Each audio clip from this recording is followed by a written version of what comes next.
Flat Earth Clues. End of the World by Mark Sargent. Written by Mark Sargent. Narrated by Mark Sargent.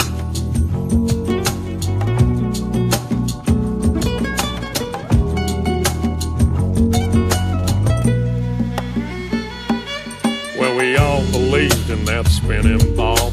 Indoctrination blinded us all. From the very first day that we went to school, they put a globe in your face and that thing looked cool. The teacher explained how it all worked.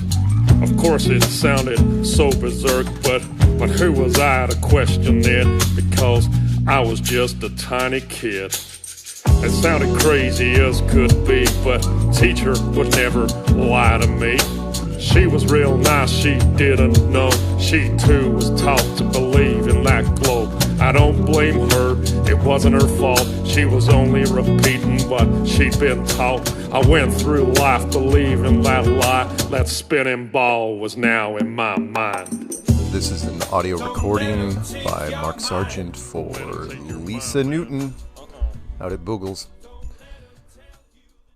Flat Earth Clues. End of the World. Chapter 1. Look away. Admit it. You're curious. You've heard about it by now, and I've got about 30 seconds to hook you before you stop reading and move on. So here goes. You do not live on a tiny rock covered with water and air, flying through an impossible and ever-expanding universe at tremendous speed. You live in a stationary building with walls, floor, and a ceiling, and it is so massive that even our best and brightest did not figure it out until about 1960 while exploring Antarctica. Once the discovery was made, the governments and the powers that be decided to keep it a secret for as long as possible. Whether you believe in God or not, this information will have a profound effect on your life. And now you have to decide if you are going to look at it. My advice? Don't. If you wake up every day and think you have a good bead on things, that everything is awesome, and your life is fine just the way it is, then just look away and put this text down, because the rabbit hole that lies in front of you is different from any other you have experienced or heard about. There is a point of no return. And once you cross it, there is literally nothing to go back to. This is the perfect example of the red pill, blue pill, first introduced in the 1999 movie The Matrix. Once you take it, you cannot untake it. Think I'm kidding? I have seen our troops and done the math. We have a 99% retention rate. Higher than any other formal or informal organization ever. Once you are in, we have you until the end. You have now been officially warned, so my conscience is clear. All that being said, allow me to introduce myself.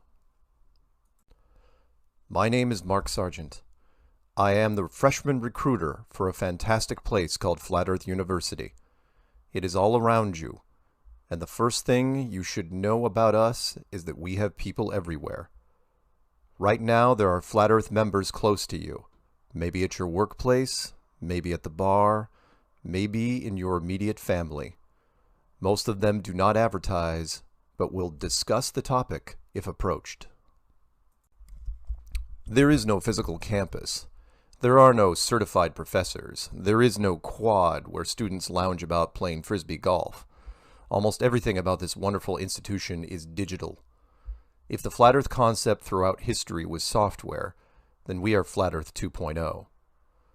Social media, built on the back of high-speed internet, is the water we swim in. The 6 billion smartphones that currently saturate the population form our battlefield.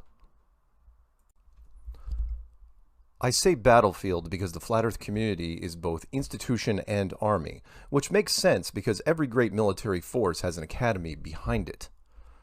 My job as freshman recruiter is to give you a quick overview of the campus and hopefully get you to take a step through the door. When the mainstream media introduce themselves to the Flat Earth topic, chances are they are going to find the flat earth clues first. Let's make something very clear right now. I did not invent the flat earth concept. Just about every current and extinct culture did that thousands of years ago. I did not even invent Flat Earth 2.0, which started around 2014. What I will take credit for is creating the Flat Earth 101 book and video series called Flat Earth Clues in 2015. Were there others that were wrestling with this concept before that? Of course, and we will get to them. The problem with the handful of people before me was that they assumed the general population would fully understand second and third year books. They could not. The attention span of people is partially based on how easy the concept is to digest. There is a reason we have people look at algebra before geometry, and geometry before trigonometry, and so on. It was this logic that forced me to use my previous skills as a software trainer and create a short series of videos and text that held the hand of anyone walking the streets of the world through the flat earth theory, and it worked. If you know someone in the flat earth right now, there is a very high probability that they have watched or listened to or read my content. I have received thousands of emails and phone calls to this end. They may not recognize my face or even my name, but they know the simple yet potent words that are the Flat Earth Clues. I started releasing them in February of 2015 and never let off the gas. These rough production videos have sent me on a journey that has been epic in scale, with twists and turns that seem delusional and magical at the same time. As I write, I look at the YouTube channel that has over 80,000 subscribers, tens of millions of hits, and many more in mirrors. I have made over 1,500 videos regarding Flat Earth, been interviewed hundreds of times in the wide spectrum from junior high newspapers to international networks. I have podcasts, a book on Amazon, and a trending documentary about a topic that is completely out of my control. Even more amazing is that you probably know almost nothing about it. Let me give you a quick overview. There is something large and growing inside the internet. It travels in whispers and hushed conversations. It crosses all demographics with almost no effort and even less resistance. And I am going to give you a VIP tour of the whole thing, if that's possible. In the pages that follow, I will give you an all-access pass to the origins of Flat Earth 2.0, how the grassroots took hold, then caught fire, and how the media fanned the flames until they recently dumped jet fuel on it. I will break down the strengths and weaknesses of the concept, the reasons why it keeps spreading, and how there is nothing science can do to stop it. I will introduce you to the content creators, the meetup organizers, and the conference producers, where they came from, and how they are helping accomplish the impossible. And most important of all, I will try to answer your questions before you even ask them, because that is what I have been doing every day since 2015. I spend my days as the Flat Earth tour guide, just virtually walking through a digital campus, being followed by a never-ending stream of new recruits, always asking for directions, who then peel off to start a new life in their new world, full of excitement, wonder, and purpose. So join me, if you dare, and see how the Flat Earth theory affects you, because love it or hate it, Flat Earth cannot be ignored. Everyone will be moved by this information wave one way or the other. And the more FE information you take in, the better off you will be to fight or embrace it. And if it sounds like I'm taking both sides here, then you would be right. I will end my sales pitch with this. I wake up every day and try to shut down Flat Earth, and every day I fail. Not what you were expecting? Ask any FE member, and they will nod with a smile. Don't let them take your mind. Don't let them take your mind, man. Don't let them tell you that you are not divine. Don't let them do it, man. Don't. Take control of your soul. Take back control. Yeah. Find the truth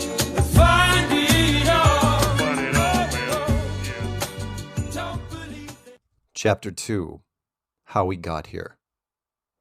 Every Flat Earth member started out hating Flat Earth, and some, including me, still do sometimes. It's true. There are, of course, a few exceptional examples of an extremely open-minded person that accepts the concept right away, but the numbers are so low they are not really worth mentioning.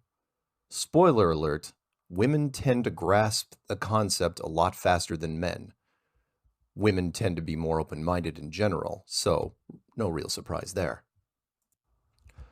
One example that caught my attention was during the documentary shoot at an FE meetup in Pasadena, California in 2017. I was there with about 50 hardcore FE members on a restaurant patio when a woman came up to me and shook my hand.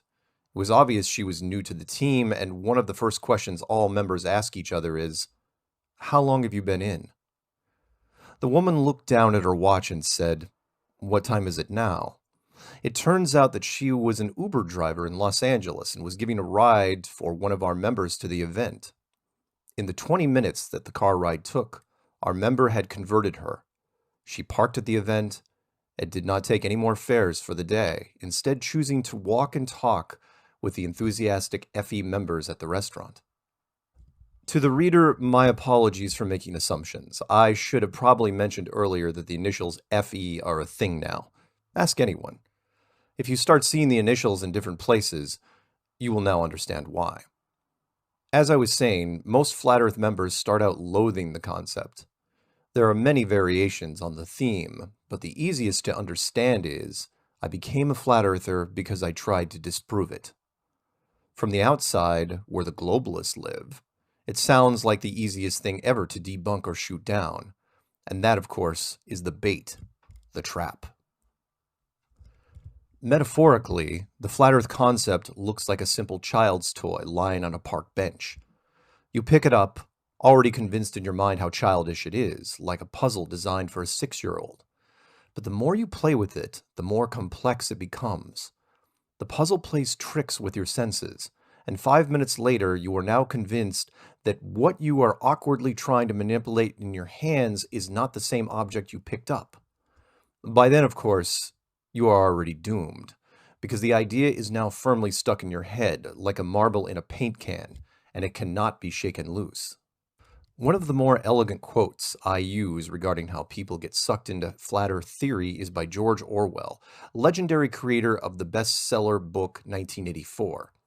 Keep in mind that George was not a Flat Earth member, but was instead commenting on the responsibility of science to release provable facts through the scientific method, because the public would believe almost anything that the scientific community puts on paper. And why wouldn't they?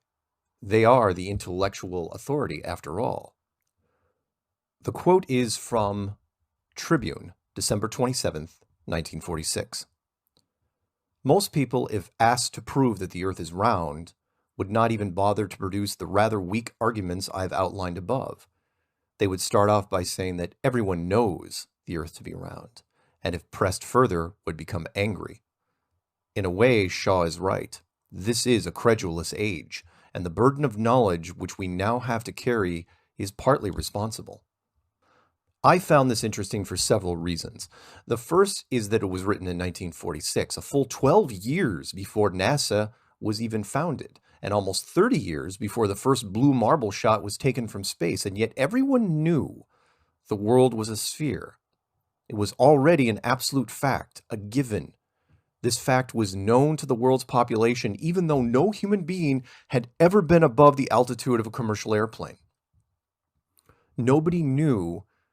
They were simply told. And there is a huge difference there, which George Orwell explained. People, when asked to confirm facts that they do not fully understand, become embarrassed and angry, especially when it is something they have assumed since childhood. I was the same way, maybe even worse. My condo in Boulder, Colorado was covered in geographic maps of different shapes and sizes. I had some disposable income and collected eccentric trinkets, some of them being antique globes. I would joke with friends that if I ever woke up and suffered from amnesia, I would at the very least be able to get my bearings because there would be world maps staring at me in the face from the view of my bed. I loved the globe. As an icon, I thought it was wonderful, spinning with blue, green, and a tinge of brown or tan. The globe even felt great in my hands, and I enjoyed turning it over, viewing it from different angles. I had globe bookends, globe murals, and antique models from classrooms, both on and off the spindles. The globe felt comfortable. It felt like home. I was also a huge media fan. And a little tip to younger readers. If you never marry or have kids, you are going to have a lot of free time on your hands. I filled this large collection of hours with all things media. I went to the theater at least a few times a month, every month. There was always some series running in the background while I was on the computer. I played computer games for a living, traveled and taught proprietary software, and absorbed so much mainstream media that I now have pop culture references for just about every situation in life. Why does all this matter? Because I leaned towards science fiction and all things that were cool about space. Star Trek, Star Wars, Stargate. I am sure you see the trend. This helped fuel visions of the future and all things tech, which fueled an ever-increasing focus on the internet, which was growing exponentially right in front of my eyes. Sooner or later, the expanding metaphorical city that was the web was going to evolve, and the shiny billboards and gleaming towers would give way to the darker hidden information that is conspiracy theory. It may seem crazy now to anyone under 30, but there was a time that you could almost finish the internet like a book.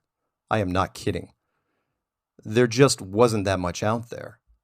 Things picked up quickly, though, and the first conspiracy pages started popping up around 2002.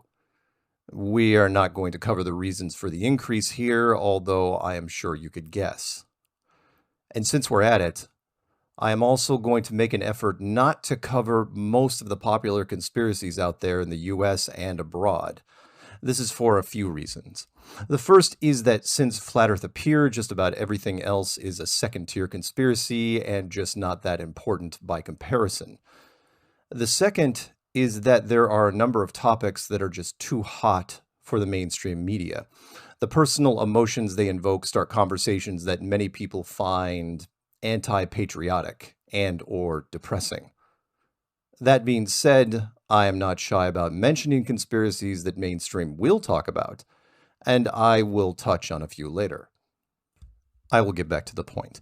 Between the years 2002 and 2014, I looked into just about every conspiracy you could think of. I was probably overinformed, for lack of a better term.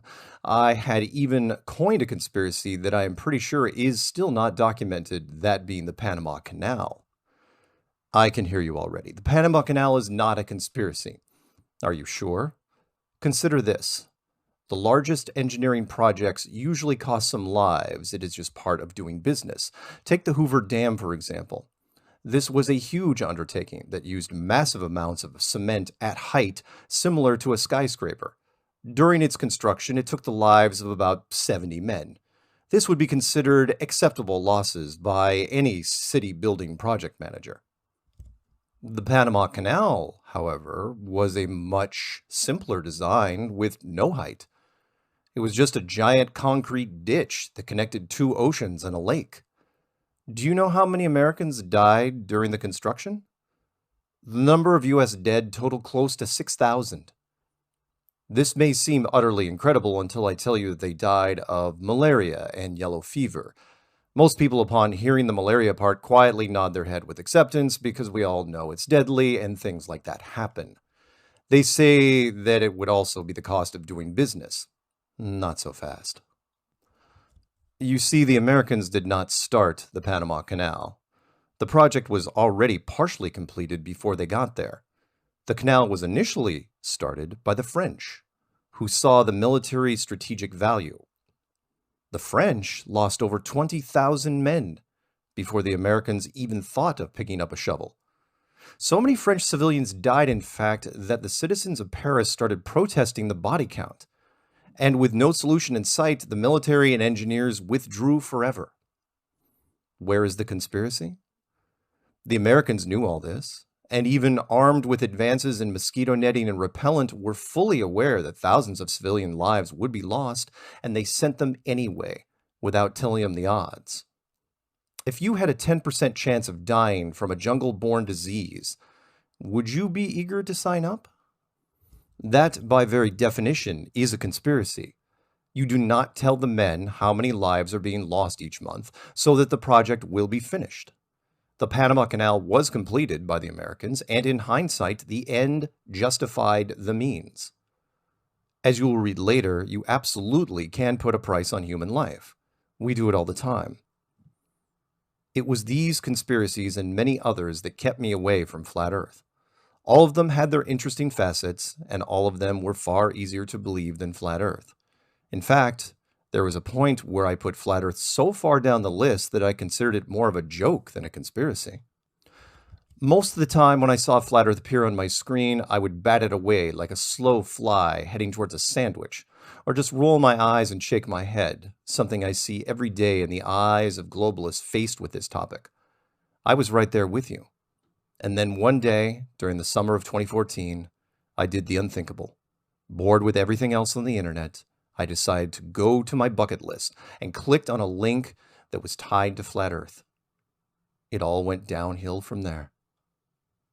I only remember my first time because there was a physical and emotional response to just clicking on the video before anything had come up.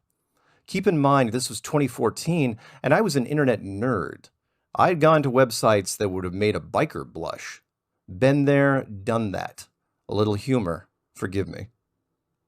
And that emotional response really caught me off guard. I was getting flushed by clicking on a YouTube video while living alone in a house. Later I realized how this visceral trigger happened and why so many people would post angry rants online about the topic. It was classic conditioning, and you, me, and everyone else never even knew it was there. We will get to that later. For now, understand that I was watching a German video about flight paths in the southern hemisphere and how they only worked on a flat dinner plate type world. I did not know German, but the animations seemed clear enough. The video touched on different flights going from Africa, South America, and the Australian areas, and how the flight paths did not make sense on a globe. It seemed plausible, although I did not give it an inch of credibility because we all know the world is a globe, and we have known this for at least the last 500 years, right? Good, you agree.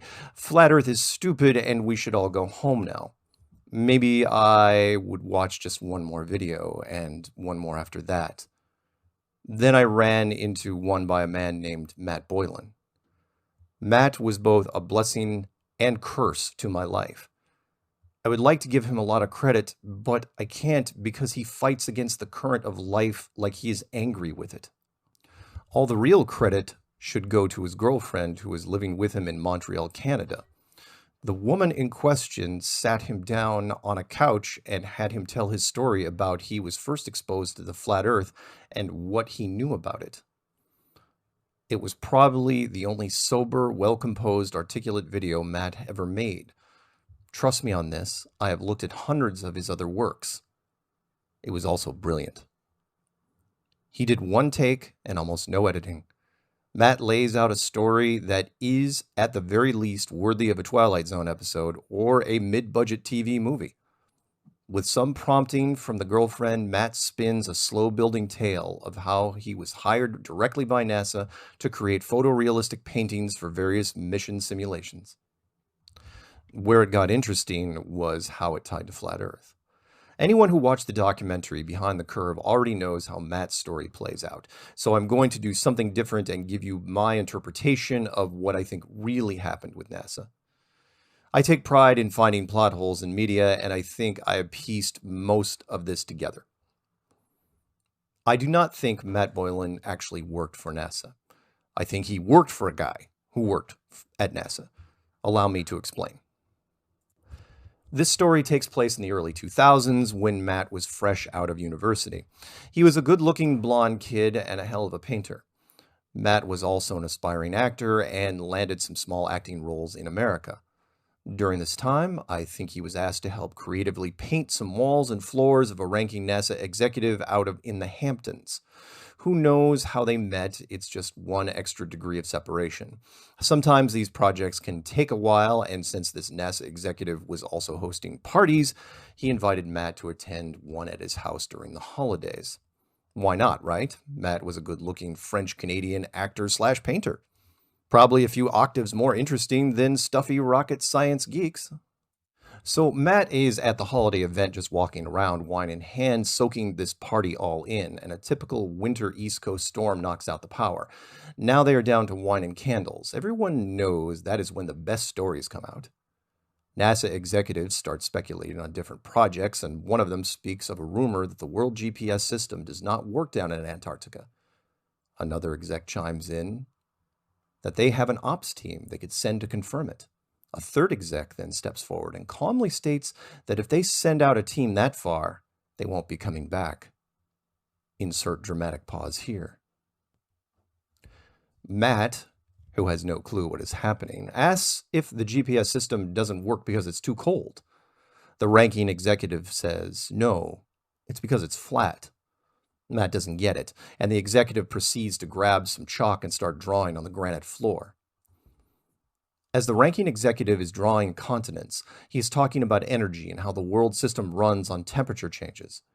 He goes on for some time, and when he is done, Matt notices that the man has essentially drawn the UN flag on the floor.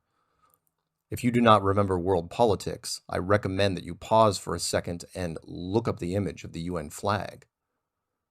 The evening progresses, and Matt mentions that at no point did anyone at that party think that the executive drew was a joke. The concept, however, was so far above Matt's head that he would not get it for years.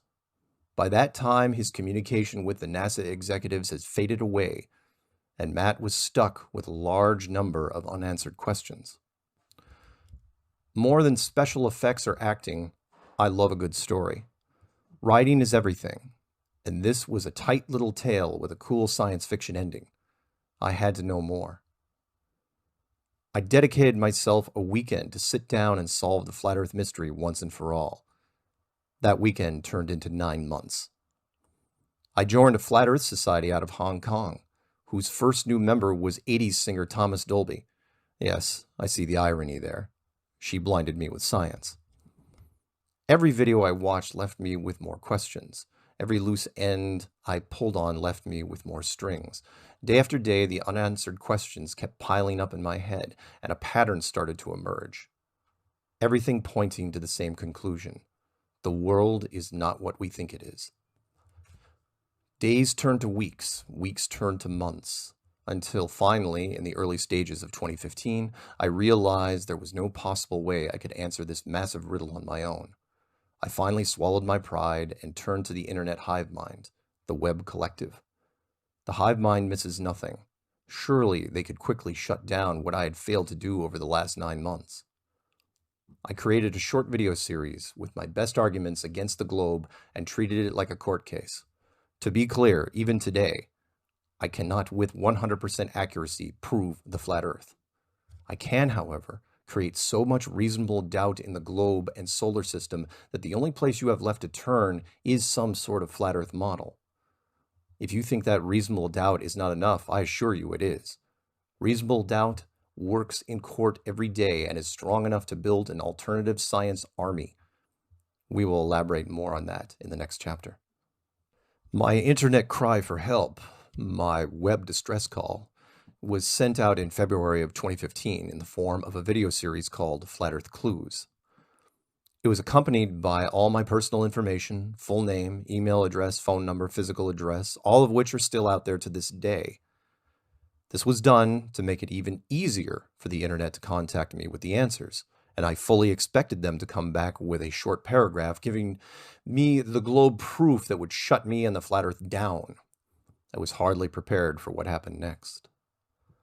I should probably frame the situation with a little more detail. My YouTube channel at the time was only for viewing videos and had no subscribers. This content, like a lot of people in the Flat Earth community, was the first I had ever produced and uploaded. While I was excited about the series, it was never really intended to be for the general public. While I was being forward with my personal information, I did everything else to discourage participation from the general YouTube community.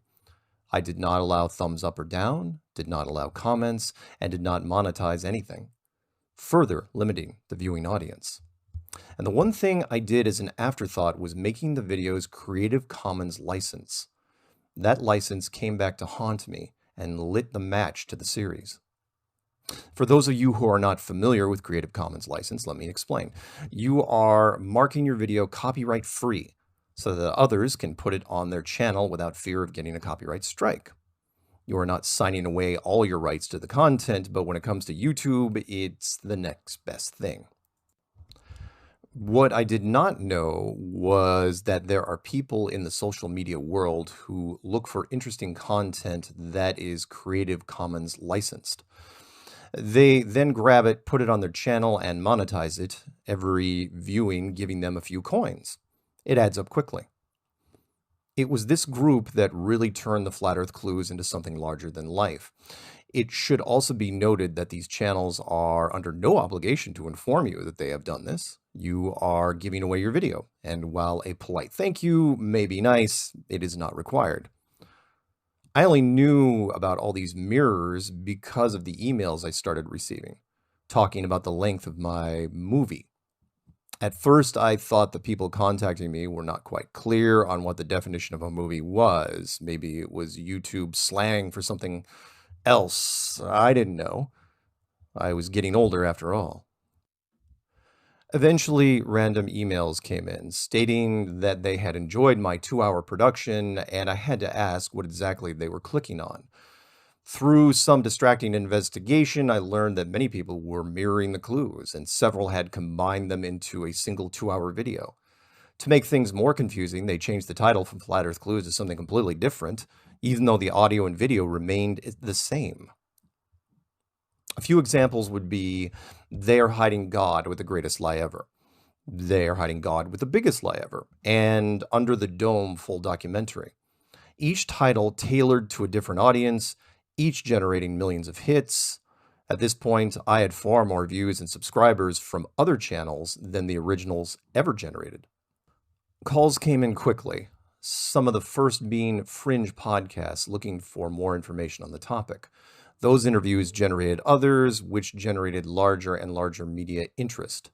During this time, I continued to wait for the academic community to reach out, to find the flaws in my logic.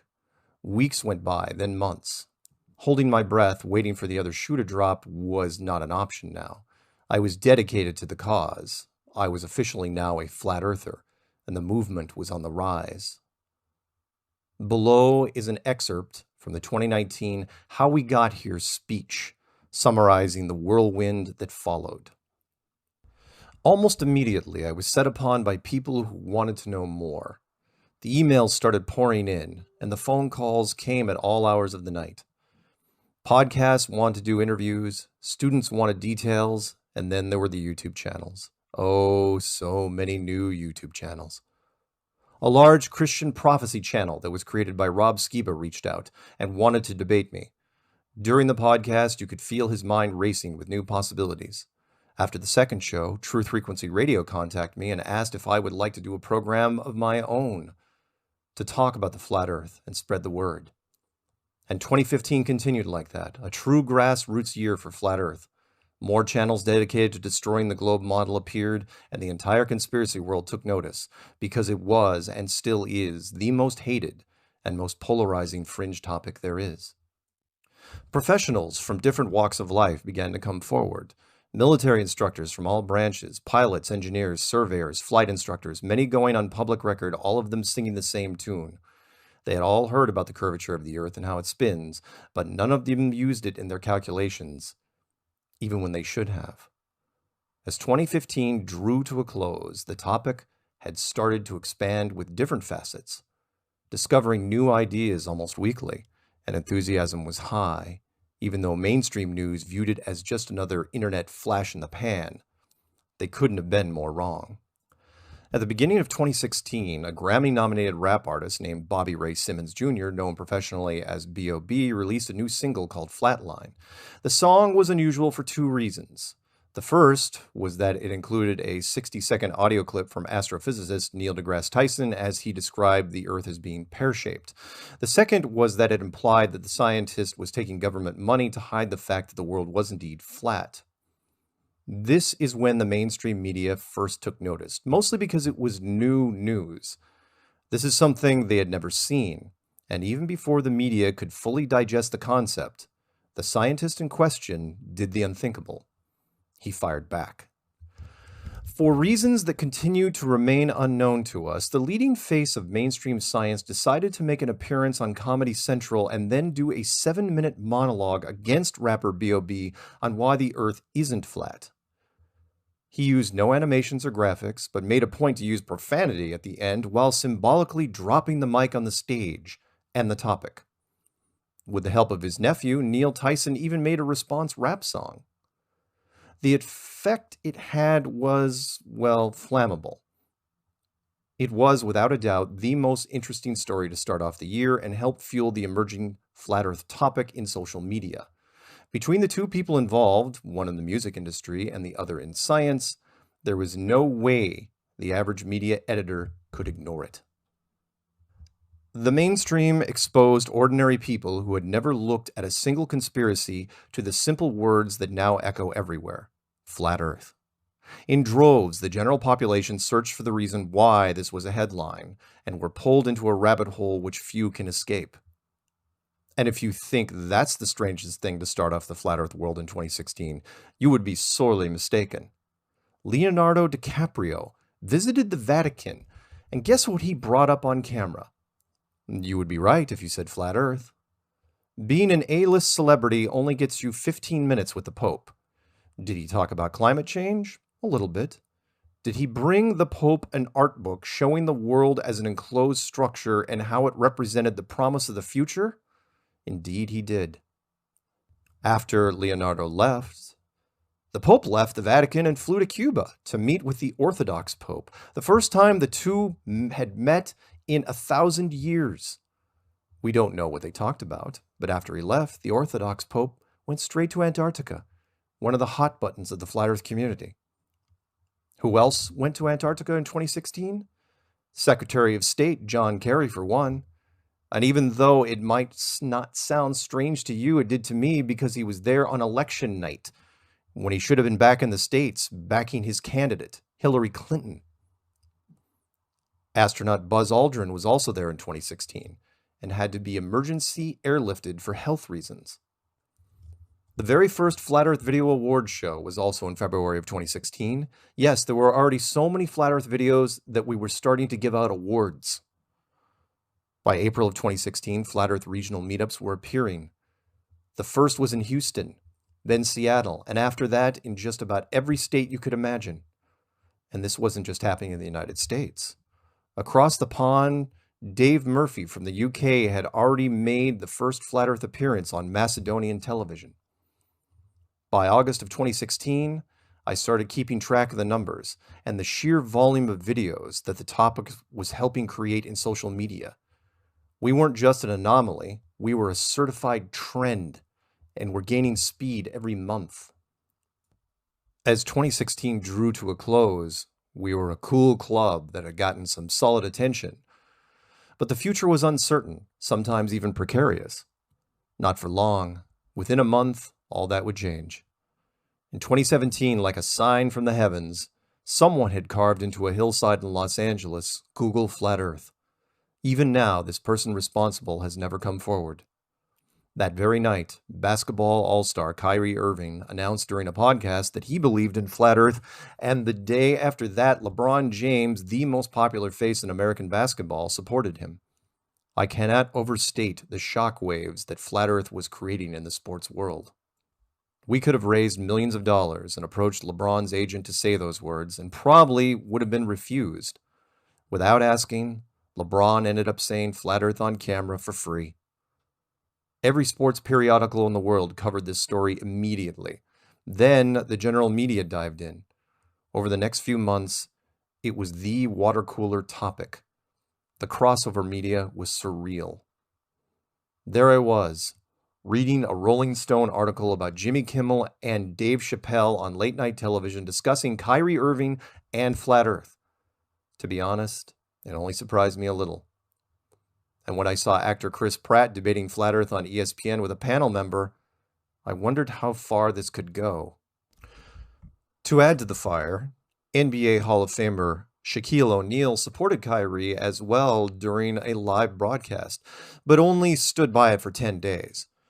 Turns out some of his sponsors weren't thrilled with the idea, so a hasty late-night talk show retraction was put into place. The UK program Big Brother kicked off a member for harassing someone who believed in Flat Earth. The Canadian comedy team Trailer Park Boys did a full skit on the topic, and the year was only half over. Regional meetups were popping up all over. We had events in Denver, Boston, Phoenix, Las Vegas, Florida, Hawaii, Canada, and London. Our first formal debate was in Atlanta. And secondary media explosions blew up as young American students, influenced by the Flat Earth sports figures, started pushing back against their science professors. Because of this, science journals finally started pushing back against Flat Earth. And as 2017 entered the final months, there stood the crowning achievement, the first Flat Earth conference in 500 years.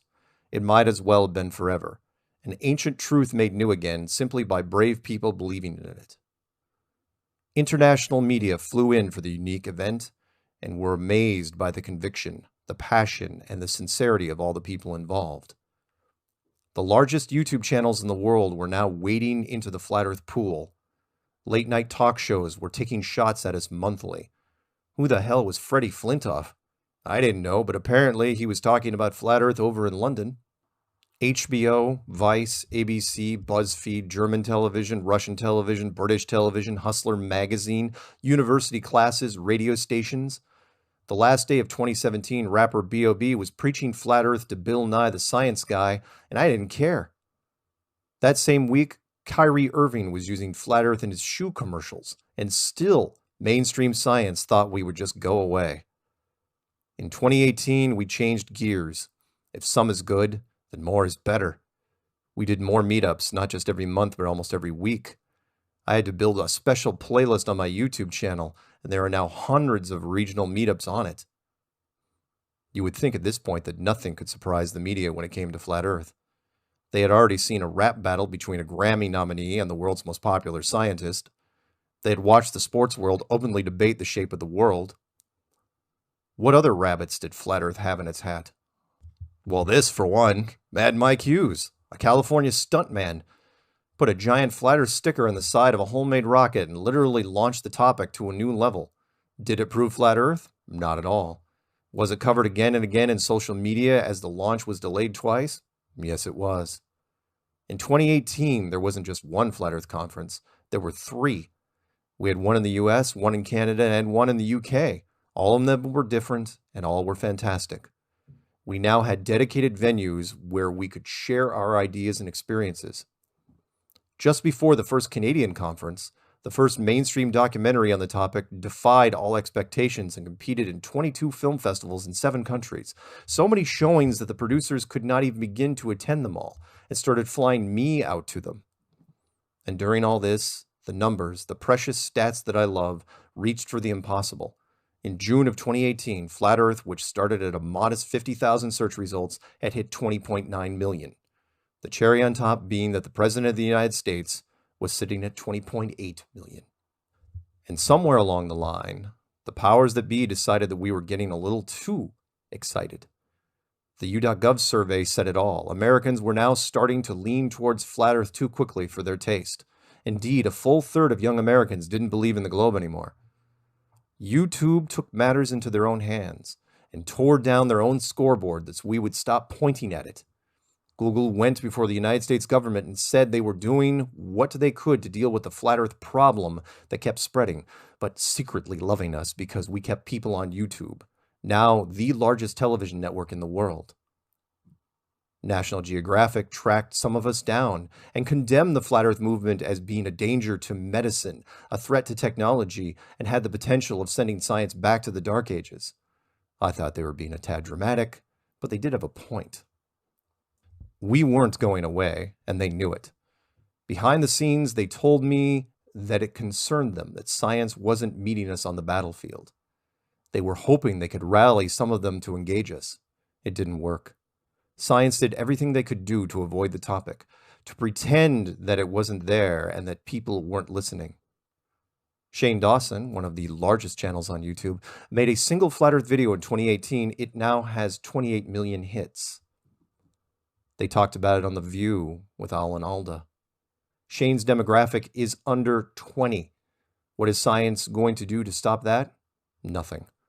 Because it's not a real topic, remember? It's nothing when channels like Jeranism, Globebusters, Karen B, and FE Core convince people with long-distance laser tests. It's nothing when Rob Skiba does weather balloon tests, when J. Tolan Media does daytime infrared photography. Don't worry about it as we look at boats that refuse to go over the horizon, as we turn heads with street activism. There's a group called Globe Lie who already finished a town-to-town tour in the UK, and now they're going to extend it to Europe. We're just getting started. This is the year of flat earth conventions. We have events in Los Angeles, New Zealand, Calgary, Stockholm, UK, Amsterdam, Mount Shasta, and Dallas, Texas. This is my message to science. What is flat earth? You'd better figure it out quick, because we're bringing the fight to you. We become one of the most trending topics in the world with almost no resources, and we did it in 4 years. We can break down your space videos, your images, and you'd better believe we're going after your theories, because that's what most of them are. Just theories. Now we have an army. Channel after channel rising to 6 figures in YouTube. Jeranism, Rob Skiba, Celebrate Truth, Controversy 7, Red Pill Philosophy, ODD Reality. And the 5-figure channels? I've literally lost count. Channels dedicated against NASA. Channels dedicated to experiments, channels dedicated to debates against globalists, channels dedicated to activism. So many different facets, it feels more like a school than an invasion force. But doesn't that make sense? Because every great army has an academy behind it, and we've created one from the sheer volume of our online content. The globe is dead. Long live Flat Earth. Hail Hydra. George Clooney. All hardcore flat earthers will get these references. End of speech excerpt. This was just a high-level recap following the meteoric rise of the Flat Earth 2.0 movement. To understand why a polarizing topic like this has achieved so much staying power, you'll have to first look into the visual experiments that energize the community, which range from the cheap and simple to the complex, eccentric money pits that have been replicated again and again. Don't let them take your mind. Don't let them take your mind, man. Don't let them tell you that you are not divine. Don't let them do it, man. Don't. Take control of your soul. Take back control. Yeah. Find the truth and find it all. Find it all, man. Yeah. Don't believe it. Chapter 3. The Experiments. Test, Observe, Repeat. I would like to remind people at this point that I did not invent the new Flat Earth movement. There were a number of people who broached the subject for years since the advent of the internet. I will, however, take credit for certain things down the line, and one of them, inadvertently, was to coax people off their comfortable couches and do experiments. I never actually said the words, but it was heavily implied.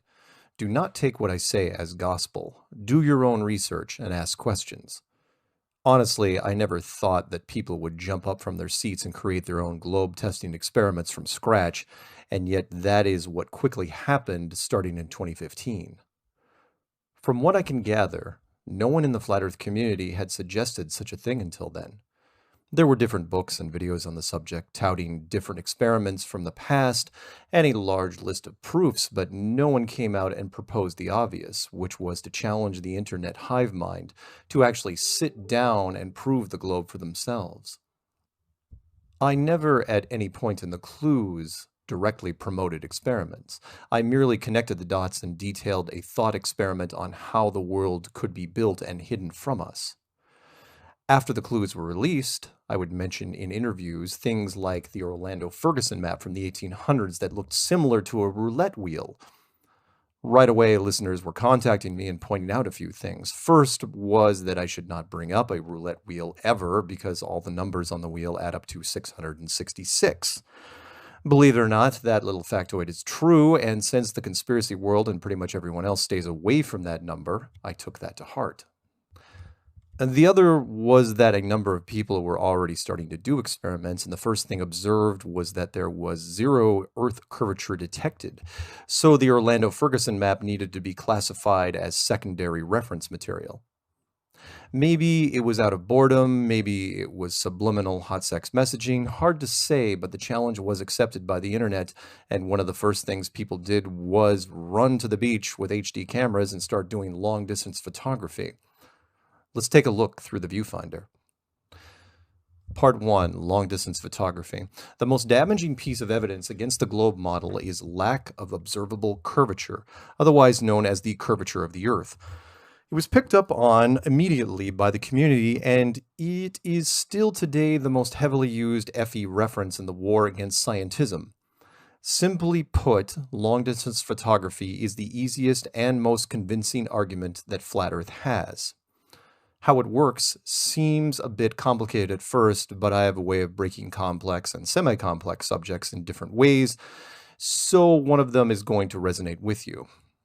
Mainstream science says that the curvature of the Earth is easily measurable, and that measurement is 8 inches per mile squared. I did not remember anything about high school algebra either. This little formula is not as bad as you think. 8 inches per mile squared means 8 inches times each mile per mile. A quick example is 10 miles, which is 10 times 10, which equals 100, times 8 inches, or 800 inches. So at 10 miles, the curvature in the distance should obscure around 800 inches. Not a lot, I agree, but it gets more severe as you get further out.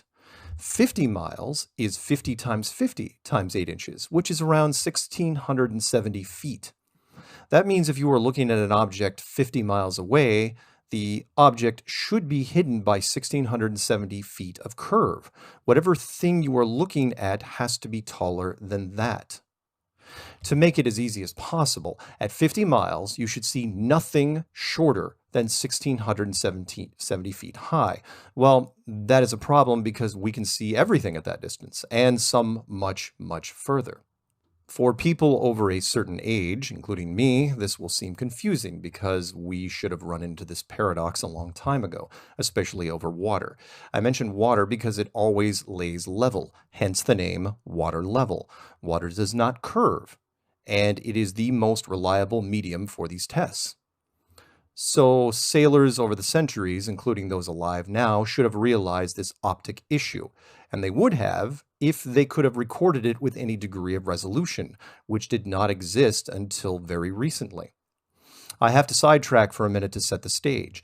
There are a very small set of arguments against the flat Earth theory, and most of them have to do with one of the space programs, which you have to set aside immediately. You are required to do this because NASA did not invent the globe in 1972. They merely confirmed it with the first blue marble shot from Apollo 17. It is not like scientists woke up in 1972, wiped their nervous brows, and said, "Whew, glad that wasn't a mistake." We apparently knew it was a globe for at least 500 years before that. But how did we know? Once the space programs are temporarily off to the side, there are only two main arguments globalists have left. One is sticks and shadows. Don't worry, very few people know it. And of course, ships going over the horizon. We see them go out, their hulls appear to disappear first, and then the boats vanish forever. The curve is confirmed, and I would have been right there with you until about 10 years ago, when our cameras got much, much better. I am a big believer that our gleaming, shiny future has been taken from us, hidden like a lot of things.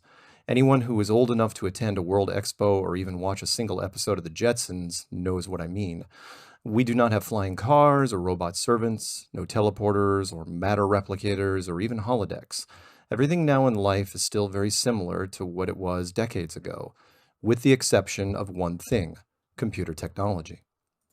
Yes, we had desktops and laptops for quite some time. Today, though, we can make them so small and so cheap, the computers have been put into almost everything, from toasters to, well, everything.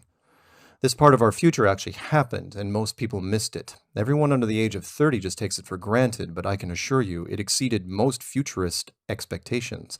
Between high-speed internet, social media, and 6 billion smartphones, we now have the informational tools of the gods that far outpace even what the Jetsons had in mind.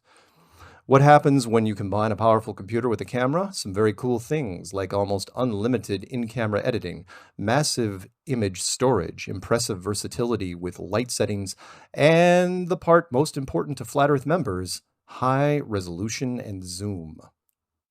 If you had a $3,000 VHS camera system from 1995 and zoomed into a boat that was 50 miles away, you would have maybe seen a tiny blurry speck that could have been mistaken for anything, or probably nothing at all.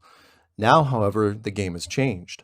For a fraction of that cost and size, you can pick up an HD camera that has a resolution and optical zoom unheard of 20 years ago, and now you can see that ship that is behind the curve. Let me say that again. There are civilian cameras on the market that can easily spot objects in the distance that should be impossible to see because of the curvature of the Earth. If the objects are visible, then what happened to the curve that should be hiding them? Right away, science-based skeptics started creating excuses, stating that it must be refraction or some kind of illusion or mirage. The Flat Earth community was quick to point out that those arguments just do not hold up, and here's why. The mirage in question appears to be visible and stable under any light condition, weather condition, and almost any distance. In addition, this mirage can be targeted by both degree beam radar, high-end lasers, can be seen in infrared, and destroyed by military technologies from all branches. If you have any doubt of the credibility of that statement, please jump to Chapter 8, Subject Matter Experts, or if you have the time, listen to their audio testimonies, which are all recorded and currently available to the public. It sounds pretty cut and dry when I lay it out like that. Coming to those conclusions took a lot of trial and error over the last few years. Suffice it to say that we had to relearn everything when it came to distance and photography. The first thing we had to burn into our heads was the curvature formula and how to simplify it.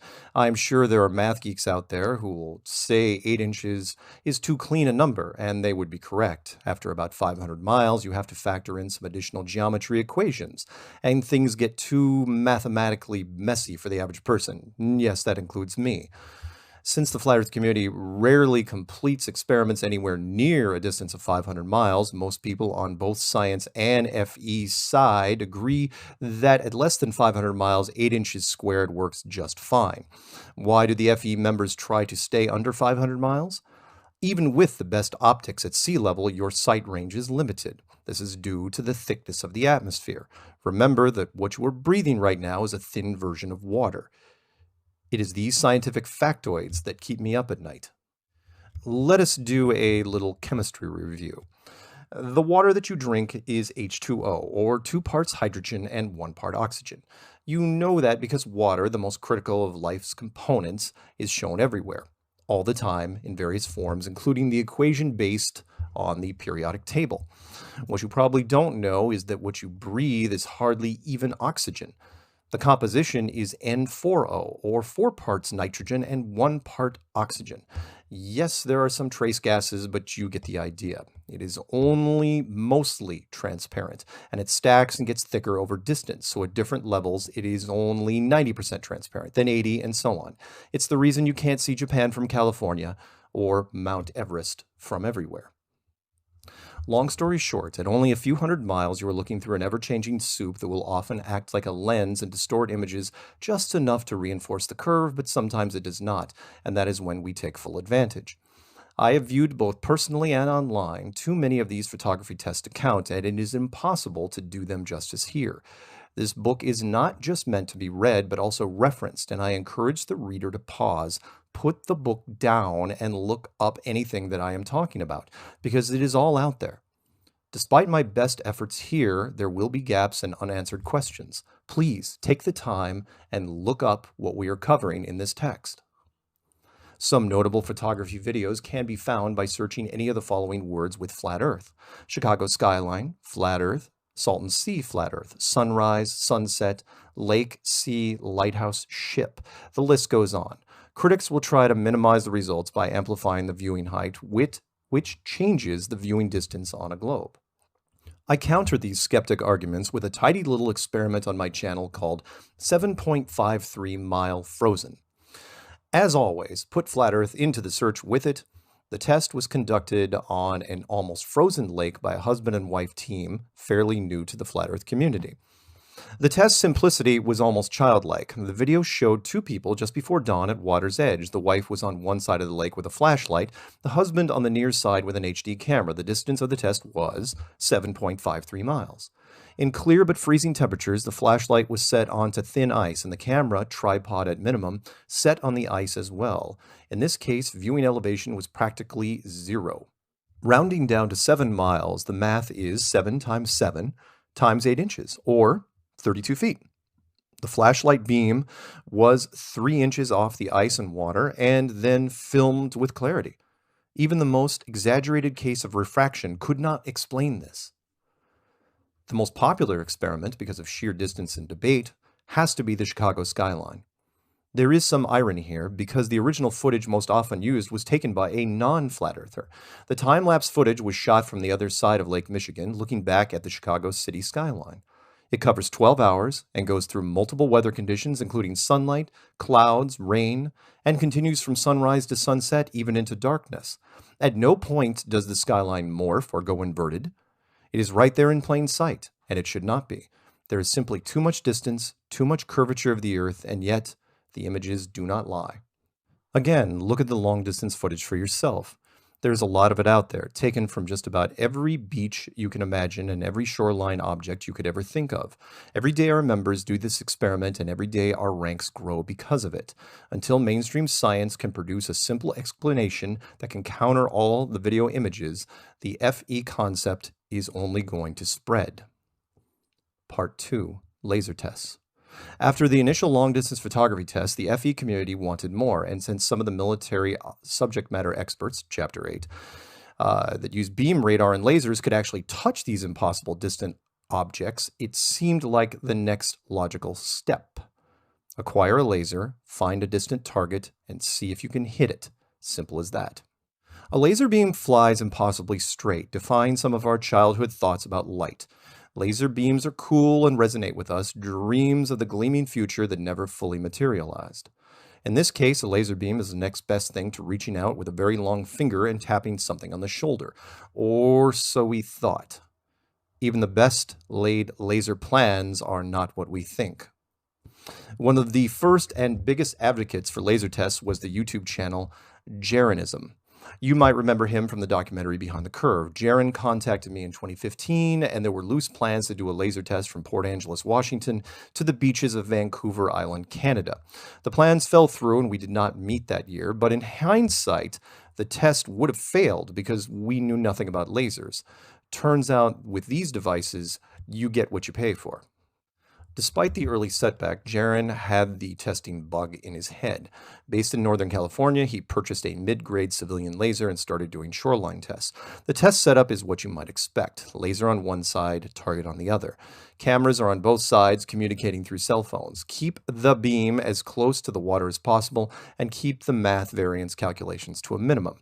The test failed, but not for the reason you might think. Remember, we knew almost nothing about lasers.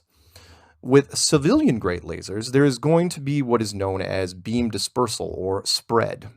I will mention this again a few times during the book for reference. Our civilization exists in a thin version of water, and that medium has an effect on everything inside it, including light. At sea level, the spread is about 2 feet per mile. Jaron's first real test covered a distance of over 5 miles, which meant the fine beam of the laser spread out to a green spotlight over 10 feet wide, smothering the beach target in a soft glow. At longer ranges, it was just going to get worse. If you have ever heard of the scientific method, it can be simplified to this: test, observe, repeat. We came up with a test, we observed the results and compared it to our theory, now we adjust the test and run it again. Over the next few years, this test became more and more advanced, culminating in the Lake Balaton test of 2018. Yes, you can still do a search for flat earth laser test on YouTube and thumb through many of the lesser tests, but let's cut to the chase. The best nighttime experiment to date was completed in 2018 at a lake in Hungary by a multinational group called FE-Core. It is still the most well-documented laser experiment to determine curvature. The very detailed 100-page Balaton PDF can be found at fecore.org. I highly recommend that both supporters and skeptics alike download a copy. In February 2018, FE members from the US and European countries traveled to Balaton and successfully completed high-output laser tests across a near-frozen lake at a distance of 21 kilometers. A representative from the Hungarian record books, who also worked for Guinness, yes, them, was there and confirmed that it was a long-distance laser test record for Hungary. It may not have been a world record, but it was a good start. I would like to personally thank the members of FE-Core for braving freezing temperatures to complete those tests. That is the kind of sustained enthusiasm that Flat Earth generates. Part 3. Mirror Tests. Well, most of the nighttime tests were done with lasers and flashlights. There was one test that caught my eye recently, and I suppose it should be called a daytime laser test, if that is possible. The test was born out of a phone call from National Geographic. They contacted me while I was attending a film festival in Toronto, Canada. Apparently, they were getting concerned about the rising popularity of the flat earth theory. Their hope was that I would hand them a production value video tour of FE in the form of a large meetup and experiment in the Los Angeles area. With the help of Patricia Steer, Rob Skiba, and others, we did just that, culminating in a large group photography test at the Salton Sea, several hours east of LA. We will talk more about what National Geographic did to spin their tests in Chapter 10, Enemies of the State, but suffice it to say they ticked off a large body of California Flat Earth members who were determined to outdo the skeptics. Their series of tests started out simply enough: long-distance photography over a very warm and polluted inland lake. The weather conditions there are almost always identical and terrible. The air was room temperature before dawn, increasing to 100 degrees Fahrenheit before lunch. The lake is thermally heated and mostly dead, with beaches made up of tiny dead fish bones. Why the California FE chapters were so determined was beyond me, but enthusiasm runs strong in our ranks. Shooting long distance over this horrible body of water was problematic, to say the least. The first issue we ran into when shooting long distance photography across a large body of water was perspective. This issue becomes worse if there is no distinguishing landmarks on the other side. People forget how things get tiny as they get further away. Putting a person 10 miles downrange sounds easy, except that they become nearly invisible. You need a landmark to stand next to. Combine this with massive heat waves coming off the water, the glare, dust, evaporation, and the whole thing just turns into a soup sandwich. Out of desperation, the FE team came up with a solution, and it cost about $9. How do you signal someone on the other side of a 10-mile lake during the middle of the day so that they can spot you with an HD camera? Their answer was ingenious. What does California have more than anything? No, it's not wine, it's sunlight. The same thing that hindered the early tests now helped the later ones. The team purchased a cheap hanging door mirror, set it in the sand, and reflected the light back across the lake towards the camera, and it worked. More powerful than any laser, the flashing mirror cut through all distortion, glare, and refraction, and was filmed in several locations at different times of the day. The mirror was on the beach along with the cameras on both sides. Necessity is truly the mother of invention. To watch this test in all its glory, please search for the Salton Sea Flat Earth or email me. I have a copy on my channel as well. Part 4. Weather Balloon Tests. If a picture is worth 1,000 words, then every video has the potential to speak volumes. This is the case with the weather balloon tests completed before and after FE came into social media. Weather balloons are cheap and can be launched from anywhere. The balloons are mostly filled with helium, but occasionally they can be filled with hydrogen because it has far more lifting power. The balloons go up loose and saggy because as they rise through thinner atmosphere, the difference in pressure expands the gas inside, making it tighter. If it continues to climb, eventually the balloon will burst, usually around 130,000 to 140,000 feet, and the camera falls back to the ground. A lot of the footage over the years has been lost because the cameras cannot be recovered. Going through the layers of atmosphere on your way to 100,000 feet takes you into varying wind currents, which can take the device miles in several directions. There are a lot of them still out there, stuck in the trees, stuck in lakes, or just sitting in a remote area waiting to be found. The devices that did survive showed something that does not make sense to most people. A peaceful, flat, blue, white, and brown landscape. The camera rocking, slowing, back and forth, sometimes the sun in frame, creating a local hotspot on the water or clouds below. Because of our conditioning, we do not even notice the elephant in the room. The horizon is flat. This is a strange paradox. On one hand, Neil deGrasse Tyson says that it is impossible to see the curvature from that height, so the video validates that statement. On the other hand, Felix Baumgartner, the pilot of the 130,000-foot Red Bull jump, said he could. He would not be alone. People against flat Earth state every day that they can see the curvature from a plane at 35,000 feet, and others from 10,000-foot mountain peak, and many people have claimed that they can see the curvature from the beach at sea level. Let that sink in, because it is important. Every day, Flat Earth members hear a statement that goes something like this: "No curvature? Haven't you ever been in an airplane?" I was one of the first to get that question in 2015, and so I put forth one of my early challenges. You think you see the curvature from a plane, or a mountain, or a beach. Fine. Take a picture of it and then bring it up on a computer screen and hold a straight edge up to it. See if it's still curved. If it is, email me the image and I will quit Flat Earth. Scout's honor. I have received thousands of emails and not one taking on that challenge. To be fair to all the people who took the images and then never sent them, it is not your fault. You did not see the curvature, but you wanted to see it. You were conditioned to see it since a young age. This is why so many FE members stand tall, chin out, waiting for someone to show them the curvature. We have all looked for it, and all of us have found nothing. Do your own research and tell me what you see from any elevation other than the International Space Station, because we are going to take a closer look at that in Chapter 5, How NASA Failed. Part 5, Moon Temperature Tests. I'd been into Flat Earth less than a year when I first heard about this test, and I thought it was crazy. You will too, if I just blurt it out. The moon is generating a cold laser light. I know how it sounds. During a podcast in 2015, someone called into my Strange World show and tried to explain it to me. My co-host and I laughed out loud about the concept. Keep in mind that I was already into Flat Earth. Talk about first reaction denial. So much for being an example of open-mindedness. The caller said that moonlight was cold, and you, me, and just about everyone that first hears it thinks the same thing. It is cold during the evening when the moon is out, so seems obvious enough. What's the big deal? Some context is needed here. We all know that during the day, it is cooler in the shadows. If the temperature is 90 degrees in the sunlight, the temperature is 80 degrees in the shade, give or take. The point is that the object sitting in the sunlight blocks the sun's direct rays, and the shade will never be warmer than the sun itself. Move over to the night hours, bring in the moon, and then everything changes. If it is 50 degrees in the moonlight, it can be over 60 degrees in the moonshade. In fact, we have seen results up to 13 degrees warmer. This should not be, but I have done the test myself along with many other people. Some of the tests are rough, but some are very detailed under controlled conditions. The cheapest way to do the test is to drive to any hardware store and buy a point-and-click infrared thermometer. The plastic device costs about $20.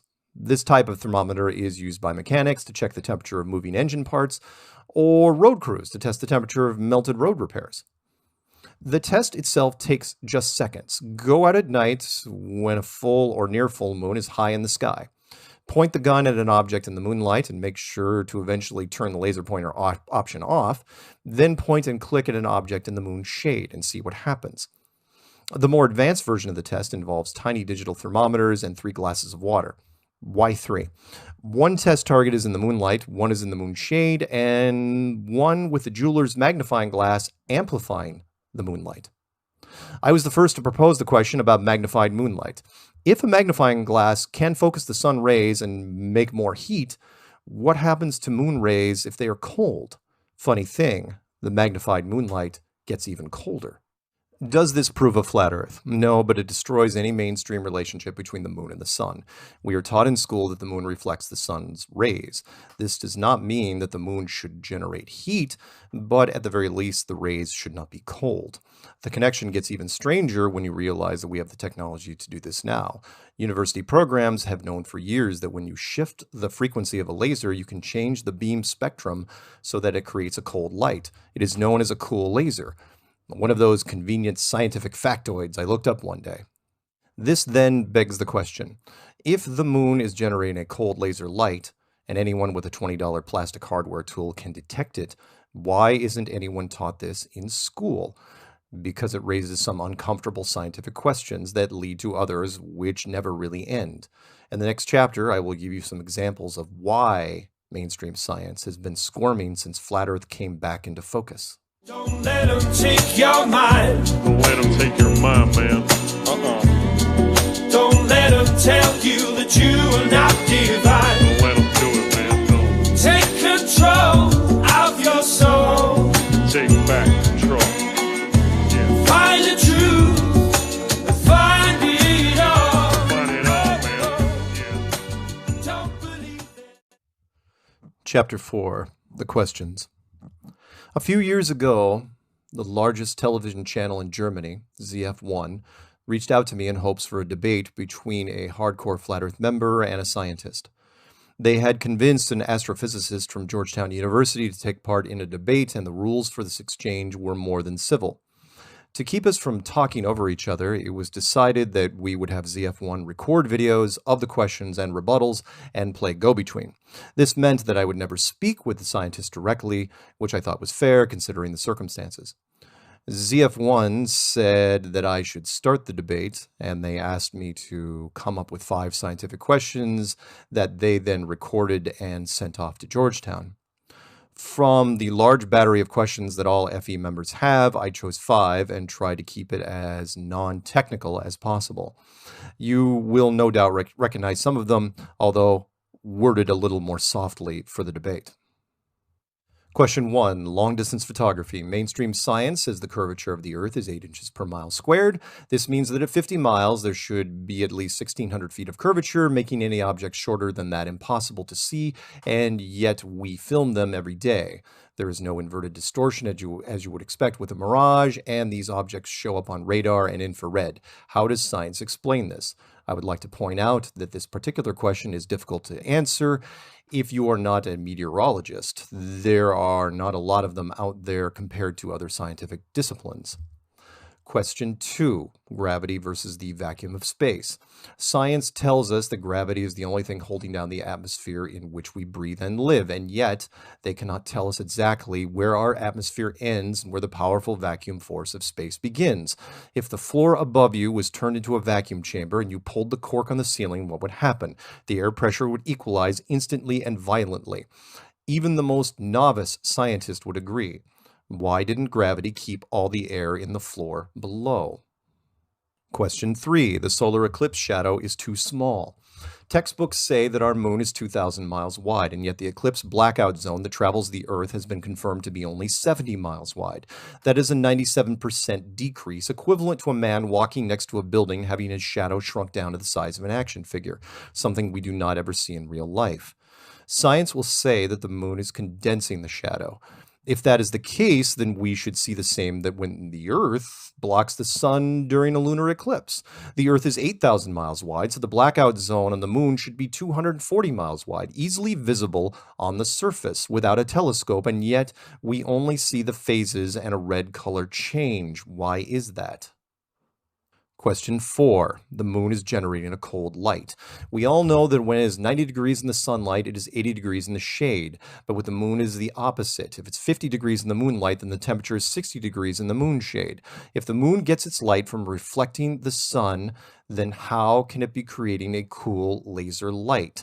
Does science have anything to explain this? Question 5. The Van Allen belts. NASA told us back in 1959 that the Van Allen radiation belts are extremely deadly to humans, but we see conflicting results. The question is simple. Are the Van Allen belts deadly? Yes or no? If yes, then how did the Americans make multiple round trips through them during Apollo with only aluminum and plastic as shielding? No one died, no one got radiation poisoning, no one got cancer, and at the time of this writing, 5 of them are still walking around today.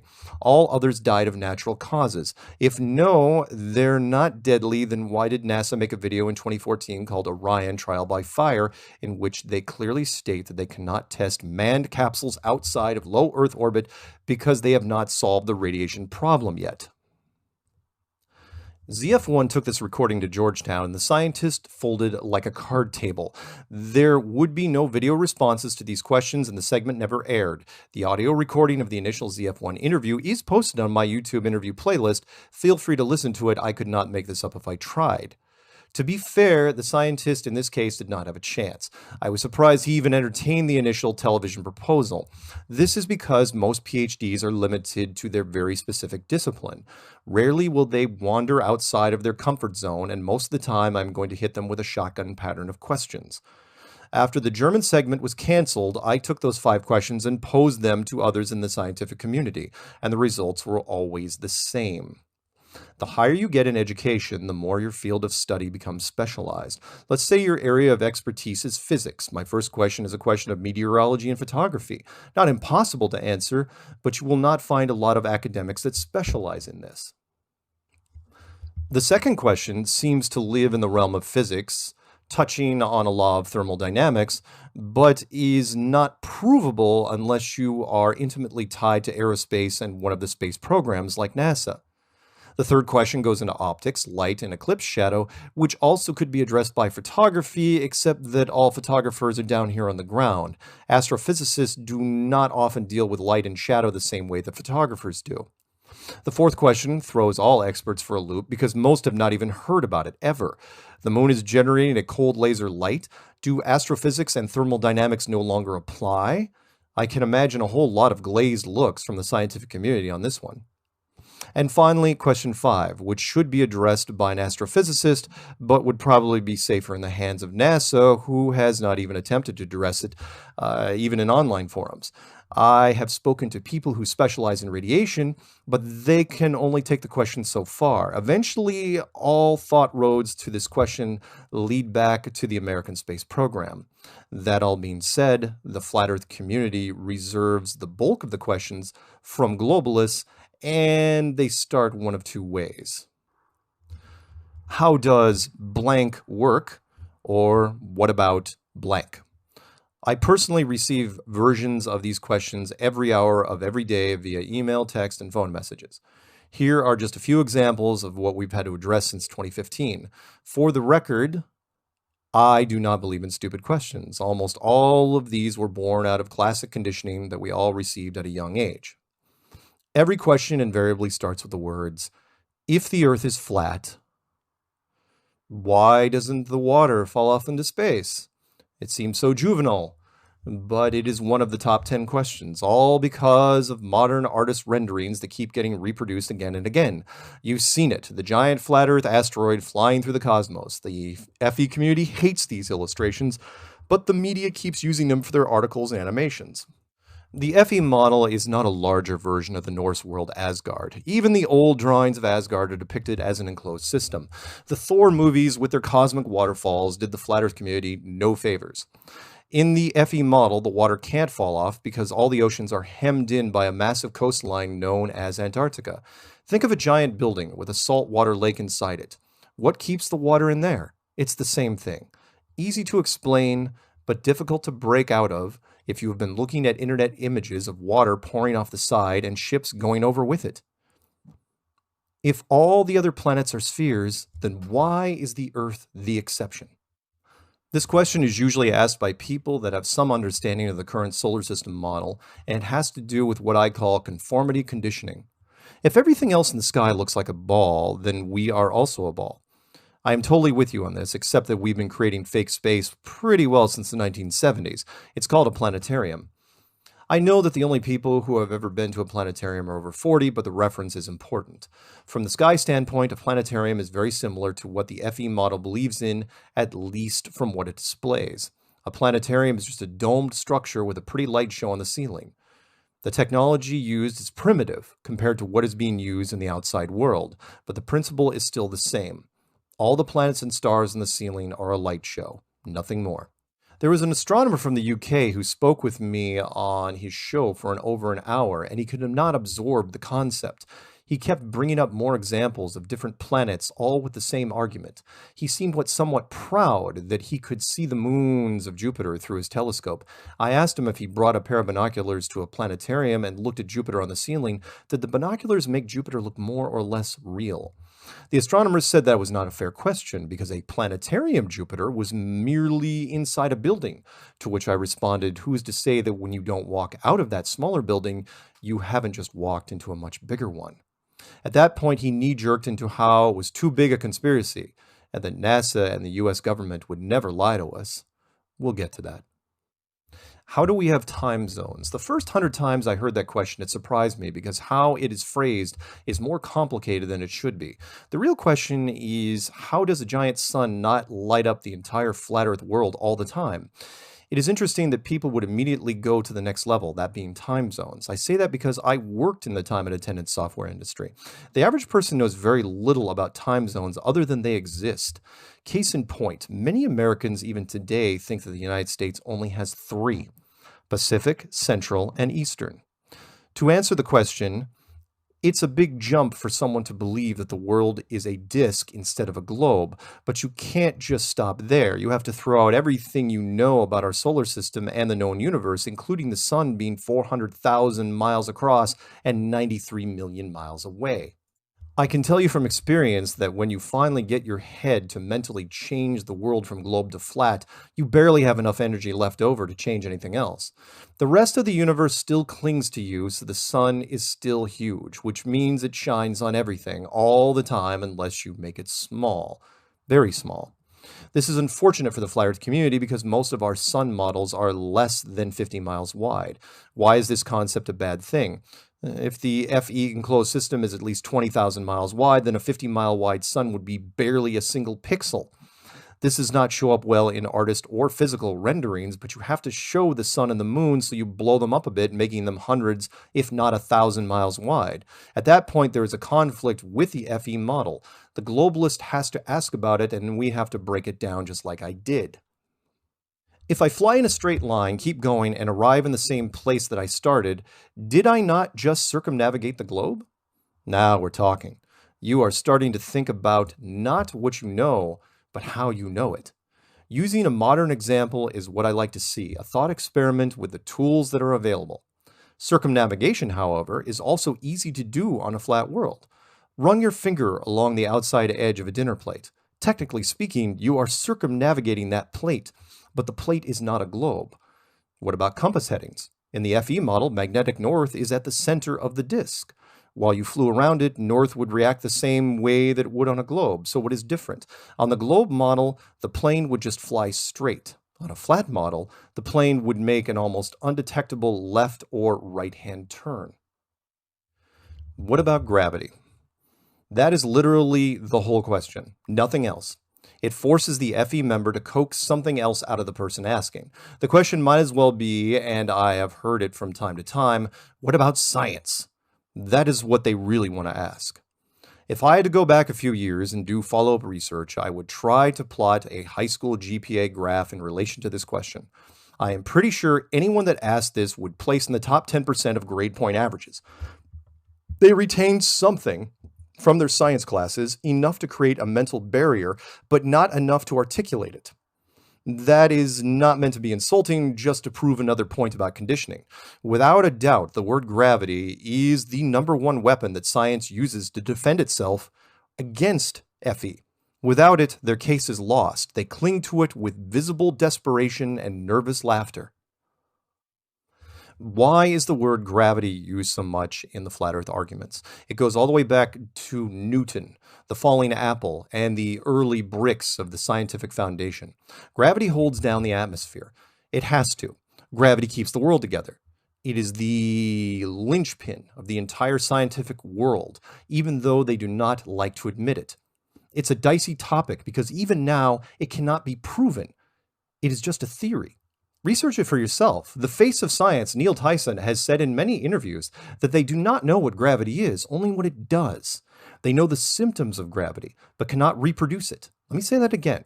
Gravity is a theory that science built an institution on, and now it is under attack by a new player, that being every member of the FE community. Why keep Flat Earth a secret from the public? At least 1 in 10 FE questions goes down this path, and it is a great start because it allows us to open up a series of different angles that develop the intriguing plot line. We have heard versions of why conspiracies are hidden in TV and movies for years, one of the first being Donald Sutherland's character in JFK. Our version would sound like this. When was the Flat Earth discovered? Who benefited? Who has the power to cover it up? From the research that I have done, it appears that the true shape of this world was discovered by the American Navy during Operation Deep Freeze around 1960. That part you already know. Who benefits? Anyone who wants to retain true power, because as the saying goes, power perceived is power achieved. The short version is that you cannot be the highest authority if you are not the highest authority, even if the higher power above you is silent. If there is visual evidence of an omnipresent being or civilization, then that higher power severely undermines the perception of world governments who rule the general population. Combine that with the potential chaos that I outlined in my first book, Flat Earth Clues, The Sky's the Limit, and it's easy to see.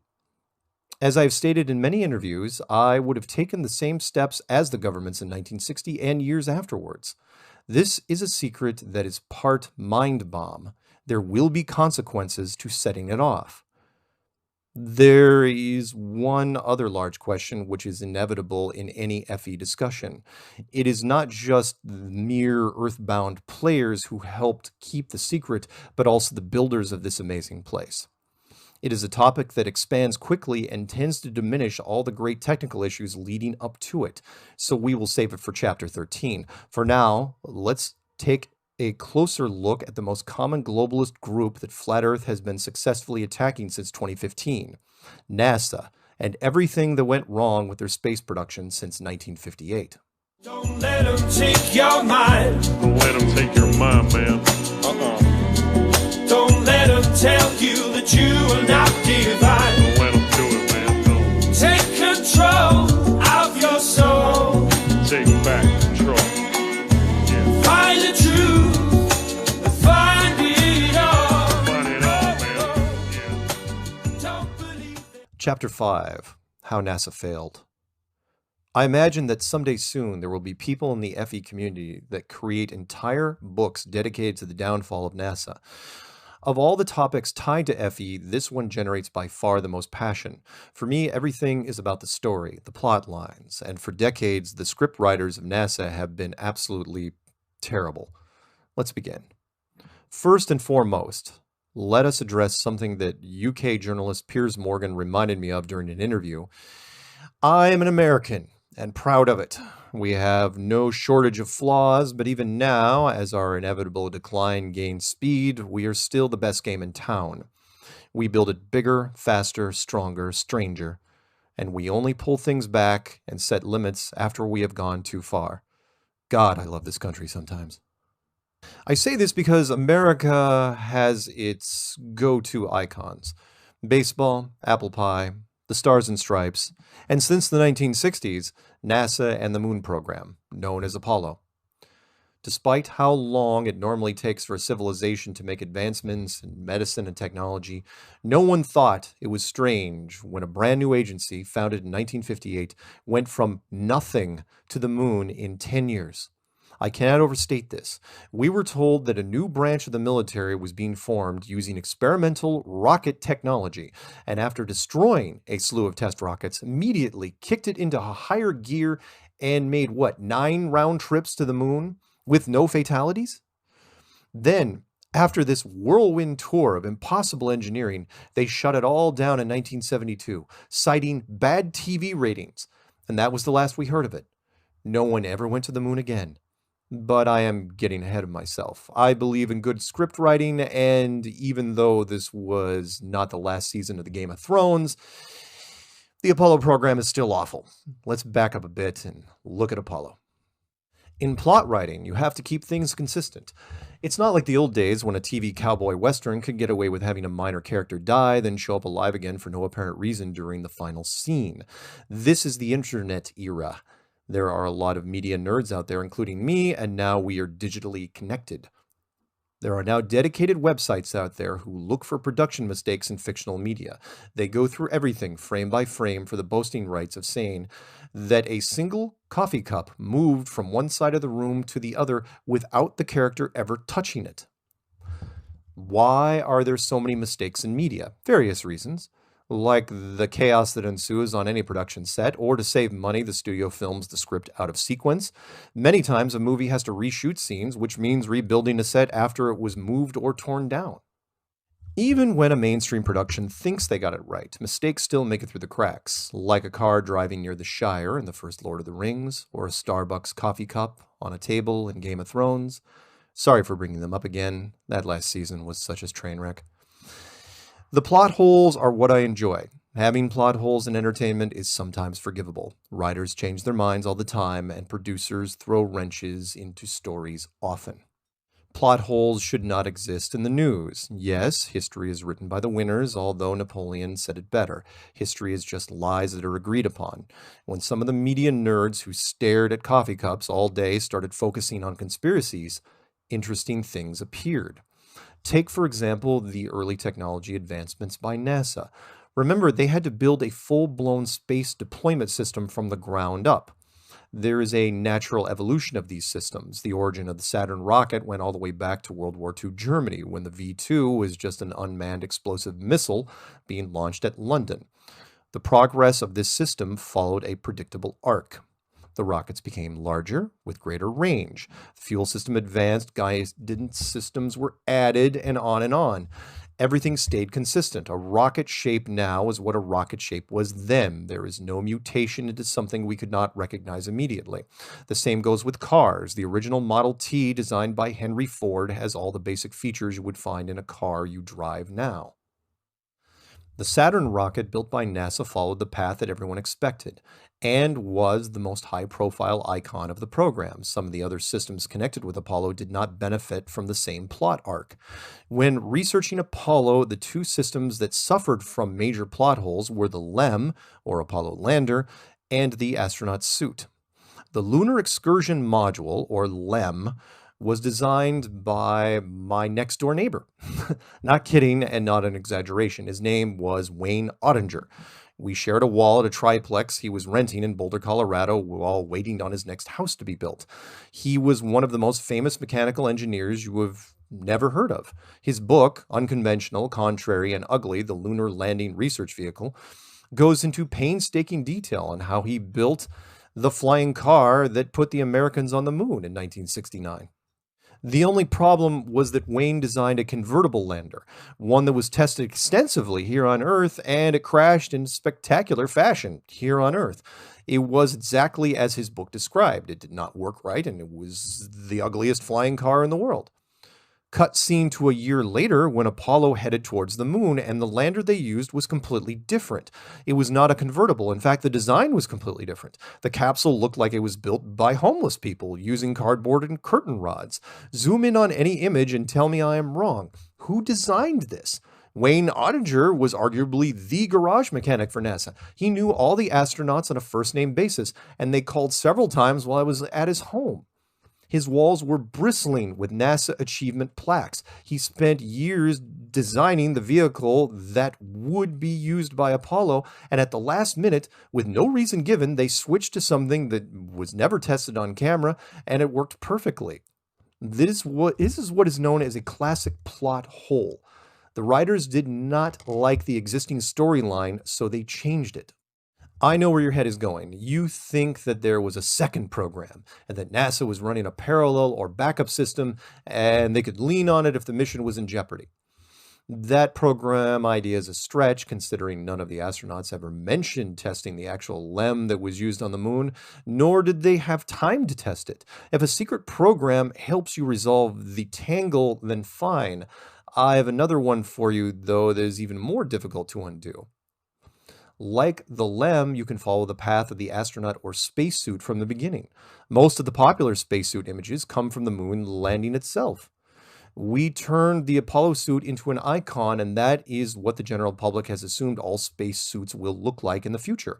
The problem is that the early suit tests were not what we see today because they tried to follow the laws of physics.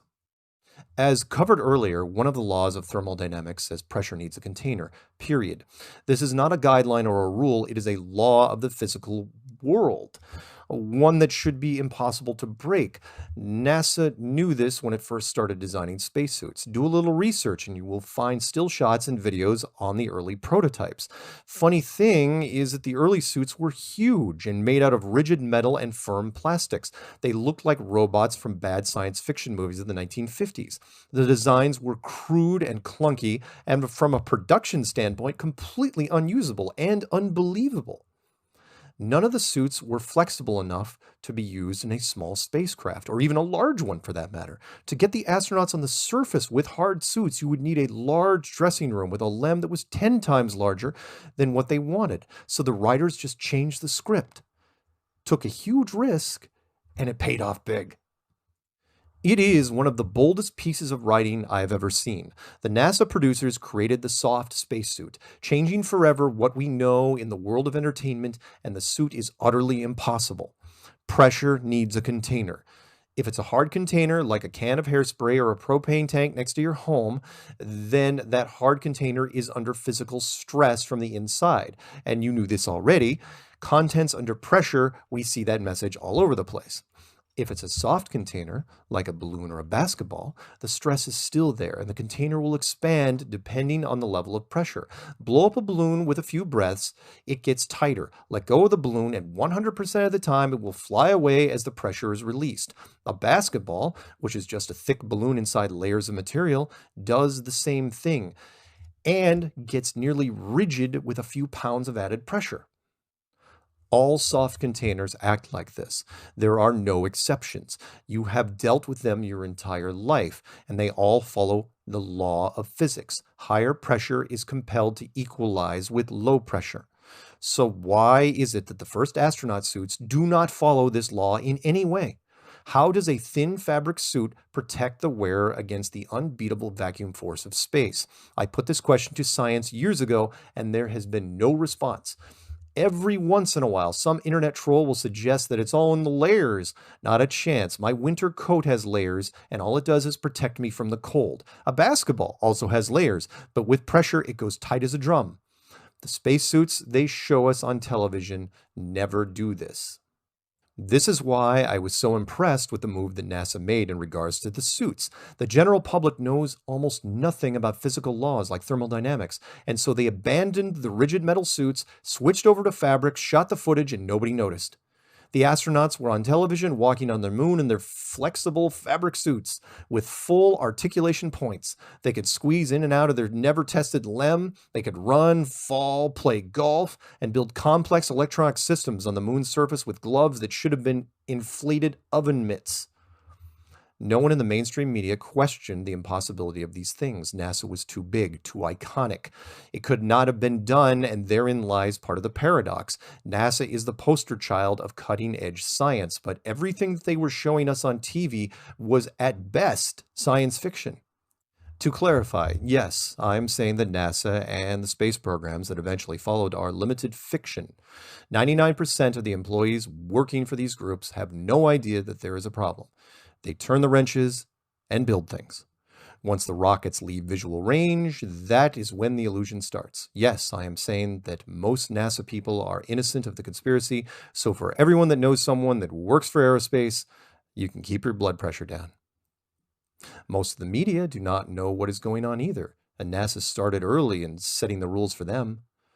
During Apollo, for example, the major U.S. networks were not allowed a direct feed from NASA, but were instead told to come to the main control building where they could film the missions from a giant television screen.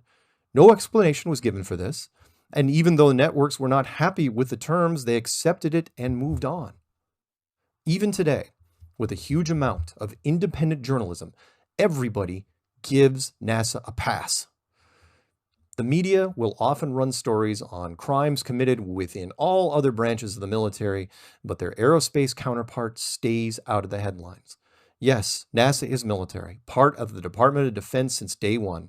In fact, they are uniquely military. Founded on the still burning embers of the Nazi war machine, their first champion, Werner von Braun, who developed the V rocket program, would have been convicted a war criminal, but his IQ was too high. It is one of the hypocrisies of war. If you are intelligent and specialize in a field that can be useful to the opposing military, then you quickly become assets and are quietly integrated. The practice is not a secret, and I agree with it. Wars are based on monetary resources, and those resources can take on many forms. After World War II, the Soviet Union and the Americans split the Nazi scientists as best they could, each developing their own rocket program, and the space race was officially underway. The media then had a great story with different angles. Not only were the Americans chasing an impossible technological challenge with the space program, but Russia was creating drama by creating an informal space race, which was hyped every month. This was another plot hole which I bring up to science on a regular basis. The Russians, with Sputnik and the help of the American media, created a sense of paranoia and dread and gave politicians the motivation needed to ramp up the U.S. space program, culminating with the now famous JFK speech where he declared that Americans would be on the moon before 1970, a remarkably accurate prediction with Apollo 11 making its landing in 1969. The space race, which was hyped for years, was written out of the script with no reason given. The Russians, who had the upper hand, simply gave up once the Americans landed. Again, with no reason given. Never in the history of competition have I ever seen that. When the first person crosses the finish line, the other competitor walks off the track and never comes back? That is not how the story goes. What should have happened was the Americans land 2 people, the Russians then land 3, we build a small base, they build a bigger base, until finally Time magazine runs the story, has the Cold War reached the moon? Instead, it was the exact polar opposite. Not only did the Russians quit, but then the Americans themselves quit 3 years later in 1972. Since then, no nation has ever attempted to take a manned mission to the moon. Do a search for government space agencies and you'll get a list as long as your arm. No one goes to the moon. No one even attempts it. And this is a plot hole. Technical plot holes appear in just about every photo ever taken by Apollo on the moon's surface. Pick one that has an astronaut, the lander, and the communications dish in the same picture, and I will tell you what I mean. I will let the most common photography mistake slide, which is the total lack of stars in any photo taken on the moon's surface. Photographers are quick to point out that the exposure setting did not allow for the stars to be visible. I would like to think that at least one roll of film would have been shot with a different exposure, but it was not my program. We have already broken down the impossible spacesuit and the homeless shelter that doubles as a lunar module, but let's run through a few other mistakes. The lunar module landed with a 10,000 foot-pound thrust engine, and there was no blast crater even though it landed on what could only be described as thick volcanic ash. There was not even a splay pattern. It was like it was just lowered onto that spot with a crane. The moon car did not have any backstory. How did the 2 astronauts put it together? What battery technology did it use that could operate in extreme temperatures? Why did we never see it tested on Earth? Wouldn't that not have been a good media opportunity to promote the program? The moon photographs were all shot during the day with only one light source, that being the sun over 93 million miles away, yet the shadows do not run parallel. This can only happen if there was more than one light source or the light source was very close, say a large studio light 30 yards away. The most overlooked technical issue is the communications dish. It was a modified VHF transmitter powered by 1969 battery technology, and on a good day, it should have a 50-mile range and barely be able to send data at all. Yet this magical piece of hardware transmitted 10 frames per second video and audio over 240,000 miles with pinpoint accuracy and no interference. No way in hell, prove me wrong. Most of the legwork regarding Apollo was not done by members of Flat Earth, Nerds who specialize in Star Trek errors have been raising their eyebrows over the official NASA story ever since the program ended in 1972. All it takes is one guy in his underwear sitting in front of a computer screen in Nebraska at 3 a.m. to find an image that looks out of place. Before the internet, these nerds used to frequent UFO conventions. They were welcomed because the theories fit the criteria. It was a government conspiracy, and it was tied to aerospace. They fit right in. When the web was created, the conspiracy got a lot more traction. The general public still has a lot of denial when it comes to NASA as a whole. I have had people literally tell me that yes, they agree that Apollo was staged, but that does not mean that the entire American space program is a sham. That logic goes against one of the first rules of crime. If you are going to steal something, you might as well steal everything, because the punishment will be there regardless. To be more specific, I had someone say that even though Apollo was probably staged, the International Space Station could not have been, because to them, Apollo was ancient history and the ISS is still up there. This statement just kills me because as bad as Apollo was back in the 1960s with limited technology and special effects, the ISS is 10 times worse using state-of-the-art. The ISS is the worst NASA production to date, bar none. It is a sloppy, illogical, has massive technical issues and even larger plot holes. So many, in fact, it is difficult to know which to address first. Where do I start? Alphabetical, chronological, order of importance? The first one that springs to mind is probably the most ridiculous. It is what I like to call ISS hairspray. Remember earlier when I said nerds watch everything? That now includes all footage from the International Space Station. On that station, there are a lot of things that do not make sense, including the very station itself. Let's start from the inside and work our way out. The ISS is supposedly in zero gravity, which means all loose items inside should have a certain flowing feeling about them. You can see this in zero-G planes that people sometimes rent. It is a kind of like being in a swimming pool, where things like long hair act a certain way. Only women on the ISS have long hair. Technically speaking, I challenge any engineer on this. No one on the station should have any hair at all. It does not make sense. Hair of any length would break off and quickly clog the air filters. It would get everywhere. There is a reason why public swimming pools require shower caps, yet NASA lets it slide. I will too in order to move to a bigger issue that stemmed from this slide. Now that long hair is allowed on the ISS, you have to deal with the zero gravity issue visually. In true zero-G, long hair flows like it was in water. You can see this in zero-G plane footage. Hair flows naturally to and fro and is expected. This is not the case with the ISS. The women's hair almost invariably stands straight up, like the Bride of Frankenstein. I know that reference dates me. I'm older. Their hair is literally permed, or at the very least sprayed to death. This is what I like to call a production risk. It is unnecessary and reckless. If you are staging a zero-G scene, there are a number of ways to visually deal with hair. You can pull the hair back into a ponytail. You can wear a cool NASA hat, or any other logo you would like to endorse.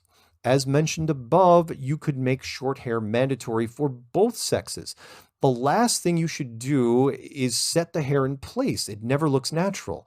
Yes, it can be done to add a cheap zero-G effect, but you do not have to do it because the public already believes you are in near-Earth orbit.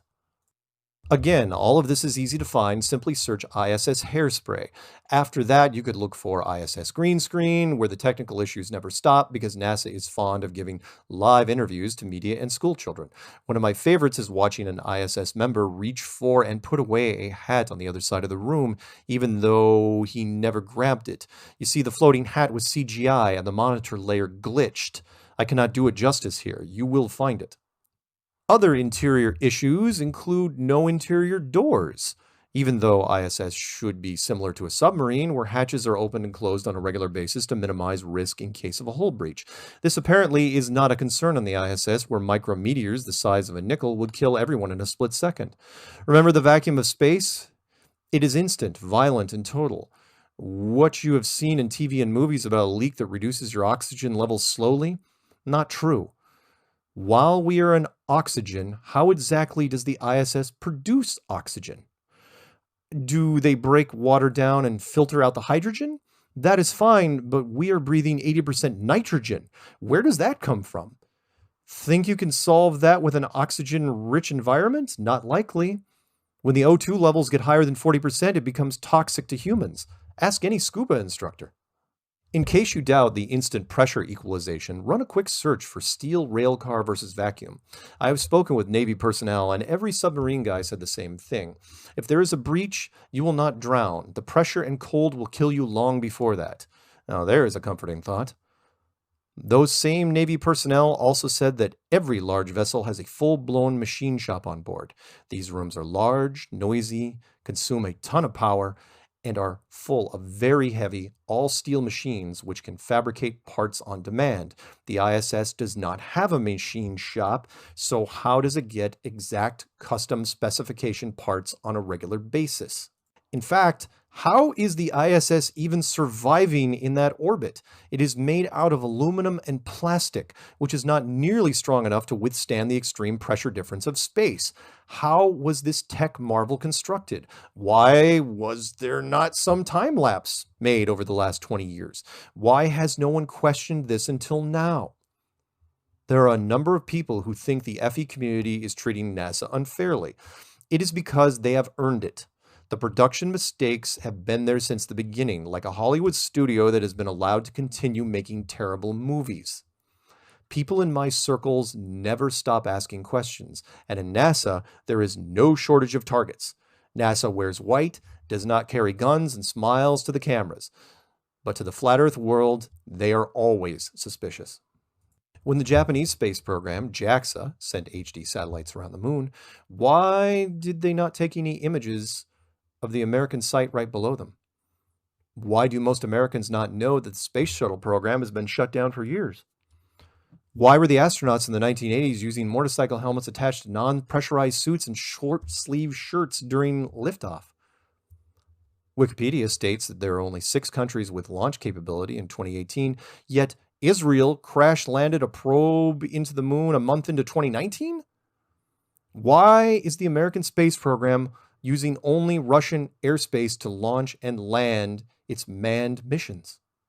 And why do the American astronauts train for the ISS using a giant replica inside a giant indoor swimming pool? Submerging a spacesuit underwater does nothing to stress test the fabric against a vacuum. Water pressure compresses the suit while a vacuum expands it. None of these questions we have raised are secret. All of the information tied to these questions can be publicly researched with minimal effort and will lead you down a very deep rabbit hole. Does this rabbit hole prove flat Earth? Not directly, but I guarantee the opinion you currently hold of the National Aeronautic and Space Administration will change. Now let's take a look at some of the higher profile people in the FE community who are asking these questions every day. Don't let them take your mind. Don't let them take your mind, man.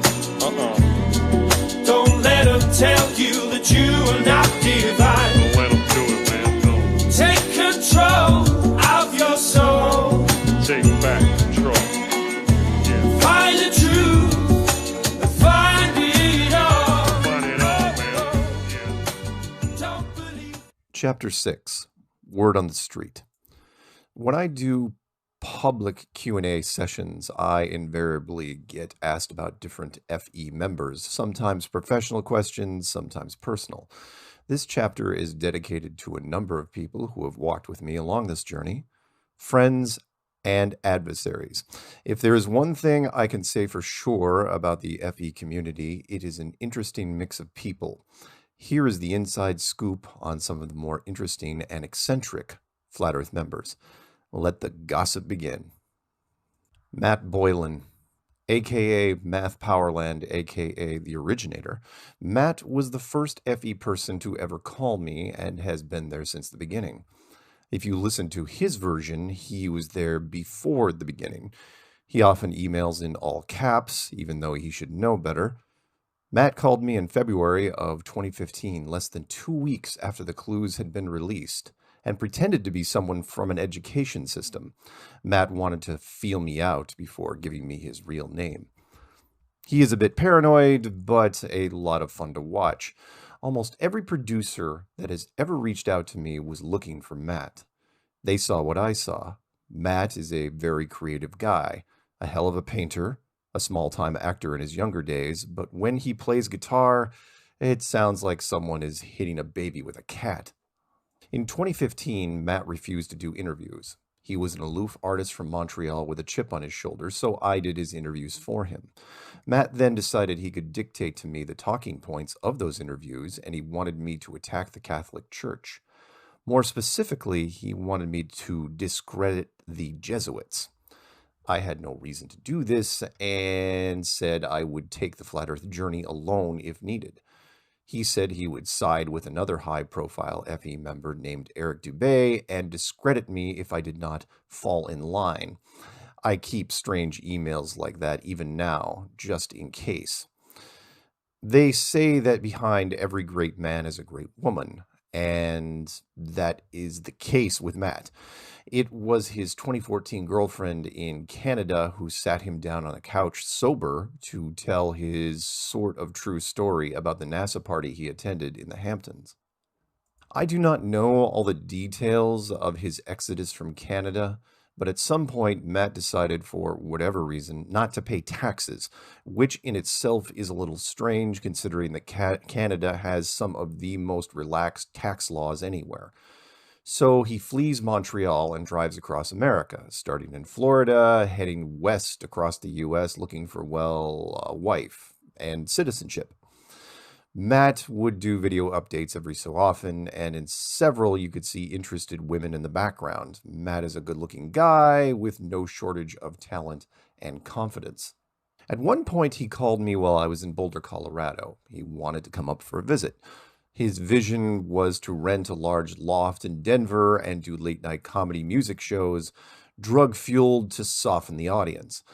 After Matt's routine, he wanted me to come on stage in a suit and deliver a Rod Serling-type flat earth message. The whole idea was a little out there, even for me. What I did not know was that Matt had almost run out of money and was just couch surfing his way across the states. He reached out to others in the community during the trip, like Patricia and Orphan Red. From what I have heard, once he showed up in your living room, he was difficult to remove. Bullet dodged. Eventually, he made it to Northern California, where Matt met his eventual wife. They just had their first child last year, and despite the antagonist role he had in the documentary Behind the Curve, Matt has resigned himself to the sidelines, which is a good thing. Ironically, it turns out he cannot do a decent interview to save his life. He is wound up so tight at this point that he has a real difficulty staying on topic and is convinced that every interview is being interrupted by government agents who are hacking his machine. Speaking of which, Eric Dubé. Eric was into FE before I was by a couple months. There, I said it. Matt was there before Eric, along with an interesting guy named Paul Michael Bales, who turned Eric onto FE. Eric did not invent Flat Earth, and most of the early work that Eric posted is long gone because his YouTube channel has been burned down twice. Why? Because Eric is also anti-Semitic, aka he hates Jewish people. I had to get that out there early because it comes up in my circles often and it has hurt us a bit.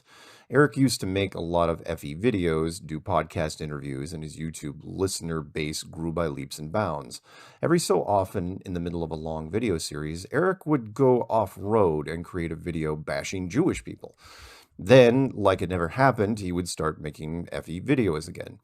This infuriated me. I had to develop an entire response monologue to explain why demographic views like that have no place in the flat earth world.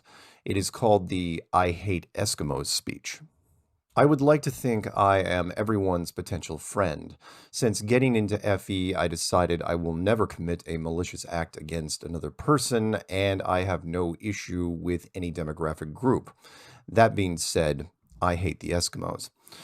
Is it because my brother was killed in a bizarre sled dog accident while spending time in the Yukon?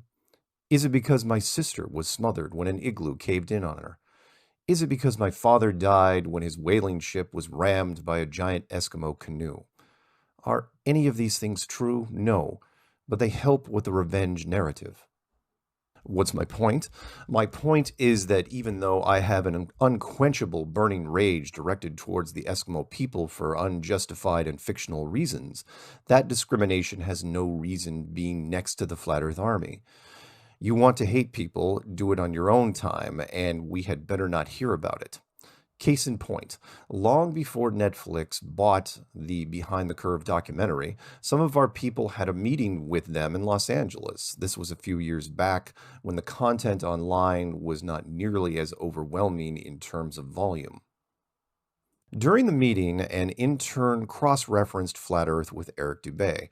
Turns out Eric had released a 4-hour documentary called Adolf Hitler versus the Jew World Order. It even had Adolf on the thumbnail. That was all the Netflix guys had to see, and the meeting was OVER. After that, I shared the story with anyone who wanted to include Eric on a project. It is interesting to see how quickly producers check a name off a list when the Jewish angle is brought up. If you believe that the world unfolds in the way that it should, then you will like the next part. Eric's anti-Semitic antics caught the eye of YouTube community guidelines, and his channel was removed twice. Subscribers, likes, hits, all gone. Eric had to then build everything back up, and there were now a lot of larger players in the game with a huge head start. You would think that the heavy slaps on the wrist would slow his rhetoric down. Just last week, I received an email from a listener who was in touch with Eric, still spreading his hate to whoever will listen. I think of the Paul Newman movie Cool Hand Luke. Some men you just can't reach. Not to say that the FE community did not reach out the olive branch. Before the 2017 conference, Eric got a video with world-ranked fighter Eddie Bravo. The informal interview ran long, and as I expected, Eric could not keep his composure and let the cannon shots fly. He condemned the Flat Earth 2017 conference as a shill fest, and when asked what YouTube channels he would endorse, remained silent. All enemies and no friends.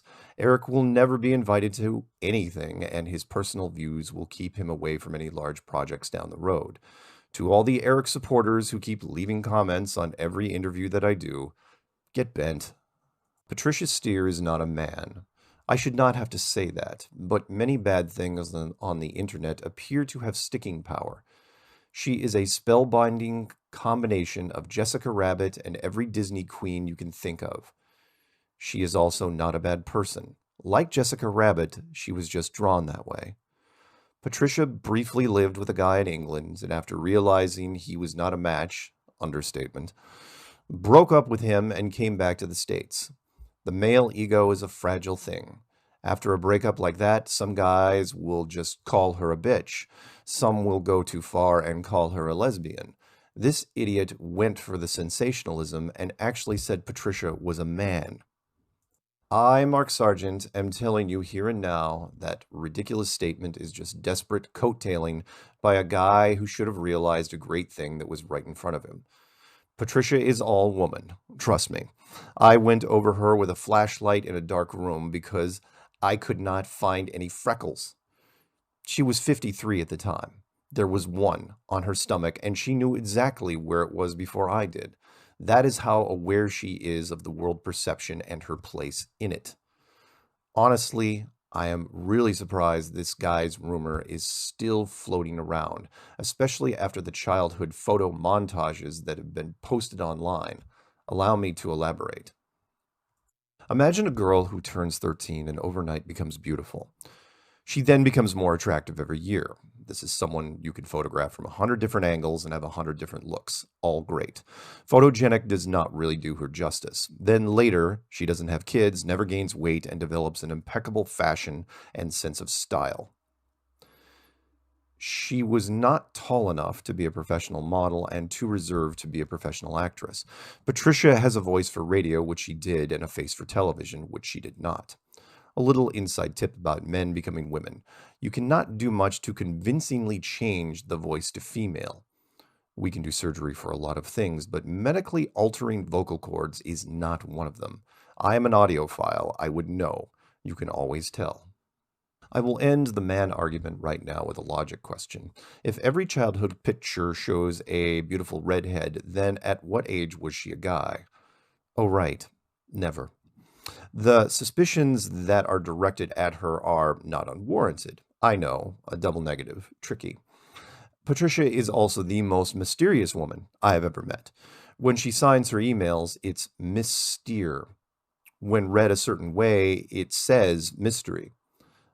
I have claimed on several occasions that she is probably some sort of Sean Young type replicant from the movie Blade Runner. Since then, I have changed my opinion. I now think that Patricia is either another life form from a different civilization that long ago crashed her Mercedes spaceship here, bumped her head, and has been wandering around being fabulous, or if the world is a simulation, she is a special part of the world system, and she was placed here for a very specific reason. If you believe in the world as software, she would be known as a hot fix. What can I tell you? She is a riddle, inside an enigma, wrapped within a vegan burrito. She has also done a great deal for the Flat Earth community and interviewed almost all of the higher profile members on her Flat Earth and Hot Potatoes show. Patricia works hard, takes the hits, and keeps on coming. We are lucky to have her. Jaronism. I like Jaron.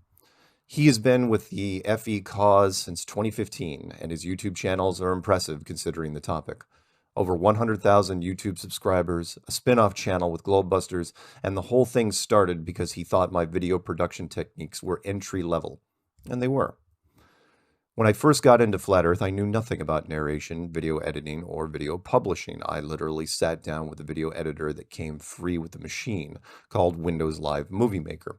I fumbled through the first months, probably should have watched a tutorial, but instead chose to dive in and use the recommended defaults.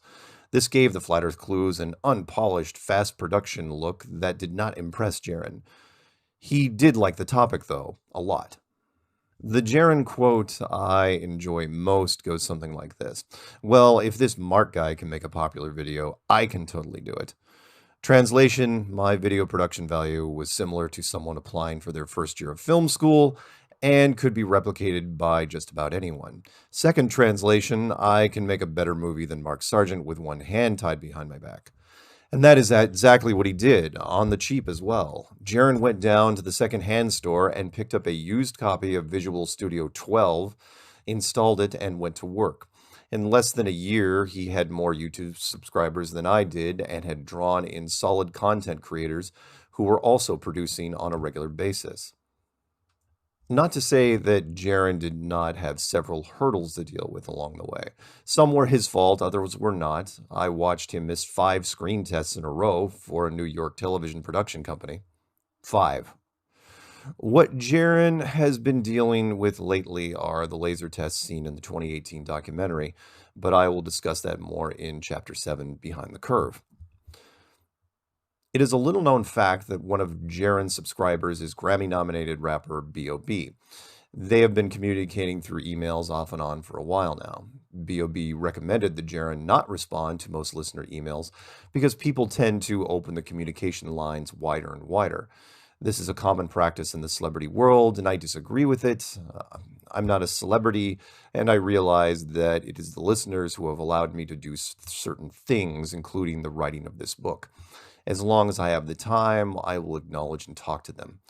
I took a few life lessons from our author Piers Anthony, if you remember what he used to do. Globebusters. I say Globebusters because that is the brand name most people know. The cast is varied a bit, but it started with Jaronism and Bob Nodell. Since I just talked about Jaron, I would like to take a few moments and focus on Bob. Bob Nodell is a great guy, full of conviction and emotion, and the separation of the two emotions can be difficult sometimes. Heaven help the internet troll who crosses paths with Bob Nodell. Bob was also part of the 2018 documentary, which we will discuss at length in the next chapter. I had a chance to spend a weekend at a Calgary Airbnb with most of the speakers from the Canadian conference, including Bob and his family. It was a great chance to know and understand why he is in this movement. To know his immediate family is to know him, and it made much more sense. Our convictions are made and broken on the people that surround us. For 90% of the Flat Earth members, they are somewhat isolated, each day facing friends, family, and coworkers that brace against them with their ideas. For Bob, it is the exact opposite. As intelligent as Bob is, his wife Cammie is more. Her brain is constantly spinning at a high RPM, much higher than mine, and I have to focus to sleep. I do not know how or if Cammie sleeps. She constantly thinks outside the box, and her energy is, for lack of a better word, relentless. Behind every great man is a greater woman. Cammie is an amazing flat earth advocate. If you ever get the chance to speak with her at a meetup or conference, please do. You will not regret it. And if that weren't enough, Bob also has a son. What do you get when two amazing minds have a son? You get an amazing product of nerd eugenics. A serious neo-maxi Zune dweeby. Shout out to the Breakfast Club. Think that's just hype? He hacked into the very popular online game Fortnite last year and accessed their unreleased Christmas gift skins, then took screenshots and sent them to Forbes magazine. Forbes, who does not share the same skill set, published the images without pixelating the account name. Epic Games, who owns Fortnite, did not enjoy the unplanned press release very much, so their lawyers FedExed a cease and desist letter to Bob and Cammie. You see, their genius son was only 15. That was last year. Then Epic Games did the smart thing and hired him on a contract basis. He now gets paid to find weak spots in their systems. Go figure. If the worst thing your kid gets in trouble for is dancing around a large tech firm's security protocols, then Bob and his family are going to be just fine. Rob Skiba. I ruined Rob Skiba's life, and I also made it better. Rob first got into Flat Earth because he heard an early 2015 interview I did with Canary Cry Radio. It was a long drive, and he listened to the whole thing twice. Once there and once back. He was stunned that the Canary Cry team could not break down the Flat Earth theory and dismiss it as silly pseudoscience. So he decided to attempt it himself and bring me on his TFR show. We debated FE on that show and another one about a month later. Shortly after that, TFR asked me to do my own weekly podcast. Yesterday, I just finished my 200th episode. Without Rob, I would not be on TFR. Now that radio network has 6 programs that are based on the Flat Earth world. How's that for staying ahead of the FE wave? Rob worked hard to get where he is, and he had some bad breaks along the way. He went through the motions and paid his dues. Nothing for him came easy, so I felt a little guilty when he asked me how many times I had to reach out to Coast before they let me on the show.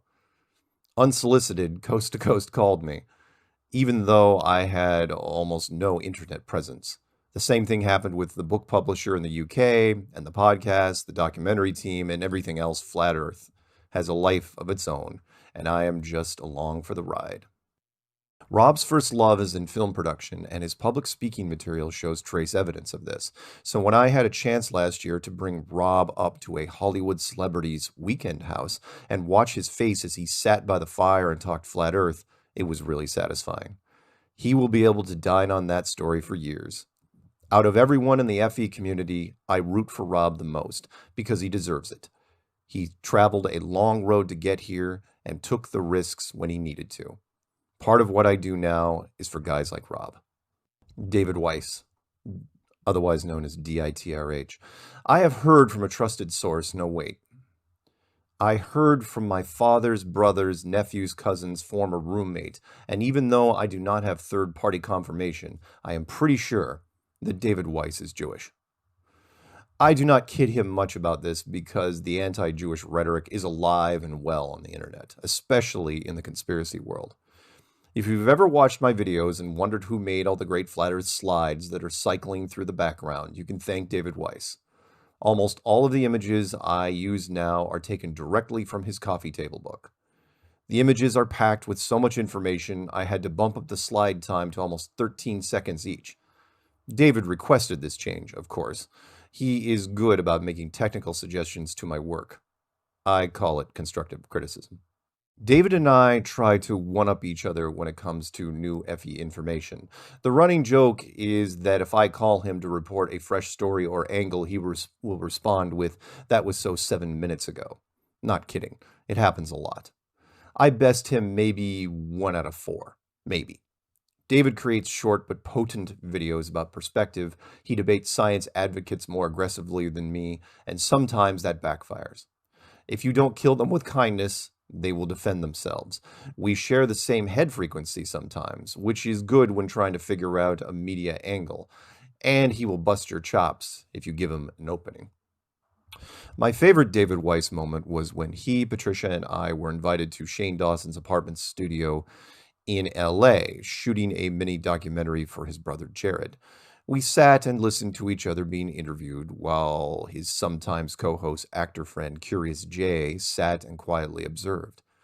I say quietly because he is currently on a mainstream network show and wants to stay in the FE closet until it is safe to do otherwise.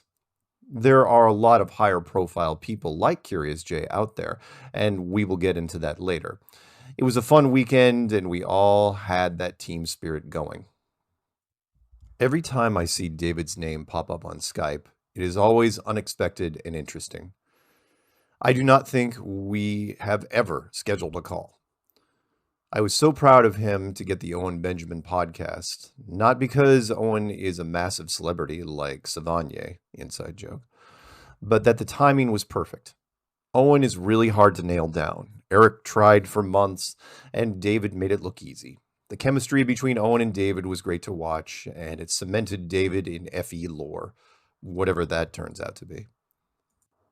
I hate Matt Long because he attracts women to him like butterflies to a lamp, and he can do it by just sitting in a chair, staring at a wall. It must suck to be a 6'4" athletic man with straight-up hair and a size 15 shoe. He used to be the most eligible bachelor in FE, but that was not going to last long. Women hunted him, and he knew it. Congratulations to the lovely Canadian Jessica and the Texas wedding that followed. Sorry I missed it, but truth be told, I hate weddings. I enjoy the podcast that Matt does with DITRH. It's a good back and forth. Matt now lives in Alberta, Canada with his new family, and it has been great to spend time with him over the last few years. He is part of a solid FE touring group now with his wife and her family, and I look forward to his work in the months to come. Robbie Davidson. Robbie is probably the hardest working man in Flat Earth right now. Between his 6-figure subscriber YouTube channel, his documentaries, and being the lead FE conference promoter, he has very little free time. It is because of Robbie that Flat Earth went on tour in 2019. He and I will inevitably keep crossing paths until this movement reaches its conclusion, which I am still trying to work out. Robbie has what I like to call director's instincts. He is always looking for the shots, the angles, the sound clips, and he hates wasting production value. Robbie has always realized the potential of the Flat Earth world, both on the religious and secular sides. The first 3 conferences of the year that I attended, Robbie was there. Yes, he comes off as a very tall, thin, high-energy opportunist, but I would not have it any other way. Without that physical drive, we would not have near the exposure that we do now. Never forget, it was Robbie that put together the first Flat Earth conference in 500 years. That is not a small feat, and it is an achievement that no one can take away from him. Rick Hummer. Rick has been the MC for the Flat Earth conferences since 2017. Rick is also one of the most creative men I have ever met. His alter ego is even more amazing. My hope is that this persona will help bridge the gap between Flat Earth members and globalists. I will do everything possible to see that Rick gets his chance to change the world through clever humor. Nathan Thompson. Nathan crashed the Flat Earth 2017 conference and snuck into the Behind the Curve documentary. It had to be said. Before Raleigh, not many people in the Flat Earth world knew who he was, because he had a tiny YouTube channel and most of the conference speakers had lots of subscribers. Everyone at the Raleigh conference was trying their best to project a solid, non-crazy, non-eccentric impression, and it went pretty well. Then Nathan showed up, wearing a hollowed-out Earth globe on his head with sunglasses over the eye holes of the globe. The media was just waiting for someone like him, and he did not disappoint. Nathan is one of the kings of FE street activism and runs the largest Flat Earth Facebook group in the US. He is also not shy about approaching someone with the topic, whether they are a family friend or a NASA employee. He can put on some amazing displays of short and long-term memory and is a force to be reckoned with in any style of debate. One day soon, Nathan will get his moment, where someone in the aerospace industry wants a piece of him and he comes back with a typhoon rebuttal that ends in a flawless victory. It will happen. It is only a question of when. God, I hope the cameras catch it. Chris Pontius. Chris builds worlds, literally. I still have the first flat earth model he ever made. It is upstairs and I show it off to film teams whenever I can. It still has the cake cover handle on it. Since then, Chris has evolved his production techniques to include a lit cityscape, illuminated rotating sky, and gorgeous wood appointments. Beautiful work if you can afford it.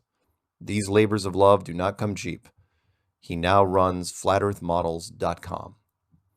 My first chance to meet Chris was in Raleigh during the conference, and his display table stood out like a fireworks show, something the cameras could not resist. Out of all the people featured in the 2018 documentary, Chris got off without a single jab or poke against him. The director, producers, and editors just loved the footage of Chris. I was told that they would watch him build flat earth models for hours, but unfortunately the movie had to be cut to 99 minutes, so all that hypnotic building is still out there on some computer in Los Angeles. When Netflix released the documentary, his phone did not stop ringing. He told me his back order list is very, very long. I cannot be happier for him. If you want a model, please email Chris and tell him Mark sent you. Karen B. When you first see Karen B. Endicott, your first thought is that you have seen her as a regular character in a movie or television show, maybe playing a dark-haired bartender on the wrong side of town. The strong, silent type, who is your friend until you become her enemy, and you do not want that. She also looks like she worked in a tattoo parlor and sports a lot of ink. Combine that with her adeptness with Class 3 firearms, yes, I said Class 3, and you have a formidable opponent. If FE ever comes under literal fire, I want her in my foxhole. For me, she hits all the right notes. Tech savvy, a voice that was built for ASMR or radio, and a stare that could burn holes in your soul. I wonder how different my life would have been if I had met her years ago. It probably would have ended in a real Mr. and Mrs. Smith fight where we used dueling assault rifles at dawn, hit each other at distance, and we both fall flat on our backs. Then, 30 seconds later, she gets up with a shoulder wound and walks away while I lay there dead. There are worse ways to go. Daryl Marble. D. Marble is objectively the best-looking guy in Flat Earth, and I wish the media would pick up on it. He has an infectious smile and a laid-back personality that puts you at ease. He also spends most of his time in Seattle, my corner of the world, and we have done several meetups together. His channel has climbed the ranks and is over 50,000 at the time of this writing, which is no small feat for someone who lives the van life, staying mostly off the grid. One day, mainstream is going to figure out what a gem he is and give him the attention that is long overdue. Paul on the Plane.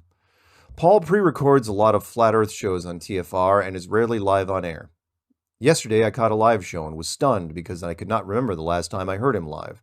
He is also part of the Flat Earth Northwest Connection, and I have enjoyed seeing him on different parts of the ongoing FE tour. His podcast airs just before mine on Truth Frequency. Check it out if you get the chance. ODD Reality. ODD is currently the largest hardcore FE channel in terms of subscribers. He broke 250,000 recently, and his listeners are enthusiastic. I was happy to see him show up at the Denver conference after I left, and would like to think he would have still attended if I stayed. To this day, he still does not trust some of the FE members, including me, which is a bit ironic considering his early criminal history. I'm not going to pull punches here. If you go to prison for a violent crime and then break out of jail, you do not really get to throw stones about trust. I'm just saying. On the plus side, behavior like that tends to further some music careers, and he is still pursuing those avenues. I wish him the best of luck and hope that one day he develops more bonds with FE members. IPS.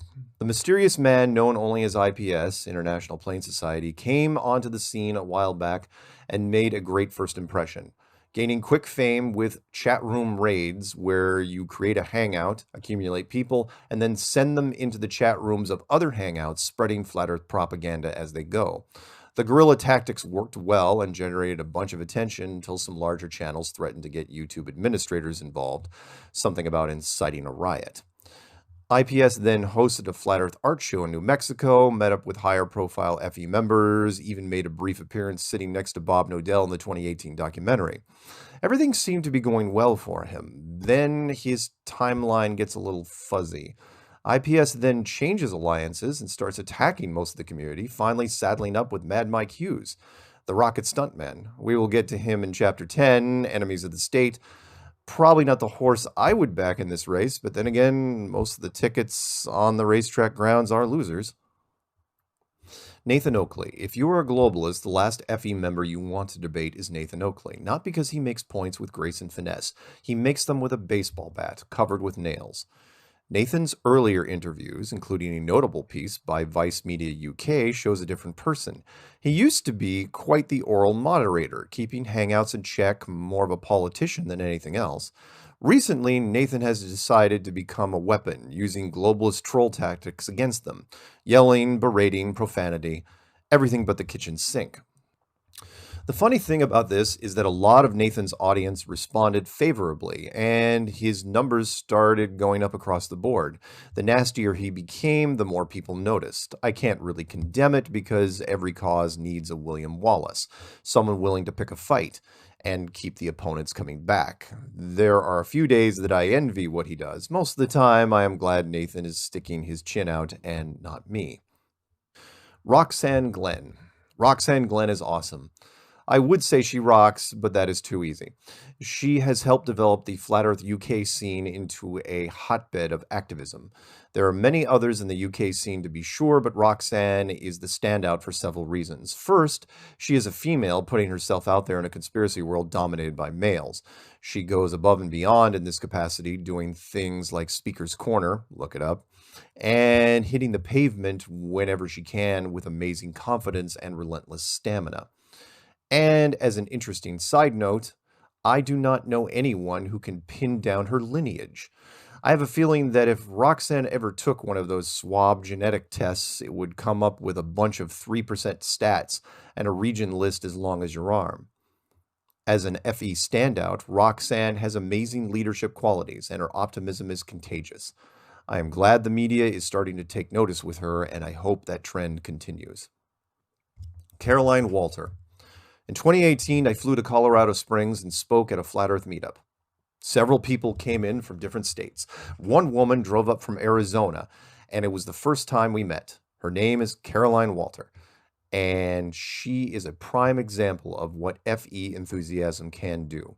After the meetup, Caroline became supercharged, driving out to experiments in California, going to meetups, attending social events, and giving her time and heart to anyone in the FE community that needed it. Flat Earth has a number of side effects, and she seemed to get all the good ones. If you get into our circles, ask about her and try to find one negative thing. And since I am not always a gentleman, I will share this. Within a few hours after meeting me at Colorado Springs, Caroline pinned me to a motel room floor and kissed me until the sun came up. Only kissed. That takes me back. Thanks, Caroline, for showing me that passion is alive and well. Jeff Grubb. Jeffrey Grubb has the largest head in Flat Earth. I should qualify this. I wear a size 9 hat. If you don't know anything about hats, that's big. I was teased about this a lot growing up in school until the rest of my body filled out. The most common nickname that I had was Waterhead. Kids are cruel. Because of this, I do not really notice the size of the average human head, at least until I met Jeff. He is a big lumbering guy to start, so it's okay. Jeff is a serious academic with degrees in multiple disciplines. He is also one of the most intelligent people I've ever met. For those of you picking on people with big heads, you should know something. That giant cranium has a lot of extra room for brain horsepower if you know how to use it. Jeff has made a lot of good videos on his YouTube channel, but to be fair, they are not for the first year FE student. My favorite is one that I mirrored on my channel showing a 3-part moonlight temperature test in glasses of water with copper strips for sensors. Worth the watch if you have any doubts about what the moon is or is not. Flat Earth Man. Alex Michael, most often known as the musician Flat Earth Man, symbolically represents all the fantastic and creative artists who have submitted songs to YouTube, and me, since 2015.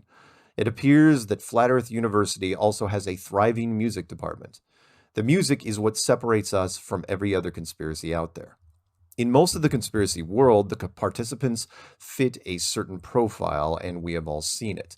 They are somewhat antisocial, look over their shoulders a lot, and like their conspiracy topics dark.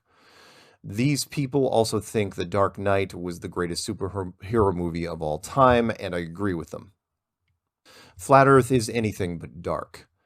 It has always been a message of hope and open-mindedness. It inspires people, and the music reflects that. Right away, I was receiving emails that either contained raw music files or links to brand new YouTube channels with music videos. They were all positive and expressed the flat earth in just about every genre you could think of. Rock, rap, folk, country, techno. They all spoke of an awakening, a disappointment, and a journey. I can think of no better background music to listen to while reading this book. The playlist on my channel, and I'm sure I do not have them all, is called Flat Earth Music 2015 to present, pushing 300 tracks now. At the top of this heap is a professional album by Flat Earth Man, a UK singer-songwriter who lives in Spain and sings with a heavy Texas drawl. I use his songs a lot for the meetup promos, and while they are great, his music videos are better. I had a chance to meet him at the Denver conference last year. I wish him all the success in the world for his efforts, and we could not ask for a better battlefield drummer. Peanut Gallery. If you have ever listened to my Strange World podcast on Truth Frequency Radio, then you will have heard this name at least once. It is a throwback to the grandstand audiences from the Howdy Doody Show, 1947 to 1960. I will not use his real name here. The secret is not exactly airtight, though. With a little digging, you could probably figure it out. Peanut is more of an unpaid silent producer for the show. He is not tied to TFR and mostly sits in a private chat room, sending me messages throughout the live broadcast, reminding me of time, sending me information on various topics, and of course, trying to get me to break concentration with jokes and random comments. I do not think I could have done the show this long without him, and this is as good time to any to say thank you. He also took over my official website, enclosedworld.com. Take a look. It's free. The Funky Bunch. As with any growing organization, there are public groups and then there are the back channels. The Funky Bunch is one of the latter. It started out as a funny Skype name. Officially, it is known as Marky Mark and the Funky Bunch. Not a name I would have chosen. Anything with the name Mark or Sargent has been brought to my attention like a top 40 record, mostly low-hanging fruit. Early ones included Mork and Mindy, my sister goes by Minda, all versions of Sargent, and when the 1991 band called Marky Mark and the Funky Bunch came out, I was so thrilled because now I had a new nickname, Joy. In addition, my Skype group started attaching my head to different Marky Mark shirtless images. Horrifying. That being said, it is a great FE support group filled with an interesting mix of people from different parts of the United States. The list is short, so bear with me as I mention them here. Brian Burton is a newly retired U.S. Army master gunner and a great guy. Karen B., I mentioned earlier. Carly Sunshine is a fantastic FE supporter and content maker who has done everything from graphics to billboards to conferences. She is also a bundle of positive energy. Nathaniel is a regular caller and meetup attendee from the impossible city of Pittsburgh, California. Zulu One, otherwise known as the Deep Voice, should have been in radio, that is Mark from New York, has been in this loose group going all the way back to 2015. He now has his own podcast and does everything he can to help the community. He is also a good friend, and I hope to see him again. Love you, man. Patricia Steer is in here as well, of course. Last but not least is Michelle Gens, otherwise known as Effie Mishka.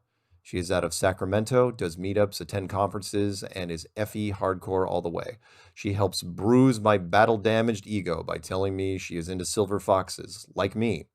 I appreciate the compliment, even though I am not. I also envy Michelle a bit because she enjoys life more than most. Vodka and bong water is not a real drink, but party on, Michelle. I love the Funky Bunch, and I owe you a debt for keeping my spirits up the last few years. The war takes a toll, and I will not forget you. The fake Flat Earth sex tape. Do I have your attention yet? This was a real thing, and I might as well get it all out in the open here. During the first part of 2016, and long before the conferences, we were just starting to think about meetups. The first meetup, of course, was organized by Patricia Steer in Houston, Texas. The second one was in Seattle, Washington by yours truly. Well, I had help, and that is where this little tale begins.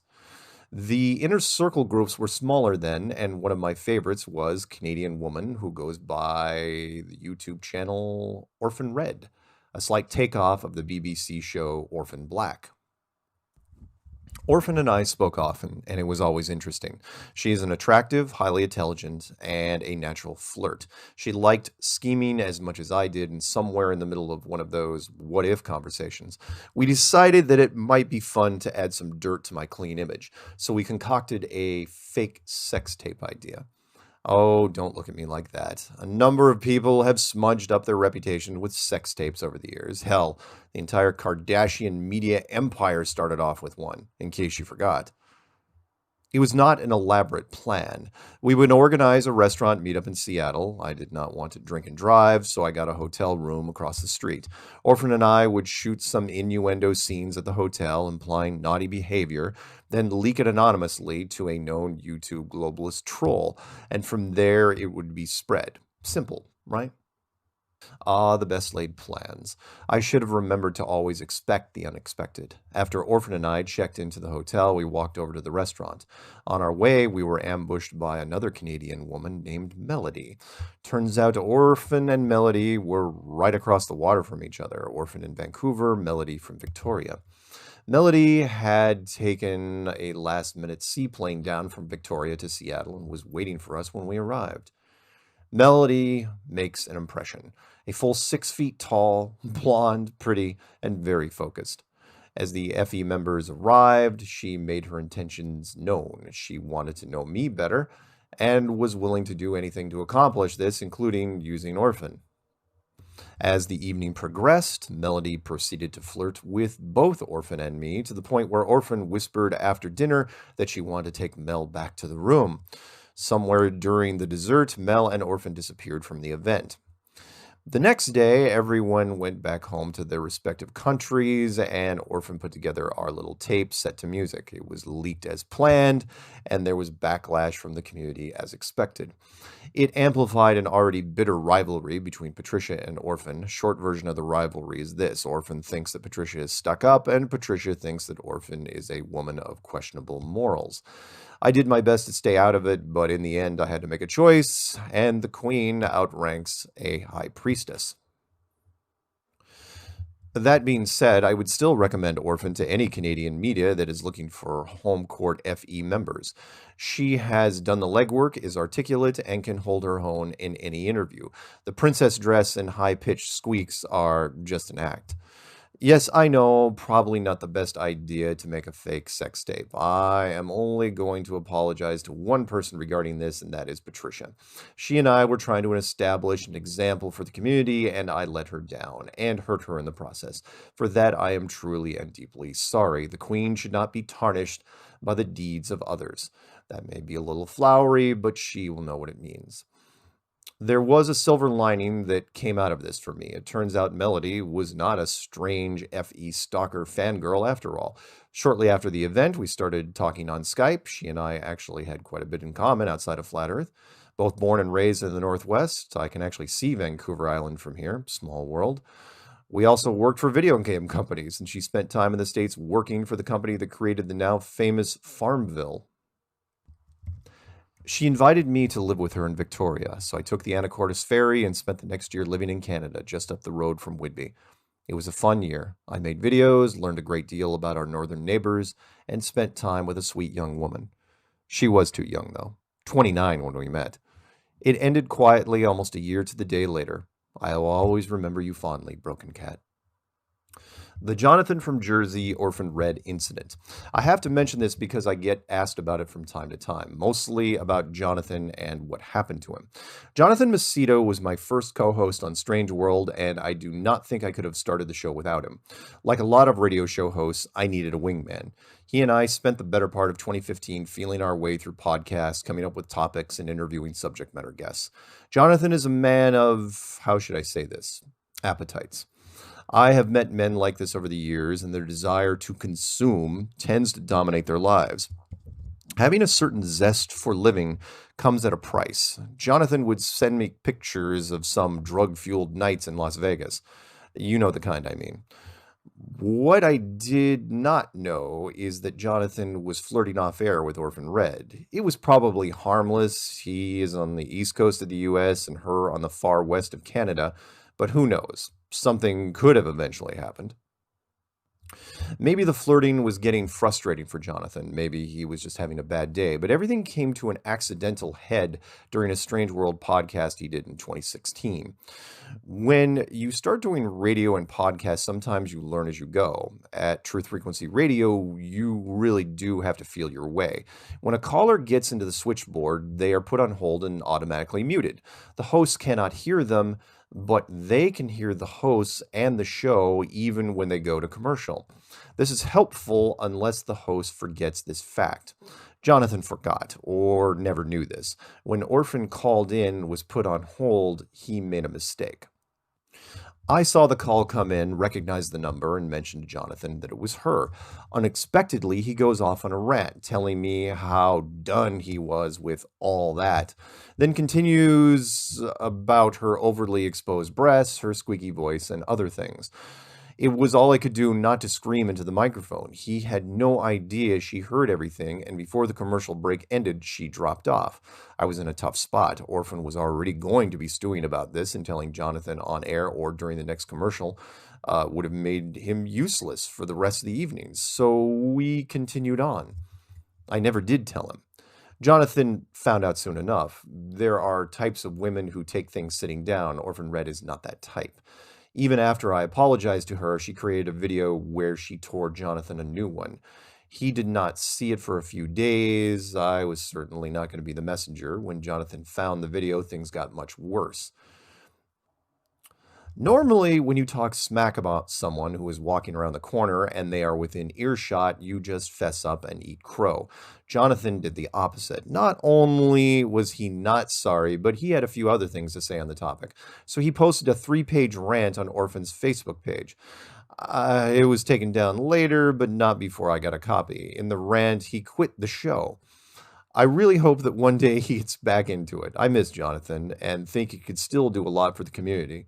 Wherever you are, man, know that I think about you often. Mark Sargent. Oh, that guy. Lord deliver us from Mark Sargent. Nothing is ever what it first appears to be. I am a great example of that saying. If you would watch Patricia Steer's podcast, Flat Earth and Other Hot Potatoes, you would think I'm this little guy next to a big banner. That's because Patricia is always looking slightly down at her laptop camera, while I, on the other end, am slightly looking up at a webcam that I cannot even reach. I'm actually 6'2". I mention it because this is almost always the first comment I get when making public appearances. You're taller than I thought.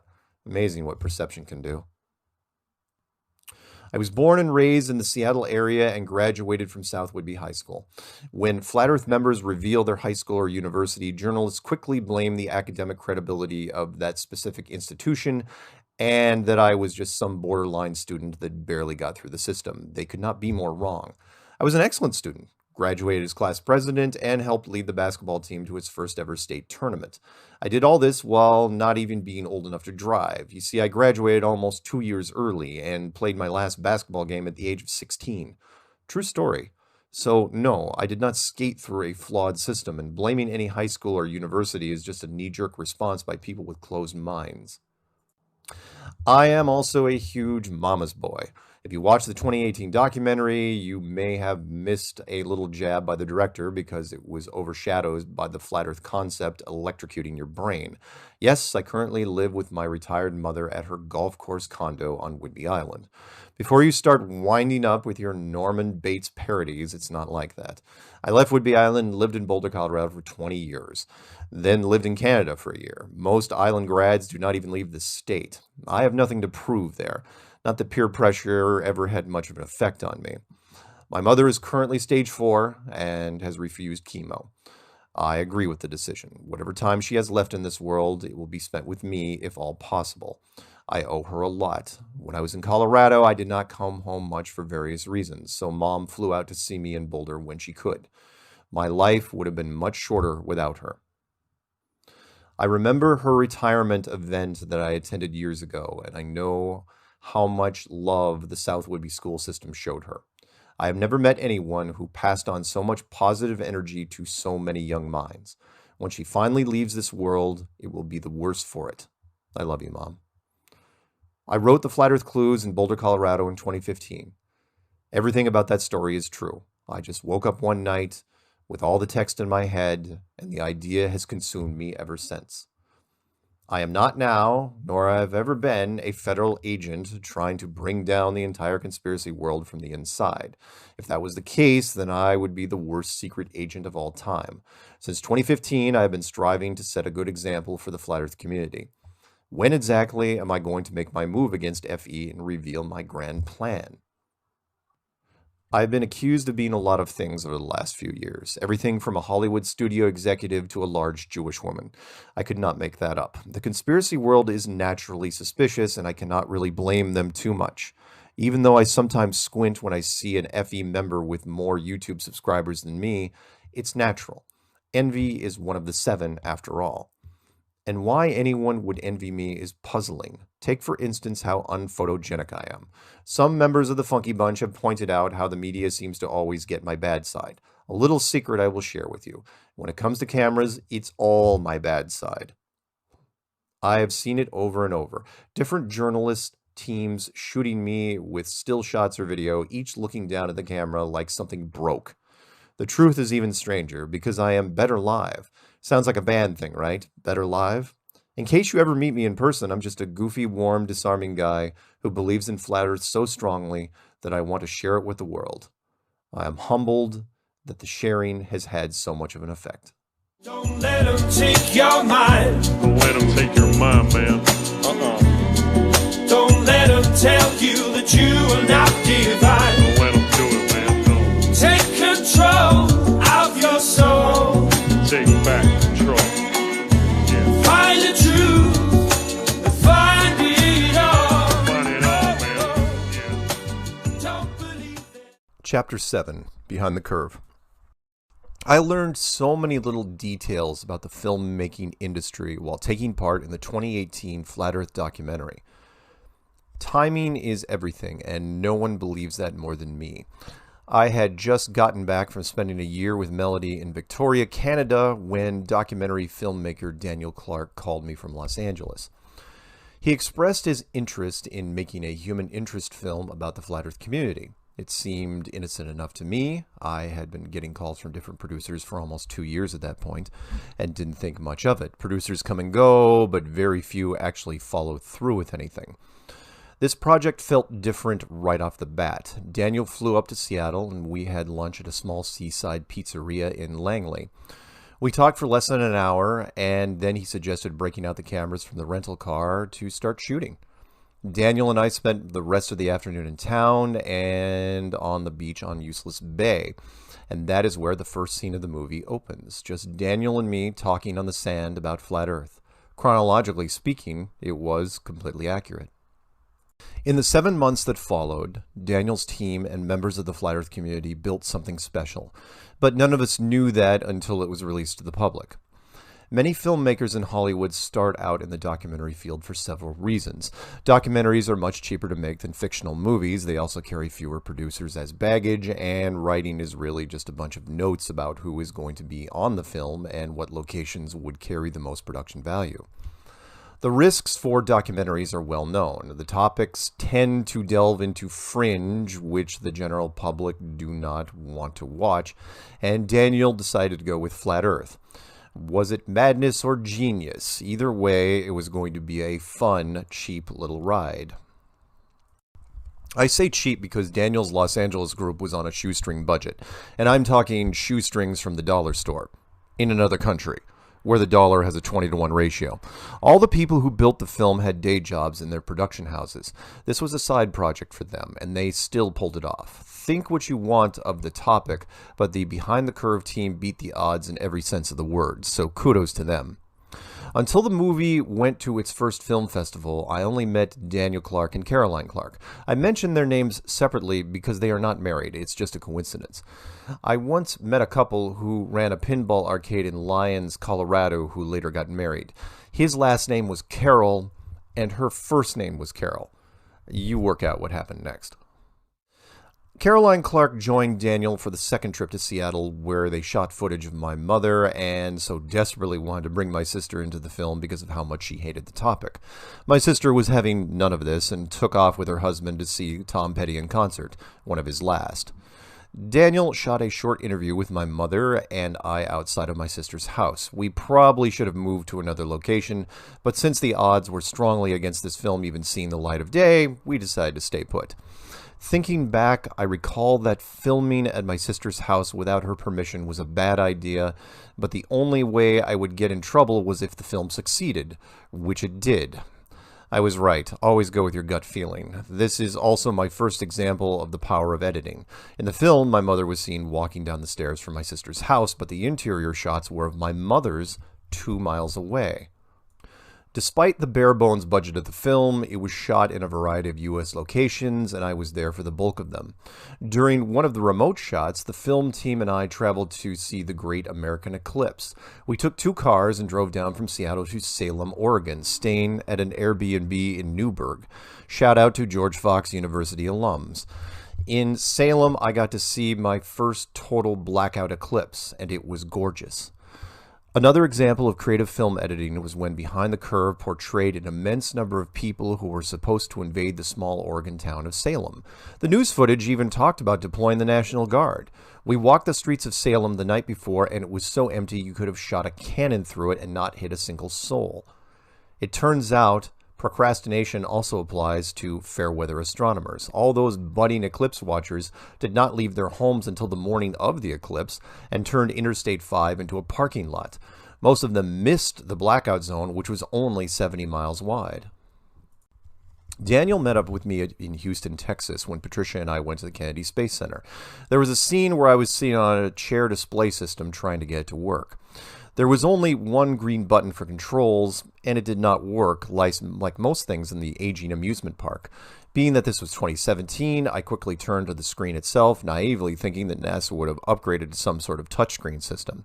Not a chance. The scene ended, and Patricia and I exited stage right. Daniel kept focusing on the green button, and the editors decided that with a simple omission, I never hit it in the first place. Daniel felt bad about that and mentioned it to me after the first time I watched the completed film. Believe it or not, I like Daniel. He is an extremely soft-spoken and sort of cat whisperer.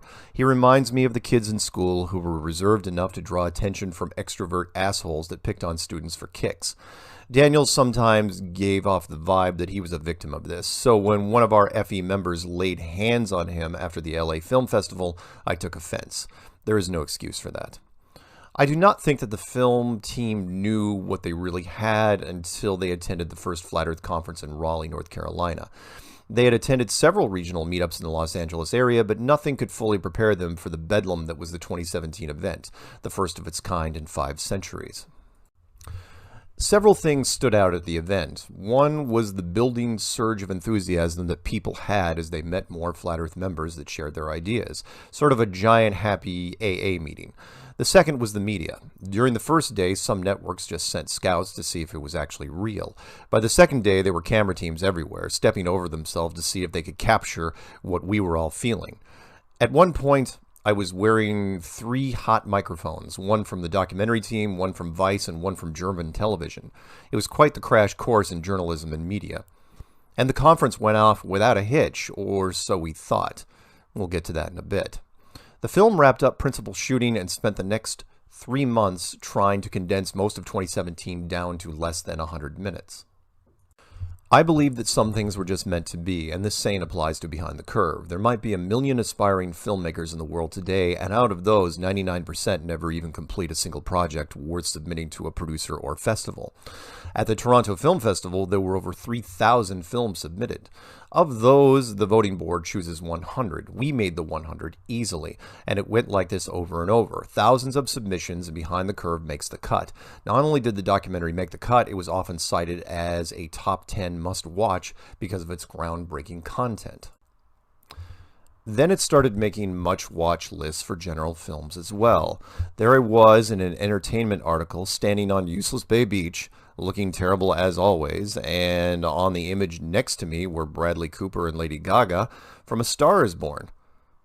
Lady Gaga won an Oscar for that film. All I got were more strange friends. So what? Lots of films make the festivals, and some even win awards, but almost none of them get picked up by a distributor. The producers thought it could take years to sell, if at all. It only took months before it showed up on iTunes, Google Play, YouTube Movies, and Amazon. Then, just before 2018 ended, it was purchased by Netflix. I had severely underestimated Netflix. I now know that if you are under the age of 30, there is a high degree of probability that Netflix is your first option for entertainment media. Maybe it's the best bang for the buck. $15 a month and you get a ton of content and access to YouTube as well. Sounds like a deal to me. Not an endorsement, just saying. Netflix released it on their service in November of 2018, and the effect was immediate. My email load, which was already heavy, doubled within a week. People whom I had not heard from since high school started contacting me. I was getting recognized in odd places. During my flight to a conference in New Zealand, yes, really, a young steward who was just passing out bread asked if I wanted the garlic slices because they were flat and round. He then winked at me and moved down the aisle. And this was happening to everyone else that was in the film. People recognized Patricia's license plate in a crosswalk. Jaron was getting emails from high school friends. It went on and on. Flat Earth was a certified thing now. Why did this low-budget film catch the interest of so many people? One of the reasons is that the average globalist, when first watching the film, does not actually believe it's a real portrayal. They assume it to be either a mockumentary docudrama or a piece of docu-fiction. I had a chance to see this firsthand. During the early months of the film festival season, Behind the Curve was accepted by so many cities, the director and producers could not even begin to attend them all. So I went as proxy. I would attend the film as an audience member and later take questions during the Q&A session. During the viewings, I would observe the audience and take mental notes. Each time the same thing happened. For the first 20-30 minutes, the viewer would be watching the movie, assuming it was a comedy, masked in the form of a documentary. They would laugh at the smallest notes of humor because that is what gear they were in. Then it would hit them, almost all at the same time. This wasn't a parody, and their eyes would get wide. You could see and hear people whispering to each other, trying to make sense of what they were watching. It's a powerful thing to change someone's expectations of a film that far into it, and then keep the audience engaged. Emotional gear changes tend to leave an impression. Once the movie ended, the shock to the system was still there, and many of the audience members had a ton of questions, and the questions lingered long after they left the theater. I should know because later they went online and emailed me.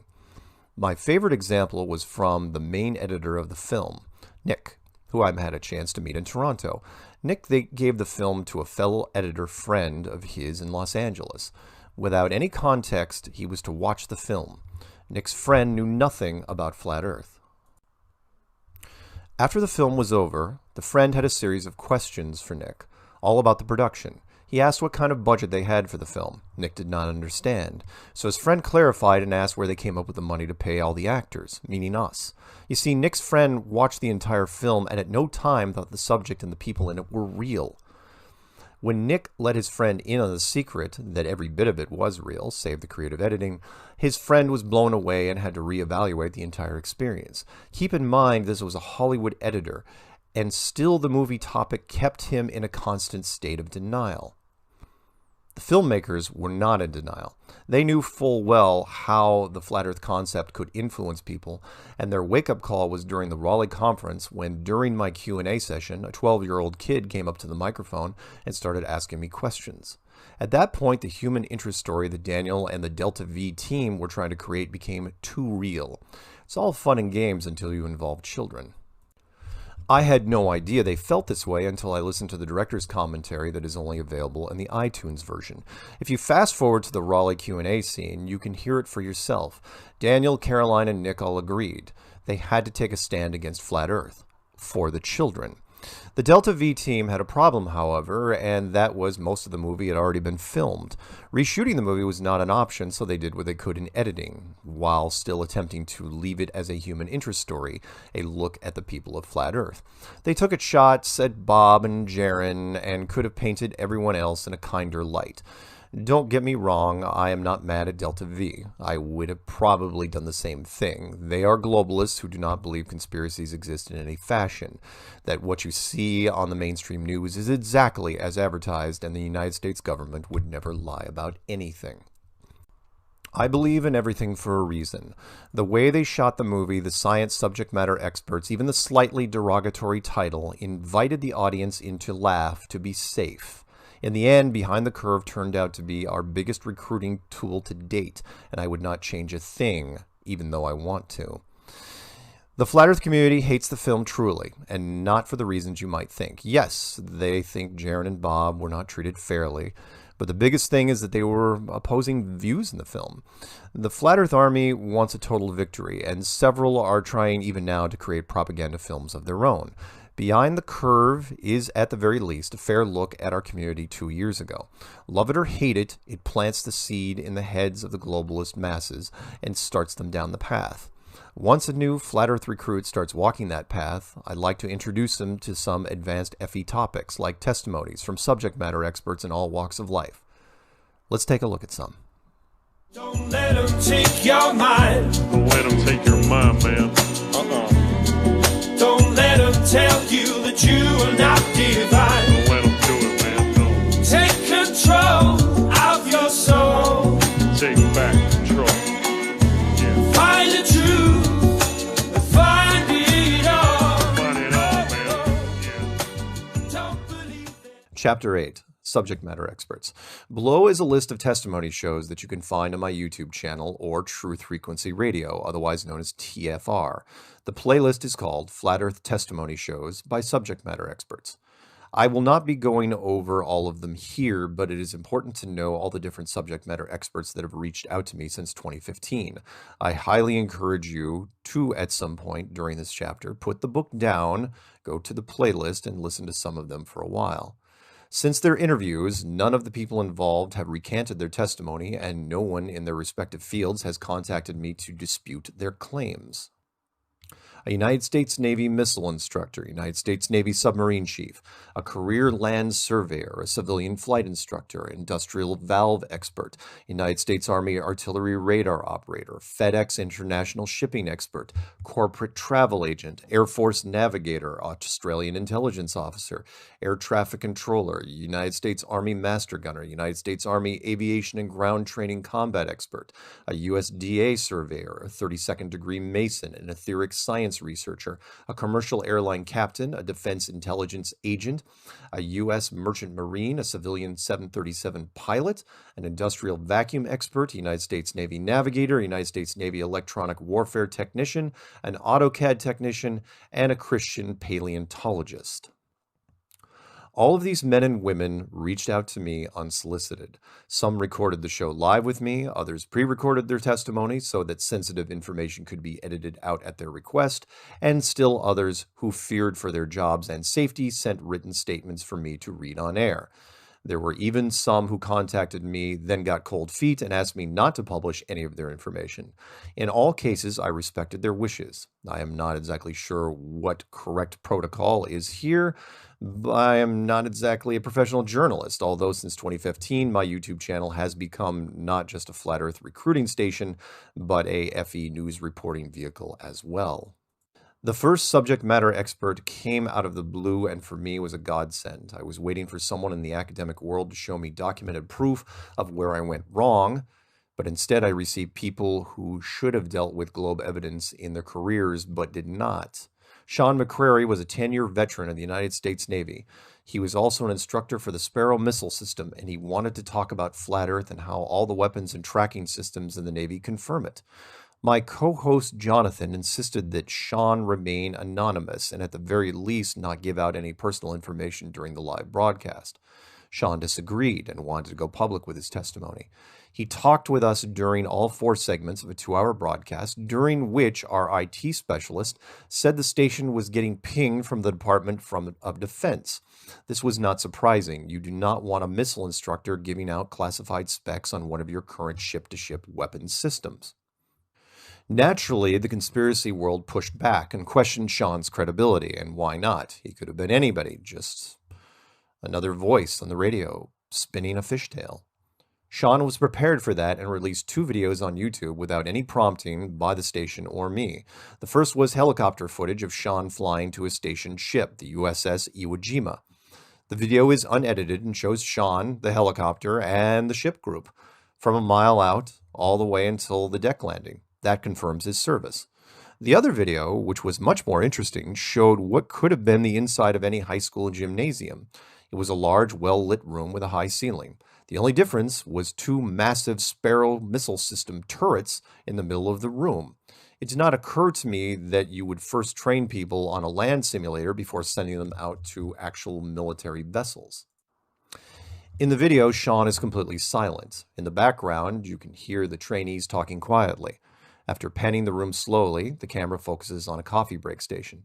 Sean grabs a wax marker and with his free hand writes, "Flat Earth, Mark Sargent," on a cocktail napkin, then turns it over to hide it.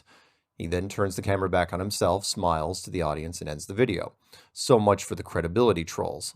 It got the attention of other podcasts, and more importantly, it prompted other subject matter experts into the FE dance floor. Sean spoke in detail about how the ship-to-ship missile systems used a 2-degree beam radar and painted the enemy target at over 50 nautical miles, which should have taken over 1,600 feet of curvature into account, but it did not. He added that not only was the curvature not factored into the firing solution, but neither was the Coriolis effect, otherwise known as the rotation or spinning of the Earth. This is an important point. When dealing with high-speed projectiles or even airplanes, mainstream science says the rotation is different depending on how close you are to the equator. Science says that at the equator you are turning at roughly 1,000 miles an hour. But this spin and the centrifugal force becomes less as you move farther north or south. A merry-go-round is a simple example of this principle. If you are at the edge of it, the spin of the merry-go-round tries to throw you off. But standing in the center, you just turn slowly around without any discomfort. This is what the Earth does, but on the surface of a ball.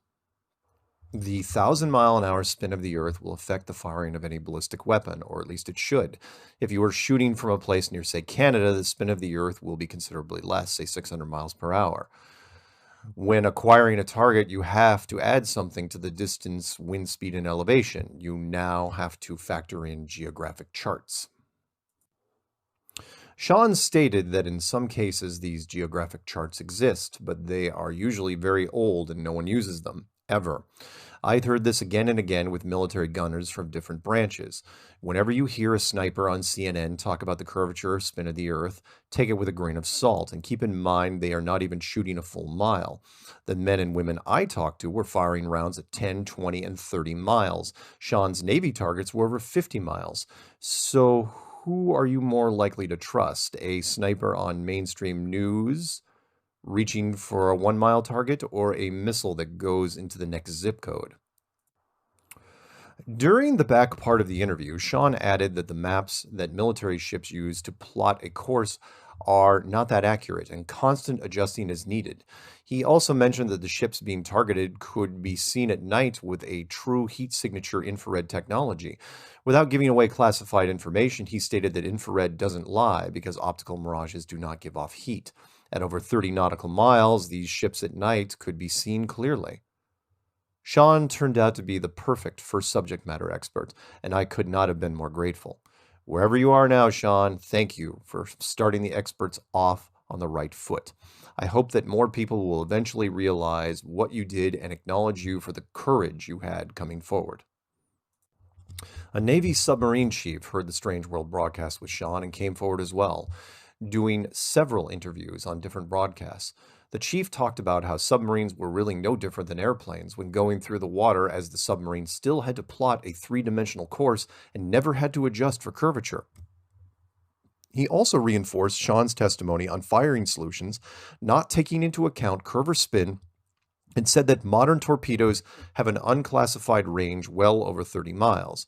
So much for the nostalgic visual images of World War II movies where you had to be right on top of the target. A retired land surveyor named James Goodson reached out to me. James was the first civilian subject matter expert and opened the doors for a lot of other people. The man was a career surveyor with 30 years of experience, and he had never measured the curvature of the Earth. He told accounts about how every surveyor, when they first start out, asks about the curvature in relation to their project. The answer is always the same. Don't worry about the curvature. It will never come up. I learned a lot about surveyors during that interview. 99% of current land surveyors are planar, meaning they treat their projects, sometimes over 100 miles wide, like the world is perfectly flat. I'm not making this up. It is why they call it planar or plane. And these plane surveyors pose problems for globalists because every tract of land in a city is measured out by one of these surveyors, which means that if you treat each project like a square cracker, then every project that butts up against it is also a flat square cracker. North, south, east, west, and every other angle should fit perfectly. The surveyor I interviewed spent 30 years doing large projects like airports and car factories, and no one ever mentioned a job where the corresponding project forgot to take the curvature into account. A flight instructor from Iowa, inspired by military and civilian testimonies, called and added to their credibility. The instructor broke down how planes should fly on a globe, adjusting for the curvature either one way or the other, constantly dipping down or up, and how the plane always just flies perfectly level. He added a new wrinkle as well, that the GPS system did not just have massive coverage dead zones in the southern hemisphere, as I described in the original Flat Earth Clues series, but the dead zones were just as prevalent in the northern hemisphere as well.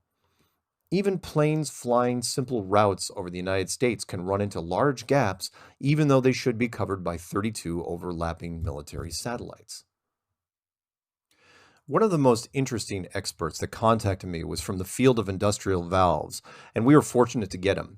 He works for one of only a handful of companies in the world who manufactures valves and seals for high-importance military vessels like United States submarines. The expert explained in great detail how in high-pressure systems, the tolerances have to be very precise and the margin of error often mean life or death. He publicly asked who supplies the high-pressure systems and parts for the International Space Station because he did not know anyone in the industry who was tied to NASA or any other space agency, and he should have. The industrial valve expert went into detail about how impossible the ISS was from an engineering standpoint, how the vacuum force of space would tear apart the ISS built with the same aluminum and plastic technology that we use on standard civilian aircraft. He was one of the first that pointed out the lack of door safety systems on the spacecraft and how the station was at a constant state of risk with all compartments being open. Meanwhile, the crew floats about with seemingly no care in the world, choosing to wear polo shirts, khakis, and socks over any sort of protective gear.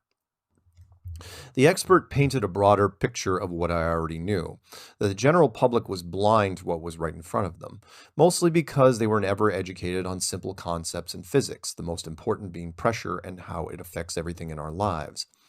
I will not be able to do the interviews justice, so I again encourage you to listen for yourselves and make your own decisions. The U.S. Army artillery radar operator confirmed that curve and spin are not calculated when howitzer cannons are used to hit targets at 30 miles away. The FedEx international shipping expert confirmed that cargo flights follow the same strange flight paths as civilian aircraft. The corporate travel agent who worked in the Southern Hemisphere said that high-profile clients complain regularly that there are no nonstop flights between many of the capital cities below the equator, regardless of price.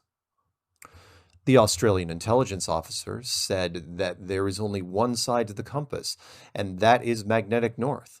As you travel below the equator, magnetic south should eventually dominate, and it never does. The officer said that he believed magnetic south does not exist at all, and registers only as a weak effect that circles the outside. Exactly what the FE community expected.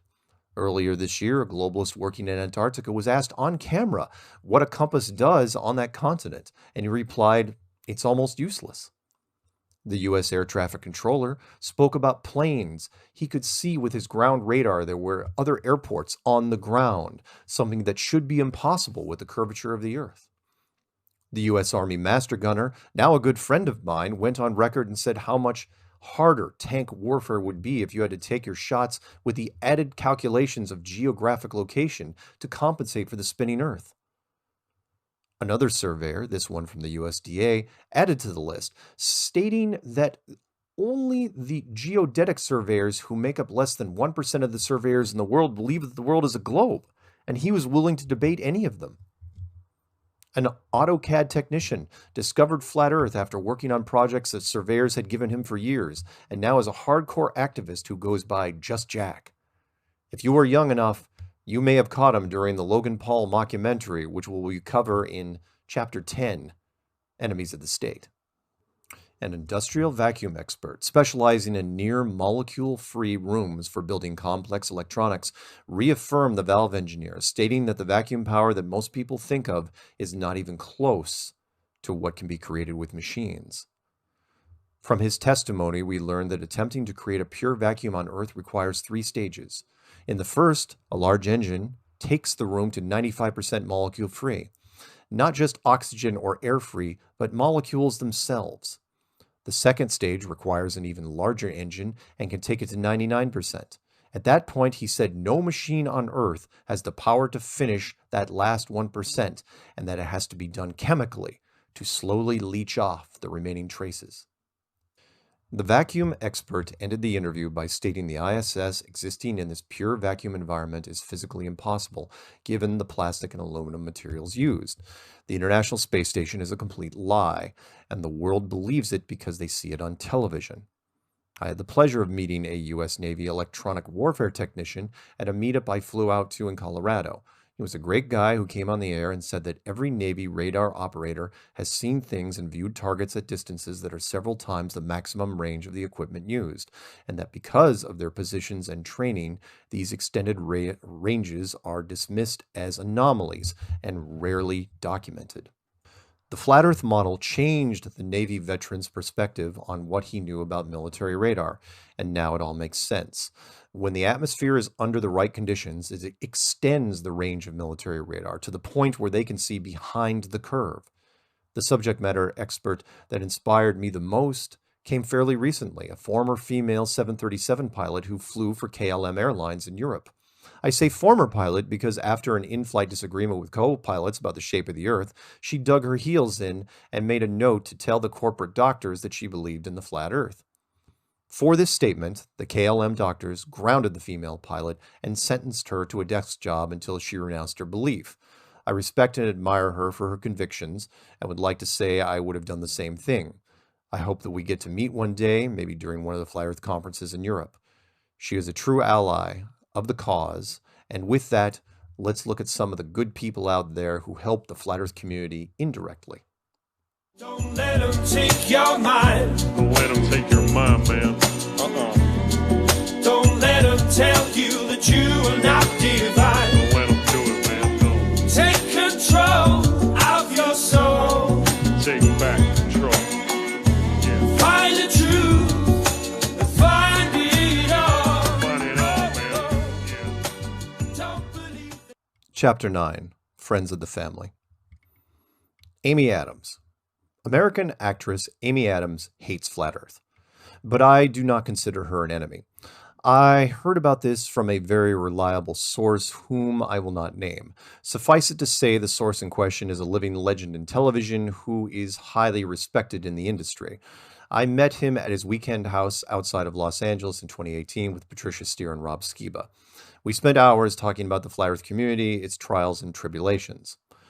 During an Oscar party earlier in the year, our television icon was with a lot of other celebs, whispering about conspiracies and hidden mysteries, when Amy Adams appeared and pulled out her flat earth trump card. You can get rid of all that other BS. Let me tell you what my father's into. Amy then proceeded to lay out all the flat earth madness and how much she hated it. One of the most effective ways flat earth is spread is by people trying to debunk the theory, especially publicly. It is kind of like secondhand smoke, still effective. That is probably not the best reference, but you get the point. During Amy's post-Oscar rant, she had infected others. Anyone that is passionate against a cause piques the interest of others. Oh, so you hate flat earth that much? I need to know where this hate comes from. If it were not for Amy Adams, I would have never been there with Patricia and Rob, having drinks and talking about flat earth with new friends under the Palm Springs stars. It's a strange world indeed. Thanks, Amy. B.O.B. Rapper B.O.B. really gave us a shot in the arm. Up until he made his flat earth-inspired album, we were still organic, and media coverage was difficult to come by. He also built that album off of 2015 flat earth material, and there was not nearly as much content then compared to what we have now, so in some ways, he should be given more credit. B.O.B. put himself out there and took a risk before anyone else. While it is true that B.O.B. had not really done much since his Grammy nomination years earlier, putting a flat earth model on the cover of his new album was still bold by anyone's standards. B.O.B. took it a step further when he made his now F.E. famous song Flatline. In the song, he called Neil deGrasse Tyson a science fraud and actually used a clip of his voice where Neil described the world as being pear-shaped. Neil responded to the attack by making an appearance on Comedy Central. B.O.B. did what he could, but his interview skills were not exactly honed, and his passion for the subject really did not shine through. It's okay, it kickstarted FE 2016 and exposed a lot of new people to the topic. Sometimes a win is a win. Vince Lombardi said that. Kyrie Irving. Kyrie had nothing to lose, or at least that was the plan in his head. He had recently won his first NBA championship, hitting the game winner that led to the title, and gave his teammate and friend LeBron James the trophy he so desperately wanted in Cleveland. Kyrie was literally flying to the 2017 All-Star Game, where he would secure his place among the current NBA greats, the best of the best. He was part of the reigning champs, still basking in the afterglow of the previous season. They were already predicted to go to the finals again that year. He had lucrative endorsements, and he was 25 years old. Kyrie Irving literally did not have a care in the world. His friend and then Cleveland teammate Richard Jefferson knew this when he was recording his podcast on the plane on the way to the All-Star Game. It's funny how technology had given almost any moment the potential of being an instant media production. Richard baited Kyrie with a few flat earth questions. Kyrie bit, and Richard uploaded the podcast before they even arrived to the hotel. The timing was perfect because, you see, the following morning was media day at the NBA All-Star Game. No offense to professional athletes, but they are more or less trained soldiers. They drill, and as they reach higher levels, they become even more focused and single-minded. Because of this laser focus, their interviews are mostly, well, boring.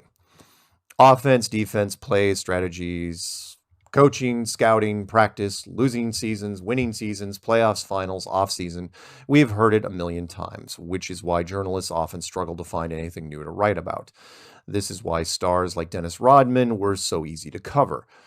Are you too young to remember Dennis? Do a quick search and embrace the strange. You're welcome. You can imagine how fast the word spread through the sports media ranks when they heard there was an audio recording of a current world champion basketball player stating that he believed in a flat earth model.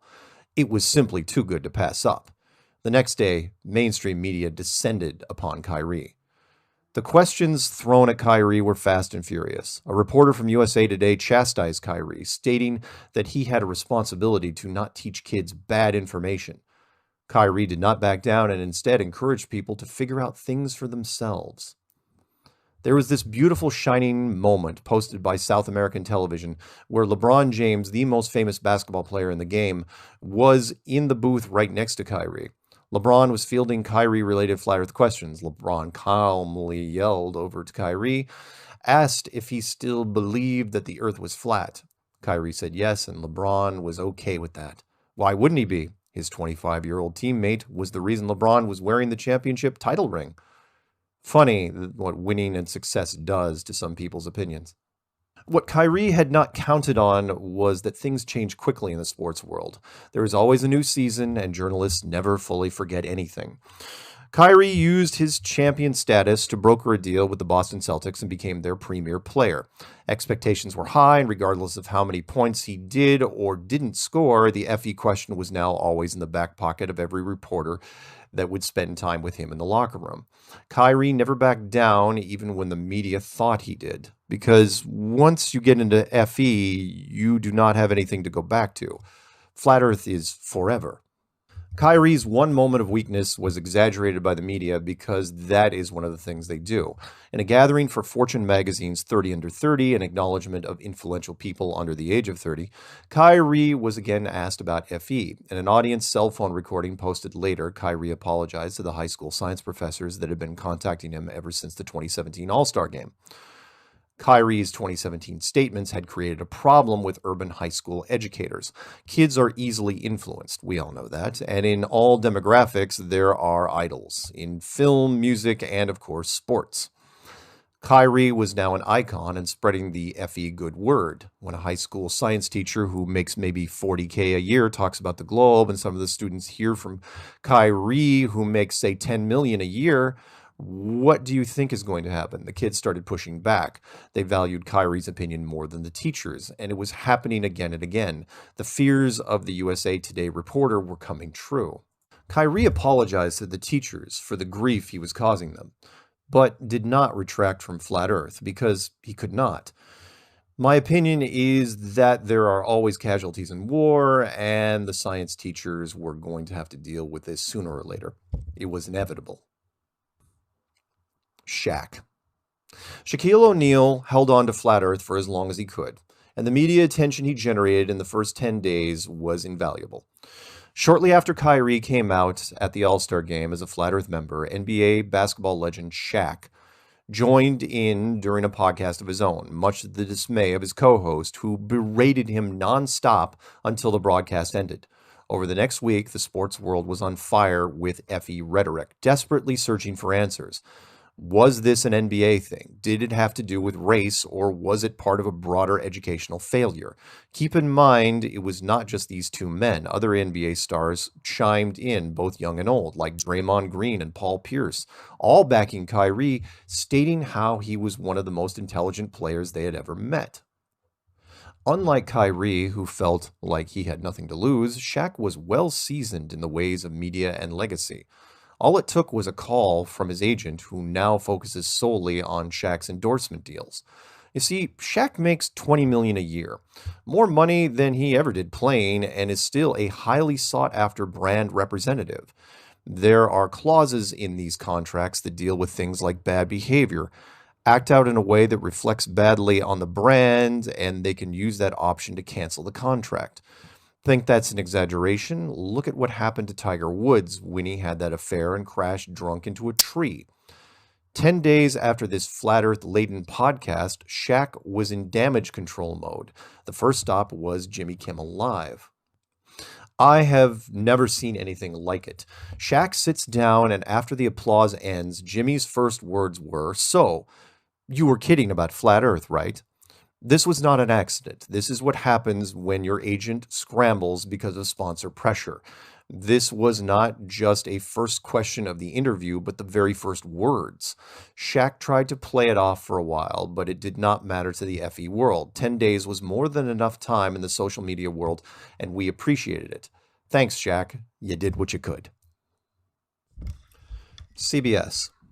CBS gave us probably the most balanced coverage to date from a mainstream network, and then they caved into audience peer pressure. Also known as the Columbia Broadcasting System, CBS contacted the FE community looking for a possible segment piece. Coincidentally enough, the timing lined up with the National Geographic story that was being planned in Los Angeles. Believe it or not, there are turf wars in just about every aspect of our lives, including journalism. National Geographic had reached out to me in the hopes of organizing and filming a meetup/experiment in 2018.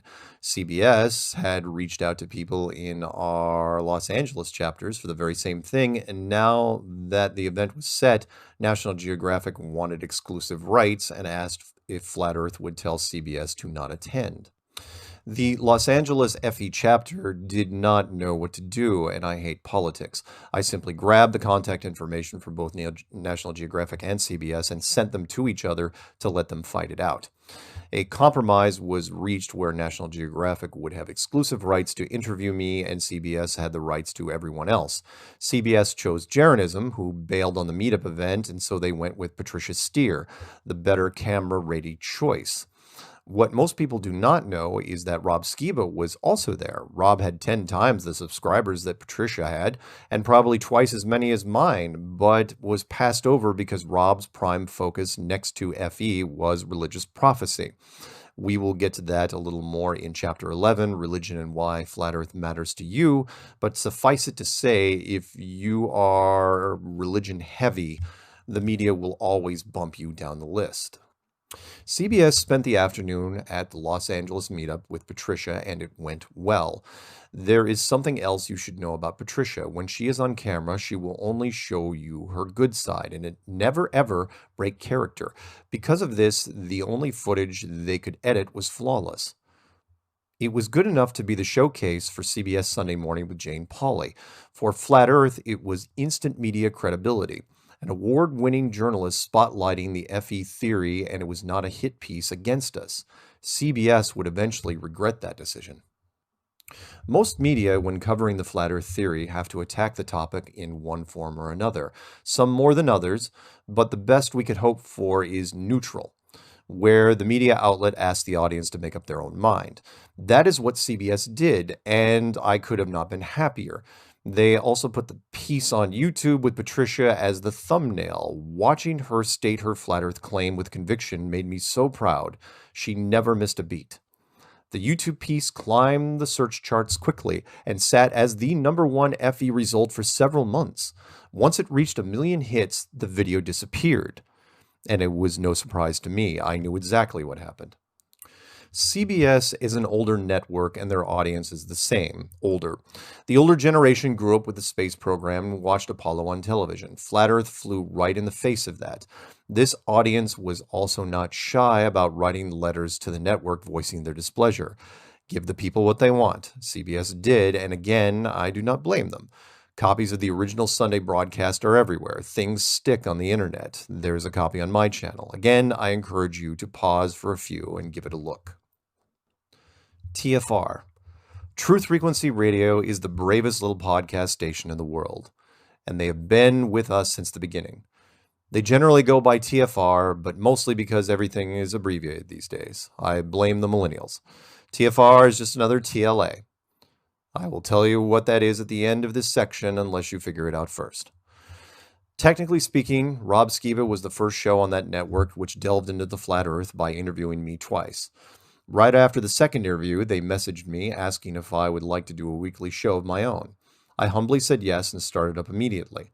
After my show, several other Flat Earth YouTube channels got on board with TFR. These included Jeranism and Paul and the Plane. By 2018, the network had at least 6 Flat Earth-related podcasts. No matter what the future holds, I will always cherish my friends at TFR who gave us protection from deception. Shout out to the owners of the station, Chris and Cherie Geo. TLA is short for 3-letter acronym. I can't take credit for it. The internet is very clever. Owen Benjamin. The comedian/actor came onto the flat earth scene late, having burned a series of Hollywood bridges while exposing how the mainstream entertainment system works. During this internal/external process, Owen did a large series of heated podcasts on YouTube where ranting was the norm, not the exception. His listener base was large, enthusiastic, and open-minded. Owen had stated his interest in flat Earth, but also said that he was on the fence regarding the topic many times. Slowly but surely, our members wore him down with experiments and globe questions until finally he interviewed one of our best. The choice was David Weiss, otherwise known as DITRH, and the interview went perfectly.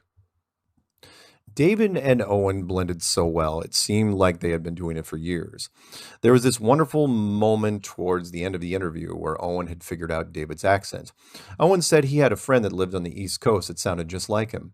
When the location was revealed, David said it was just down the road, and an instant connection was formed. I am hoping I get a chance to meet Owen at a future event. He has such a great passion on a variety of subjects. I know he is now looking to find his new place in the world, and I'm hoping we can help. Rebecca Shankula.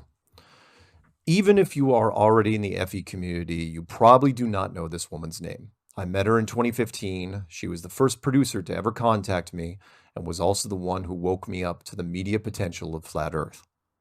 In 2015, Rebecca worked for True TV, a production house in New York City. She was intrigued by the concept and was way ahead of the curve compared to everyone else. Rebecca and I rounded up many larger YouTube channels as we could and started filming screen tests. Remember the 5 screen tests that Jeranism missed? That was them. Keep in mind, we did not have a lot of people to work with. Patricia had not even started her Hot Potatoes show yet. Matt Boylan was also asked to be part of the screen tests against my protests. In Behind the Curve, the film team listed off Matt's demands for being in the production. Rebecca received those same demands for her project back in 2015. Some things never change. Rebecca finished the tests, put together a sizzle reel, and submitted it to the higher producers. They fired her for it. Was it the wrong decision? Yes. Do I blame True TV for their reaction? No. It was the end of 2015. Before Kyrie, before even B.O.B. and Neil Tyson, for them it was too soon, and producers are paid to say no for a living. That being said, True TV should have at least explored the potential before giving Rebecca the knee-jerk reaction of firing her. Make Flat Earth as a television show? Well, that is just stupid. Funny thing, the documentary Behind the Curve came out in 2018, and one of the True TV producers who fired Rebecca contacted her with a weak apology. I'm hoping that one day soon, Rebecca will get her full vindication as an FE series finally comes out. I am a believer that good things come to those who wait. Hang in there, Rebecca. U.gov. The U.gov survey helped us far more than it hurt us. In 2017, the scientific research team, U.gov, based out of the UK, conducted an unsolicited survey of the Flat Earth movement and called 10,000 random U.S. citizens to find out their opinions on the subject. This group is one of the science research teams, and normally would be considered an enemy of the state. If they truly wanted to hurt the Flat Earth community, U.gov would have buried the results, and here's why. During their list of questions, U.gov found out that the demographic of people who believed in the Flat Earth the most were the age of 18 to 24. This group was tracking a full third against the globe. Let me say that another way. Almost 34% of younger Americans were not confident in the globe model of Earth in 2017. That was huge, and it started several chain reactions in different communities. First, the survey caught the attention of different science groups, all trying to explain the results. The theories were so broad that at one point another scientific journal attacked U.gov, accusing them of failed procedures. All those Americans cannot believe in Flat Earth. You must be doing it wrong. I loved it. Now we had science turning on each other. The other chain reaction U.gov started was in mainstream media. I watched the Greg Gutfeld show on Fox Network trying to make humorous sense of it. National Geographic reached out to me partially because of that survey. Maybe U.gov released the results as a wake-up call for science. Maybe we have someone on the inside. Remember, we have people everywhere. Speaking of which, secret bank executive. My cousin Tana called me late one night from New York City. She is a bank executive's wife and has been her entire life. A lot of her friends are the same, and the husbands have run parallel careers moving up the ladders. Tana had spent the evening at a Manhattan wine bar with a group of bankers, and as conversations evolved, eventually conspiracies came up. Tana was bored by all this. She does not believe in conspiracies. It's not that she implicitly trusts mainstream media, it's that she simply does not care. Fair enough. So this group eventually gets around to the flat earth topic, and that is when Tana decides to chime in and enter the conversation. She tells them that she knows flat earth people and that her cousin, me, makes flat earth videos and helps organize conferences. That is not entirely true. I do not help that much with conferences other than promote and speak at them. The executive group tries to wave Tana off, saying that she is drunk, mostly true, and she is just trying to be relevant to the conversation. She then repeats herself, but this time mentions my name. They then stop dead in their tracks and stare at her. You know Mark Sargent? Tana, of course, thinks that they are just messing with her, and the executives proceed to rattle off phrases from the Flat Earth clues. They then ask questions, and she pulls up my phone number until finally she sends me a pic of the guys holding up a phone with the FE map on it. I am not going to tell you the name of the bank, only that it is as big as they come, and that these men are currently high on the food chain. I mention this because Flat Earth finds its way into any demographic. It does not matter how rich or powerful or beautiful or talented you are. Flat Earth is the most interesting story you have ever heard. Prove me wrong. Robert Simmons. Robert should have never allowed to be interviewed about his work. Robert Simmons is a NASA employee and by default an enemy. He is also one of the main reasons why images released by the space agency are under daily scrutiny. His now famous soundbite, "It is photoshopped because it has to be," was uttered by Robert during an audio interview conducted a few years ago when describing how he built the default background screen for his first iPhone. Oh, you didn't know? It turns out that Robert ran into the same problem I did back in 2000 when I could not find any other images of the Earth from space. Robert could not find any either in 2007 when Apple contacted him regarding the Earth image, so he made one in Photoshop from scratch. What should have been an easy enough task turned out to be one of the poster children for the Flat Earth community. The construction of Robert's world image was relatively simple in Photoshop terms, just a series of spherical layers that mimicked what NASA showed us with the Apollo 17 blue marble shot, including different shades of ocean blue, clouds, and sun glare. This is where I have to pick on programmers because they tend to fall victim to lazy habits more than most. Maybe it's because they fit the standard stereotypes and hated gym class, never understanding that pain is gain. I could envision the entire process. The iPhone World Image project was almost done, but it was Friday, and Robert did not want to miss happy hour with buy one, get one free micro brews and $5 wings. So he just rushed through the Southern Hemisphere clouds and made it to the bar on time. Robert overused the Photoshop cloning tool and replicated a bunch of clouds below the equator. No one noticed. Apple received its world image and it was copied all over the internet. Then, years later, the Flat Earth community started looking at Earth images and the flaws were glaring. And because it had been spread everywhere for a number of years, the image could not be pulled back in. An interesting side story, while Patricia and I were at the Kennedy Space Center in Houston, Texas, we toured their largest exhibit, a space shuttle mounted on top of a 747 cargo jet. Right there on the wall was a blown-up version of that Robert Simmons image, cloned clouds and all. Why would NASA use an admitted photoshopped image of the Earth at their facility? Patricia and I also pointed this out to the 2018 documentary team there with us, and they filmed the scene, but it was cut out of the final film. Creative editing indeed. Wernher von Braun. We end the Friends of the Family section with the father of rocket science himself, Wernher von Braun.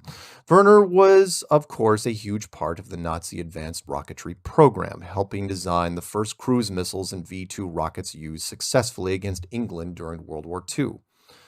After the war, the best Nazi scientists were split between the Soviet Union and the United States, and two new rocket programs started to develop. Werner is cited for being the most responsible for the Apollo program and was lucky enough to witness the fruits of his labors, including the last moon mission in 1972. He later died in 1977. I do not consider him an enemy of Flat Earth for two reasons. First, he did not live long enough to ever comment on it, although if he did, I'm sure he would have to stay true to NASA. Second, I believe Werner was always searching for truth and believed that eventually it should be given back to the people. Remember what President Franklin Roosevelt said, only tell the public as much truth as they can handle. It was with this in mind that Werner tried to reach beyond the grave, literally. If you look up his headstone, you will find a simple marker, very humble for someone of his historical stature. It simply has his name, the year he was born, the year he died, and Psalms 19:1. No German markings, nothing tied to NASA, just Psalms 19:1. Yes, I was raised a born-again Christian, but still had to look up this chapter and verse. It reads, "The heavens declare the glory of God, and the firmament shows his handiwork." Now that is interesting. Why would the father of NASA, built on the still burning embers of the Nazi war machine, mention a biblical verse on his headstone? Furthermore, why would this verse talk about a domed structure that encloses us all within? Of all the things he could have mentioned, of the thousands of passages in the Bible, he chose that one. I do not consider Werner an enemy of Flat Earth, and I never will. Now let's take a look at some of the people who have given the Flat Earth community headaches over the years, the true enemies of the state. Don't let them take your mind. Don't let them take your mind, man. Don't let them tell you that you are not divine. Don't let them do it, man. Don't. Take control of your soul. Take back control. Yeah. Find the truth and find it all. Find it all, man. Yeah. Don't believe it. Chapter 10, Enemies of the State. Neil deGrasse Tyson. I will say this about the man. Neil deGrasse Tyson is very good at his job. It is said to be proud of your enemy and enjoy his success. This is how I feel about Neil.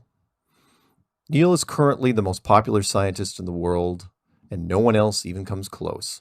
Officially, he runs the Hayden Planetarium in New York City, but that is just his day job. Where Neil really shines is public speaking, and by that I mean the traditional stage performance, walking with a mic. He gets paid very well for this, and he should be. He has a natural stage talent. I call him a scientific jack-in-the-box. Neil goes from city to city, pops out and says, "Space is amazing." He has been doing this for years and has basically taken over from his mentor, Carl Sagan. Neil Tyson, for better or worse, is the face of science and indirectly NASA. In 2004, he won the NASA Distinguished Public Service Medal, if you have any doubts to where his loyalties lie. It also doesn't hurt that Neil's demographics are almost perfect for the current climate. Neil is a good-looking African-American man with one hell of a stage presence, good enough to land him cameo roles, mostly as himself, in big-budget movies, and more than good enough to grant him appearances on pretty much any television show he chooses. Neil first showed up on our radar after rapper B.O.B. produced the song Flatline that singled out Neil as a scientific puppet going on stage to further the cause of NASA. Neil responded by quickly making an appearance on Comedy Central and doing a monologue against the rapper and Flat Earth. His performance was not great. As Tiger Woods says, he did not bring his A game. Despite the laughs and cheers from the crowd coaching, the Comedy Central audience had no idea what Neil was talking about. Remember the 8 inches per mile squared formula, which no one knows? Neil was going way beyond that, and I had to ask why. Why do a long scientific monologue to a live comedy audience, both in studio and at home, and use complex theories that were far above their heads? Why would Neil use no video or graphics when a picture is worth 1,000 words? And it was fully available to him. Why not use real-world examples that people could relate to? From my standpoint, it just felt like an obligatory token response. Since then, he has stayed out of the flat earth debate, mostly because Neil does not do debates. He has stated this many times in interviews. His role is simple, to be the articulate face of mainstream science. While on stage, Neil does not take questions, and interviews are intimate with no dissenting voices in the room. It is a good policy on his part. It would be difficult to keep up that smiling charisma when going up against a dissenting opinion. Neil Tyson is now, and probably will be for the foreseeable future, the #1 default enemy of flat Earth. He is also not loved by the physics community, and there's good reason for this. Neil does not do experiments or research, does not debate, and only attends panels because of his media presence. He is a blessing and a curse for the physics community. With him, you get higher media exposure for mainstream science, but only at a surface level. Without him, does science even have a real voice in the social media world? Brian Cox. Brian is an astrophysicist out of the UK. He is the second most popular science in the world next to Neil Tyson, and he hates flat Earth. Brian Cox hates it so much that he is in complete denial of it. He will not even acknowledge it exists. He states that flat Earth is not a thing, nor has it ever been. Brian thinks that no one who creates flat Earth online content actually believes in the theory. Flat Earth is just a myth or legend, and that no culture anywhere ever believed in it. No one has ever believed in it. Really. I find that interesting because there were a great many cultures that first looked at the world the same way, and they all drew the same thing. Let's rattle off some of them, shall we? Greek, Navajo, Babylonian, Mesa, Japanese, Persian, Viking, Indian, Mayan, Incan, Hebrew, Australian, Chunashi, Slavic, African, Sumerian, Mesopotamian, Norse, Hindu, Masonic. A little tip: when a secret society draws the world a certain way, you might want to pay attention. Islamic, Roman, Egyptian, Aztec, Arabic. All of these large groups saw the world like this. This is easy information to reference. All you have to do is search for ancient cosmologies, and the same images will appear over and over again. Bill Nye. Bill Nye is a one-trick pony who was in the right place at the right time. Bill is also not a scientist. He has a bachelor's degree in mechanical and gave up engineering almost immediately to join a comedy acting troupe in Seattle, Washington called Almost Live. I know this well because that is where I grew up. The show's lead, Ross Schaefer, suggested that given Bill's naturally thin, nerdy appearance, he should create a skit that focused on funny science experiments, and Bill Nye the Science Guy emerged from it. The show ran from 1993 to 1998 and enjoyed some success. Because the show was also excessively clean and family-friendly, it was eventually picked up by Disney for syndication, and a science legend was born. This is a good news, bad news story for the general public. Good that millions of kids got to know basic science concepts through lighthearted entertainment created by the Disney machine. I am in the camp that people are better off with some science than none at all. The bad news is that because of network syndication, those kids who watched the show grew up and became media producers, and since they knew Bill as a television scientist for years, they now saw him as an actual scientist. Power perceived is power achieved. When a general science expert is needed for a TV appearance, Bill Nye is called, often. It drives me insane. He has a bachelor's degree in mechanical, and he gets invited to speak on topics like climate change, quantum physics, and the Mars rover. Bill also hates flat Earth and voices his opinion on it whenever asked. Maybe hate is too strong a word. Bill, like a lot of other science-based people, does not understand it. He also has a strong opinion against Christianity. They tend to go hand in hand. To be fair, and this is the only credit I will give Bill, he is a solid, credible nerd on camera. He gets shoulder-tapped because the average university PhD is just too dry for television. They usually cannot articulate things well, speak with brevity, which the media hates, and gets flustered easily. 20 years of hardcore math will do that to a person. Not that I'm against math, I'm just saying. Elon Musk and SpaceX. In 2019, the New York Post ran a story called "Elon Musk is a Total Fraud." They are absolutely right. He also should never be allowed to do interviews with anyone ever. Because of social media, what the general public thinks they know about Elon Musk is almost always wrong. Ask anyone who created Tesla Motors, and they will invariably say Elon Musk. Elon Musk did not create Tesla Motors. He bought the company after it was established. He had nothing to do with the creation of Tesla. Ask people who engineered the rockets for SpaceX, and Elon Musk will get credit for that too. Elon does nothing for SpaceX except make the most ridiculous claims that go beyond science fiction and into the realm of futurism. Hell, most people even get his citizenship wrong. He is not American. He is South African. Not that there's anything wrong with that. So how did a super nerd become one of the cutting edge faces in the technology and science realms? It started with PayPal. You see, Elon is a programmer, and a pretty good one from what I can tell.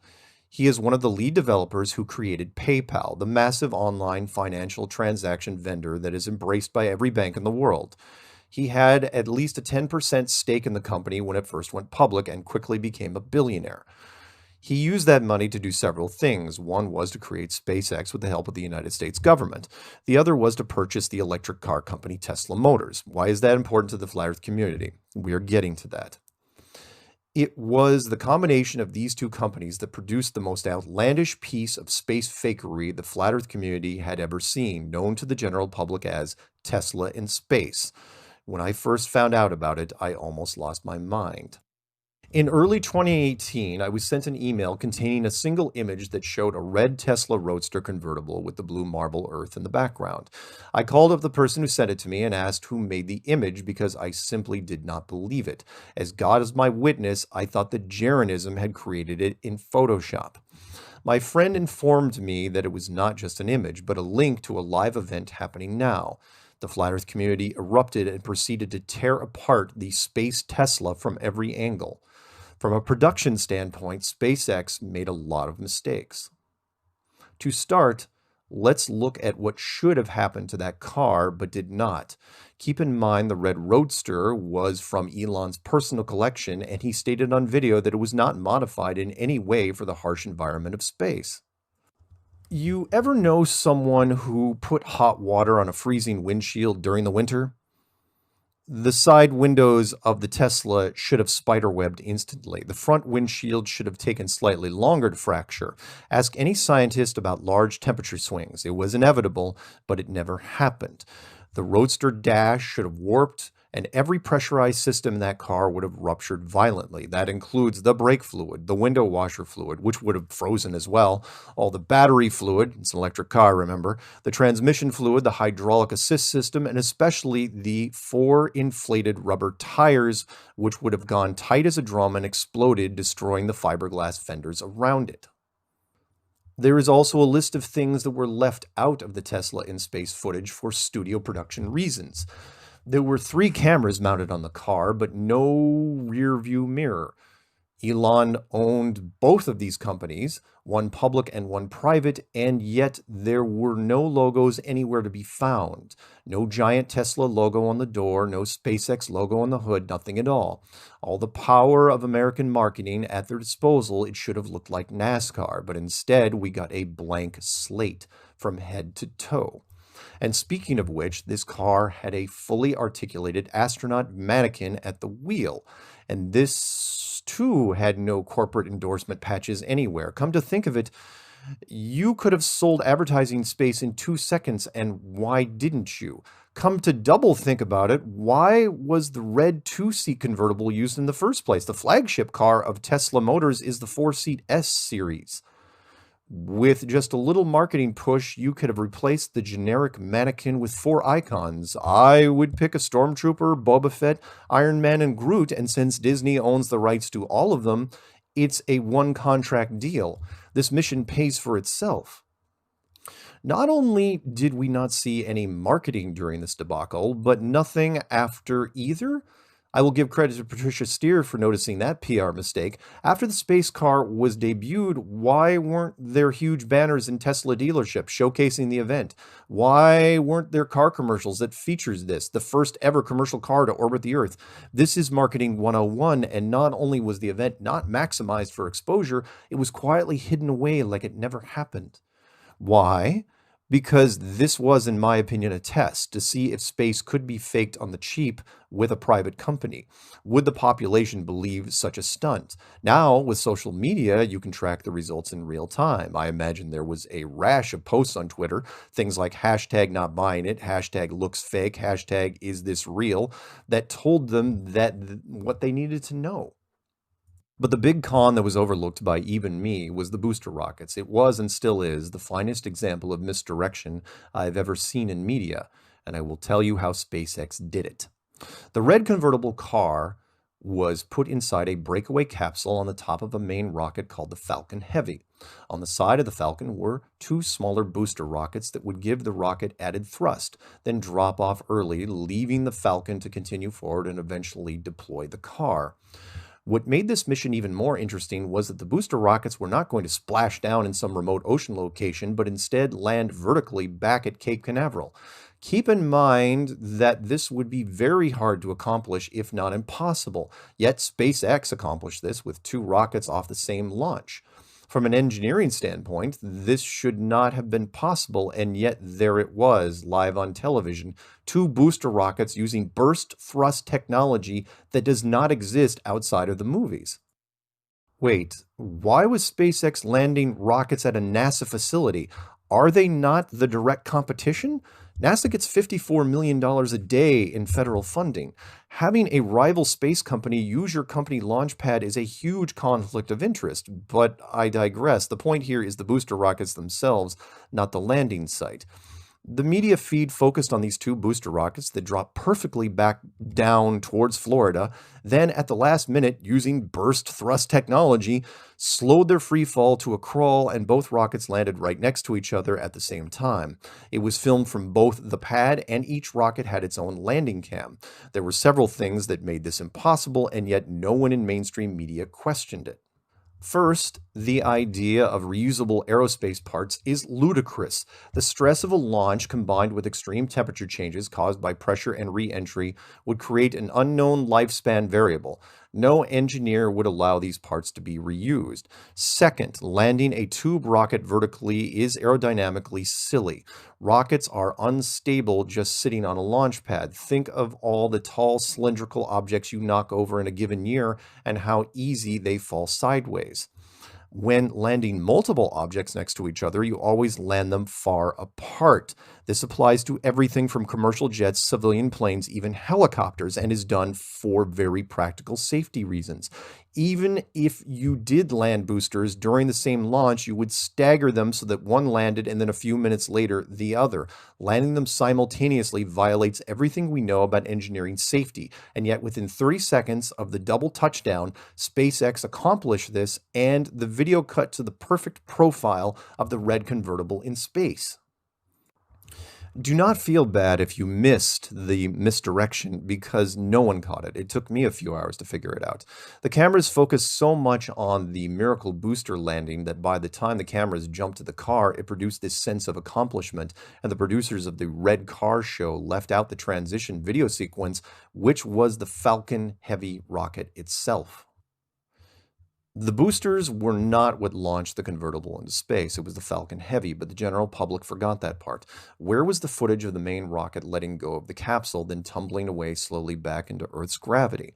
When the capsule top blew off, where were the pieces that also should have floated off into the distance? The Tesla Roadster was equipped with 3 different cameras. One of those cameras would have seen the Falcon Heavy falling away, but nothing was shown on television. This was done because the SpaceX car mission was on a budget. Having the Falcon Heavy float back to Earth would have added another layer to the special effects process. Science fiction television shows leave out footage like this to save money. Why was SpaceX doing the same thing? Instead, the production followed a very straightforward series of shots. Booster 1, Booster 2, show car. It's as simple as that. Everyone was so mesmerized with the red convertible they completely overlooked how it got there, which was never shown. Genius. One last thing I have to get on record about the SpaceX car, and I will give credit to the Globebusters for finding it. During the booster re-entry, the camera feed made a mistake and the booster split screen showed the same camera on both monitors. This was a live stream on YouTube, and once recorded, it cannot be edited. After we pointed out the error during several podcasts, YouTube allowed SpaceX to go back in and edit the video to reflect the accurate camera angles. This was a surprise to even us, but don't worry, we recorded everything and the originals are out there and easy to find. I apologize for not spending more time on Elon directly. Let's circle back to the original New York Post article, Elon Musk is a total fraud. I understood more than most why the article was written. Elon has never followed through with any technology promise he has ever made. He said that we would solve Puerto Rico's power problems with his solar technology after a hurricane destroyed their power grid. He said he would save the kids' soccer team that were stuck in the cave with his tiny submarine. Elon said he would build a high-speed underground train that would connect San Francisco and Los Angeles. He said that he would create a super commercial passenger jet that would fly from the United States to China in 2 hours and cost as much as a business class ticket. In 2017, Elon said he would take 2 tourists on his rocket around the moon and back, and he would do it by 2018. Not only did none of these things happen, none of these projects even began, and the attention span of the media and public is so short that they forgot Elon even mentioned them. Nothing about Elon is real, not even his hair. Look it up. Joe Rogan. Despite what you may hear, Joe Rogan is smarter than he lets on to be. Joe used to be one of us, someone who believed in conspiracies. Then one day he claimed to have climbed completely out of the conspiracy rabbit hole. Now he says there are no conspiracies and that everything that mainstream media says is true. The only deception in the world are the ones sanctioned by the government. This is, by the way, the first and only time a conspiracy-minded person has ever done a 180-degree turn. It is especially hard to believe given how serious Joe used to be about conspiracies. Allow me to summarize Joe's backstory and then decide for yourself what happened. Joe was an actor/comedian for a number of years, then got into commentating MMA fights. Along the way, he delved into certain conspiracies, and the one he was most vocal about was the American Moon Program. This was years before Flat Earth 2.0 came about. Whenever the topic came up during an interview and Joe was asked, he would give his opinion with great enthusiasm. He thought the entire Apollo program was a load of junk, and there was no way we ever went. The problem for Joe was that he was winning these arguments. Debate 101, if both sides are relatively equal, the person with the most conviction often wins because they appear to want it more. Joe then goes media dark for a number of months. When he emerges, he has a brand new show on the Sci-Fi Channel called Joe Rogan Questions Everything. And in the first episode, he recants every bad thing he ever said about NASA. And everything they ever did is 100% true. Yep, nothing suspicious there. Joe Rogan Questions Everything was canceled after its first season, and then Joe started up his own podcast, which is now one of the top 10 in the United States. He has on science advocates all the time, including Neil deGrasse Tyson, Brian Cox, Elon Musk, and several astronauts. Joe no longer believes in any of his previous conspiracies. He also regularly takes shots at Flat Earth and brings it up to his guests whenever possible. Attacking Flat Earth from his show is a smart move from the show's standpoint, and I would like to think that secretly he knows the whole picture. To aid him in his attacks, Joe enlists a figurative, not literal, punching bag named Eddie Bravo. Eddie is a professional fighter and a huge Eric Dubay fan. Being an Eric Dubay fan means that you only trust Eric. Joe and Eddie go at it from time to time, and Joe also encourages his guests to take on Eddie regarding the Flat Earth topic. This makes for some interesting drama and, of course, fuels the fire of the Flat Earthers who listen in and comment whenever they can. One day, I hope to sit down with Joe off camera and see where his head is at. I try to tell others not to be too hard on him, because just about everyone has a pressure point. Joe was just doing what he thought was best for his family, and I can't blame him. He is an official enemy, but only because he has to be. Logan Paul. The world would be a slightly better place if Logan Paul was not in it. I should have said people like Logan Paul, but he stands alone in a world of tools. More than PewDiePie, more than his younger brother, more than, well, anyone. If you don't know who Logan is, don't feel bad. Neither did most of the speakers and audience at the 2018 FE conference in Denver. The short version of the 2018 conference is that I walked out to protest Logan being in the same room with us. The longer version is a bit more complicated. I used to do internet research for a living. I love data and I love stats. While looking up different YouTube personalities, I ran into Jake Paul, Logan's younger brother. Through Jake, I found out about Logan. Logan does internet pranks for a living. They are simple, they are childish, and they get a lot of views from 8th grade boys, his target audience. When you do these pranks, the videos get a lot of hits on YouTube. The parent company, Google, sends money to your bank account. Stay with me here. The more pranks, the more money. Bigger pranks, bigger money. If you are thinking this sounds familiar, you are correct. The initial concept started with Johnny Knoxville and the MTV show Jackass. When the internet was still new, Johnny and his posse completed a number of seasons culminating in several mainstream films. Jackass turned out to be a successful franchise, which ended before YouTube began. That is where Logan and others took over. Logan copied parts of the Jackass formula, even adding an obligatory dwarf to his cast because dwarves are still funny to 8th graders. I am sorry, Peter Dinklage, you are a god among actors. Imagine a junior high boy, not particularly bright, who gets more money than his parents combined for pranking his friends and complete strangers. Where do you think that ends? Logan pranked just about every demographic he could in the US, ran out of targets, and then started going to other countries, culminating in December of 2017 in Japan, which is now known as the Suicide Forest Incident. When you are surrounded by people who always say yes, then every idea you have is a stellar one. Take, for example, this gem. You fly from Los Angeles to Tokyo, Japan, then drive to a remote forest that is well known for Japanese people taking their own lives.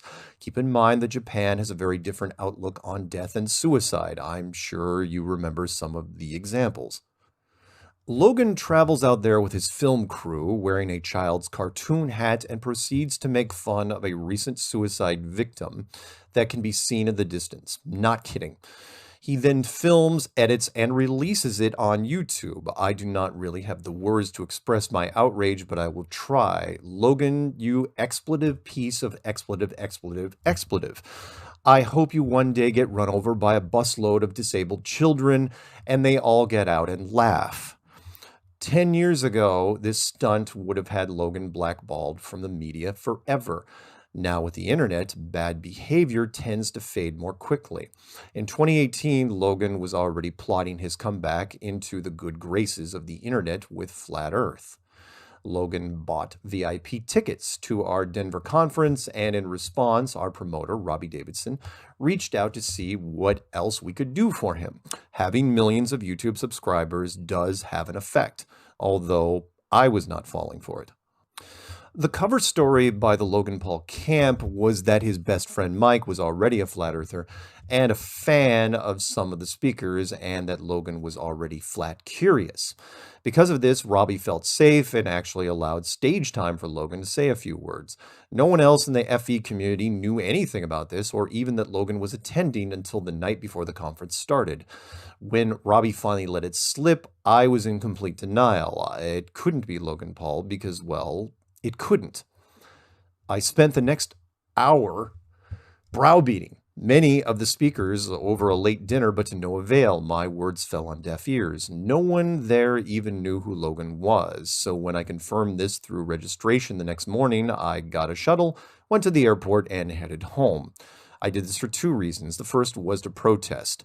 Suicide has taken several of my friends over the years, and that outrage will never fade for me. The second was insurance.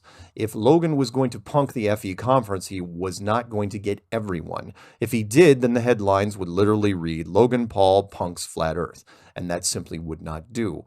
I made the sacrifice, gave up my set, really pissed off the lovely Patricia Steer, and rubbed a lot of people the wrong way. To make matters worse, Logan took months before he released his mockumentary, so I took the criticism hits all the way until March of 2019 when Flat Earth to the Edge and Back came out. It was an hour-long troll job stating that he was never curious about Flat Earth, his friend Mike was never into it either, and the entire film team was in on the prank, including his fake girlfriend, whom he flew in from Australia. To be perfectly honest, it was even worse than I thought it would be. There was no lingering punchline. He took childish shots from minute one, and it never let up. Logan even made a behind-the-scenes video that covered the bloopers and production. Vindication was mine, but if I had a time machine, I would just have gone back to the past and made sure Logan's parents never met. Probably easier than smothering him in his crib. Remember, Logan, the first thing you should know about us is that we have people everywhere. Red Bull. The only reason people know about Felix Baumgartner is that he has an unusual name that is easier to remember. Thanks to well-placed Red Bull marketing dollars, everyone has heard about the Red Bull jump. Take a veteran skydiver, put him in an oxygen suit, put all the gear into a balloon capsule, take the capsule to 130,000 feet, film the whole thing, and make sure your energy drink logo is everywhere. To make sure the jump is more dramatic, make sure the main camera is a GoPro or fisheye lens, which bends the entire image so that the curvature of the Earth is greatly exaggerated. You have looked through a fisheye lens many times. It's the peephole in hotel or apartment doors giving you a wider view. You know the hallway isn't curved, it's perfectly straight, but looking through the door, it appears curved. The fisheye lens works on everything, even the horizon. When Red Bull handed out images to media, they made sure to get the most of that curved image. Every week, someone emails me about the Red Bull jump. When I explain the fisheye lens, they get quiet. For one, the jump was at 130,000 feet, which is only 24 miles. If the curvature was that severe at 24 miles, the entire world would be the size of Arizona. The ground below had no water at all, which is impossible if the globe was over 70% water. The camera inside the capsule looking out showed a perfectly flat horizon. Finally, Felix said that he could see the curvature from that height, but Neil Tyson says that the curve cannot be seen from that altitude. So who do you trust? Metatron. There is an old saying, no good deed goes unpunished. That is what happened here. A few years ago, there was this small-time media producer by the name of Joe Reel from San Diego who contacted me asking if he could build a phone app for my Flat Earth clues.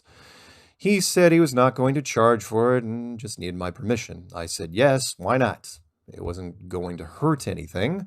Joe did the same app for Patricia Steer. A short time later, he asked if he could buy marksargent.com, make it a subscription service, and he would split the profits with me. Sure, why not? I didn't have to create that much extra content for it, and the exposure would help the YouTube channel. I signed a one-year contract for the website, and Joe bought the rights to it. It was obvious from the start Joe did not have any money and just kept everything that the site brought in, but I kept up the content creation until the year ran out. We did not renew the contract. Lesson learned.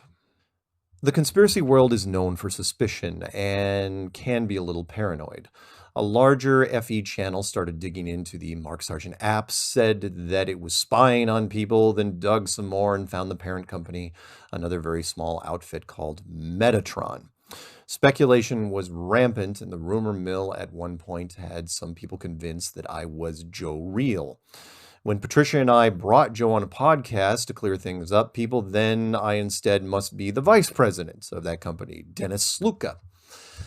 I am easy to find on the internet. The only mailing address I've ever had are in Washington State and Colorado. Yes, I spent a year in Canada, but never received mail there. None of this mattered to the overly suspicious group, and the rumor that Patricia and I are intimately tied to Metatron still persists to this day because some larger YouTube channels still spread it.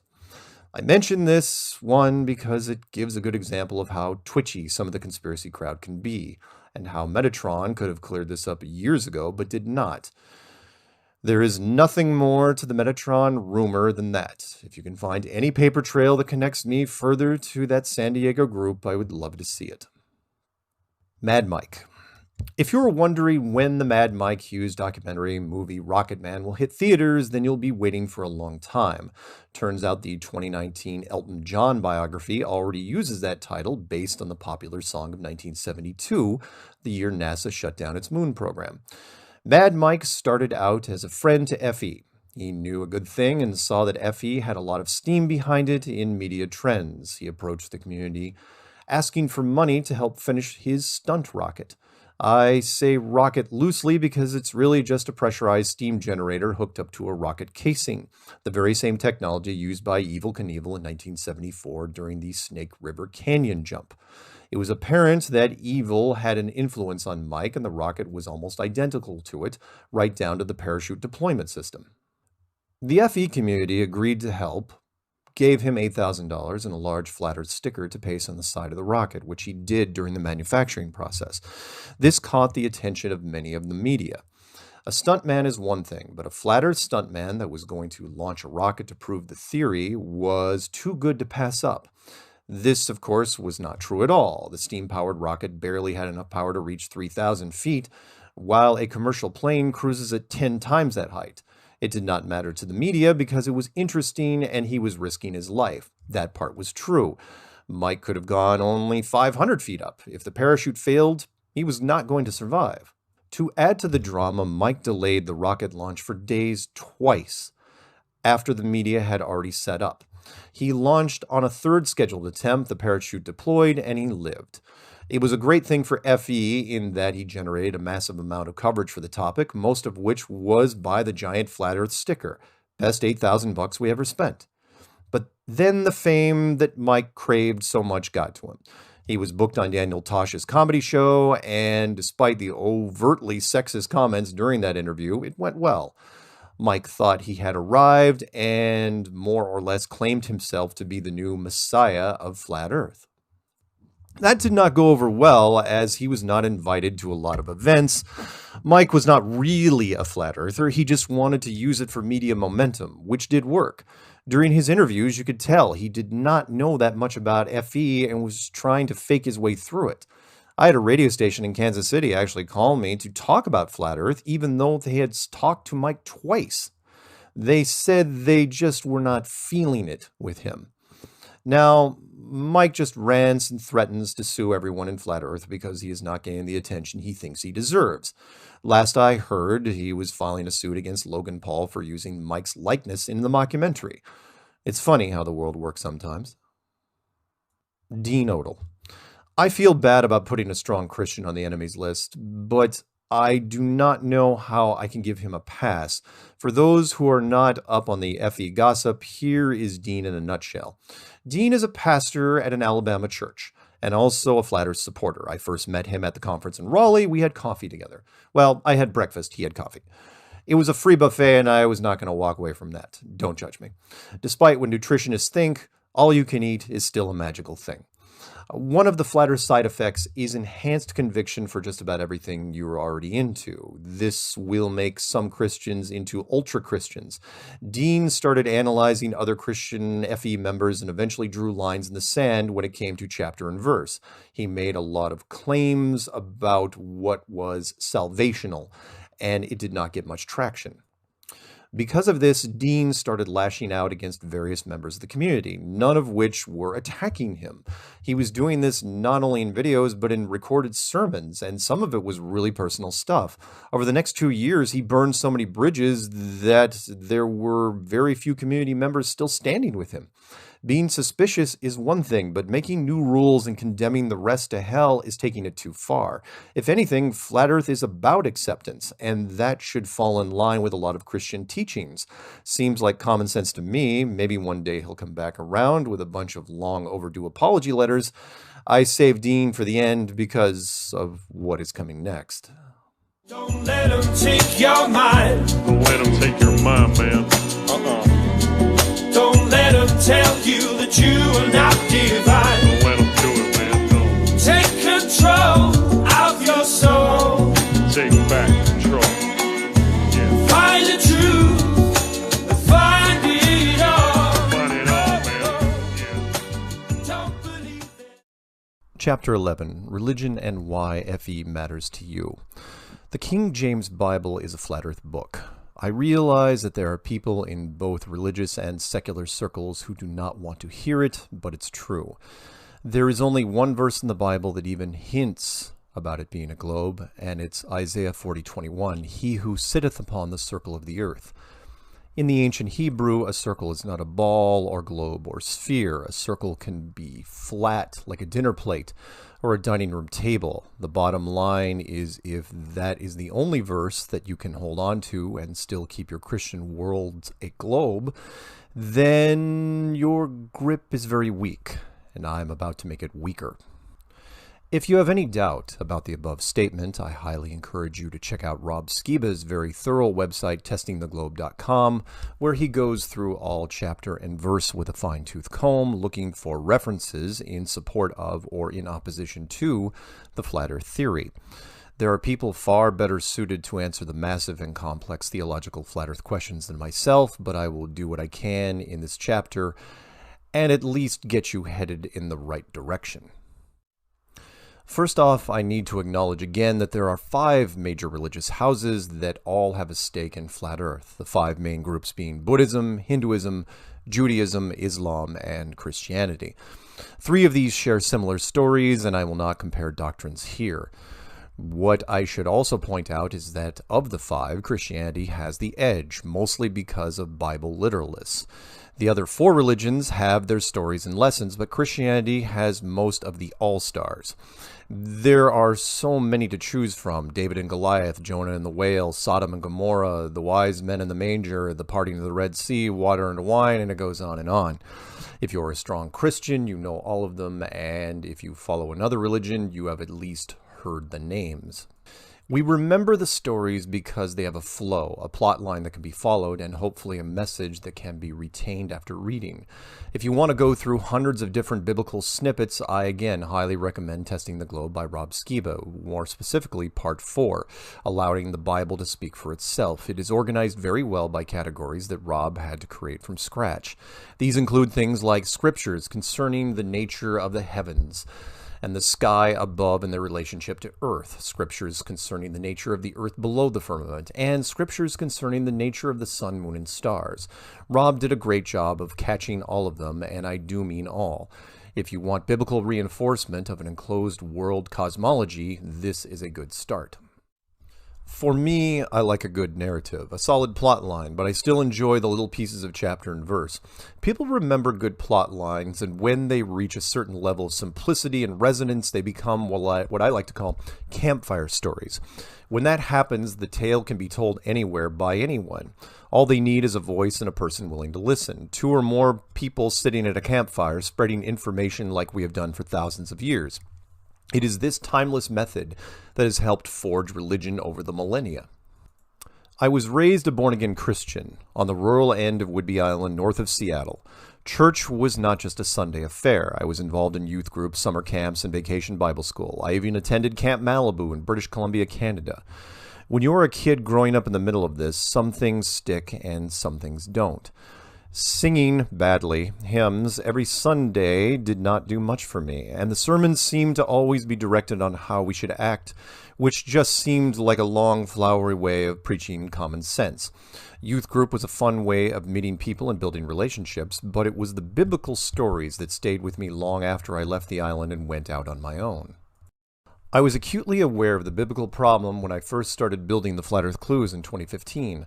By biblical problem, I mean that the United States has become more polarized on the topic of the separation of church and state. If you make a video quoting a lot of chapter and verse on a mostly secular platform like YouTube, you're going to turn off a lot of people. Trust me when I say that the YouTube comment section is a battleground for a number of ideals, the largest being Christian versus non-Christian. I was in this secular mindset when I started releasing the clues. The flat earth message had to be given to the broadest possible audience, and keeping the Bible out of it seemed the safest way to go. Yes, this conflicted with my upbringing, and I had to wrestle with that, but the FE message was larger than any one demographic, even a religion, or all of them. Within a week, the Christian community started putting pressure on me, and it did not take long for me to understand why. The casual three-dimensional model of flat Earth is not organic in any way. We are talking about a flat circular disk that is probably not sitting in space, and it is enclosed by a massive dome structure. Whether you believe in God or not, you have to admit the entire layout screams one thing: it was built. If it was built or created, then the structure had a builder or creator. You see where this is going, right? If flat Earth is allowed to continue on its own, it has a good chance of killing off atheism. This spiritual revelation has huge ramifications for those who are not religious. For people who regularly fill the pews every Sunday, it sends a message loud and clear. The handprint of God is on the wall. All you have to do is look for it. This sounds heavy-handed, but it is the message I was receiving every hour from the Christian community. I had only been working on the 2015 Flat Earth Clues for a week, and emails were coming at me from the Christian community not asking, but stating that I was dancing around the issue of God and flat Earth. The general consensus was that I had to make a choice one way or the other. The issue of flat Earth and creation had to be addressed, which I did in the form of a clue called They Are Hiding God. If you have not watched the clues yet, you might want to now. It was that clue that changed my path and my overall outlook of the flat Earth model. Everything I did moving forward with published content reflected that, and I would like to publicly thank the Christian community for badgering me to finally deal with it head on. Before flat Earth came roaring into my life, I would be lucky to quote any chapter and verse under pressure. Now, during interviews, if the opportunity arises, I do not hesitate to represent not only Christianity, but religion as a whole.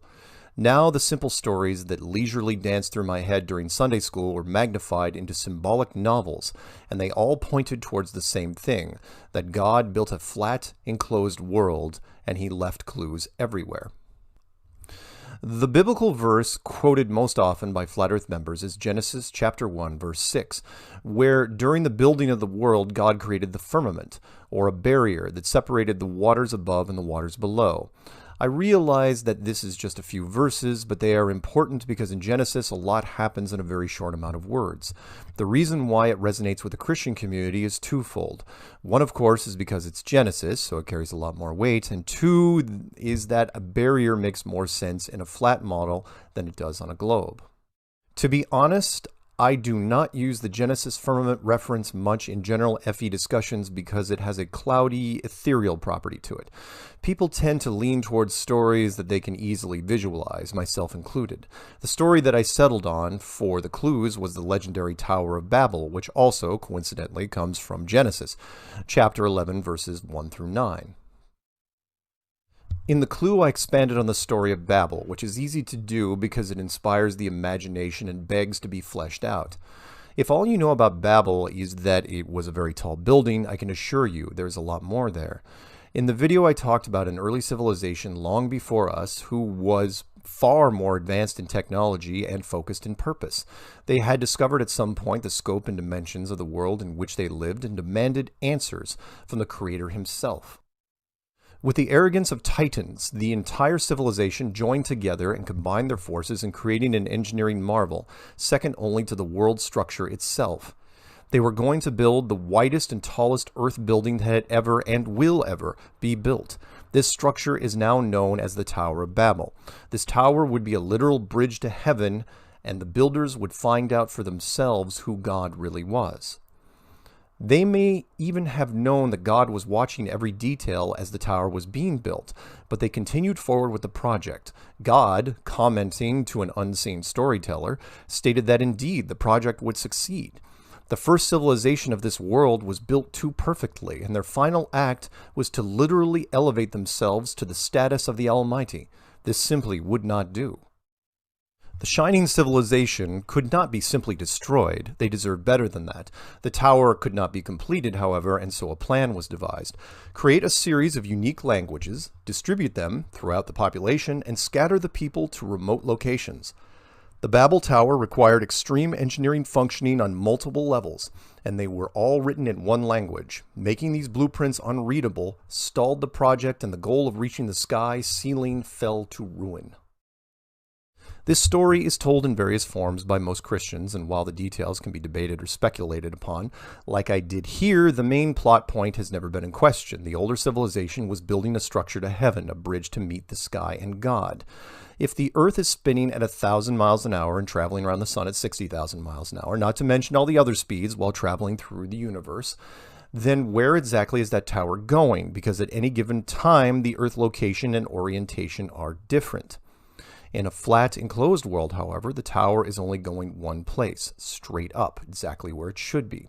The Tower of Babel only works on a flat Earth model. I told that story in a Flat Earth Clues video without using the word Babel once, and it was received well. I want to use other stories in the same video series, but decided to leave that up to the viewer, who would do their own research and decide for themselves.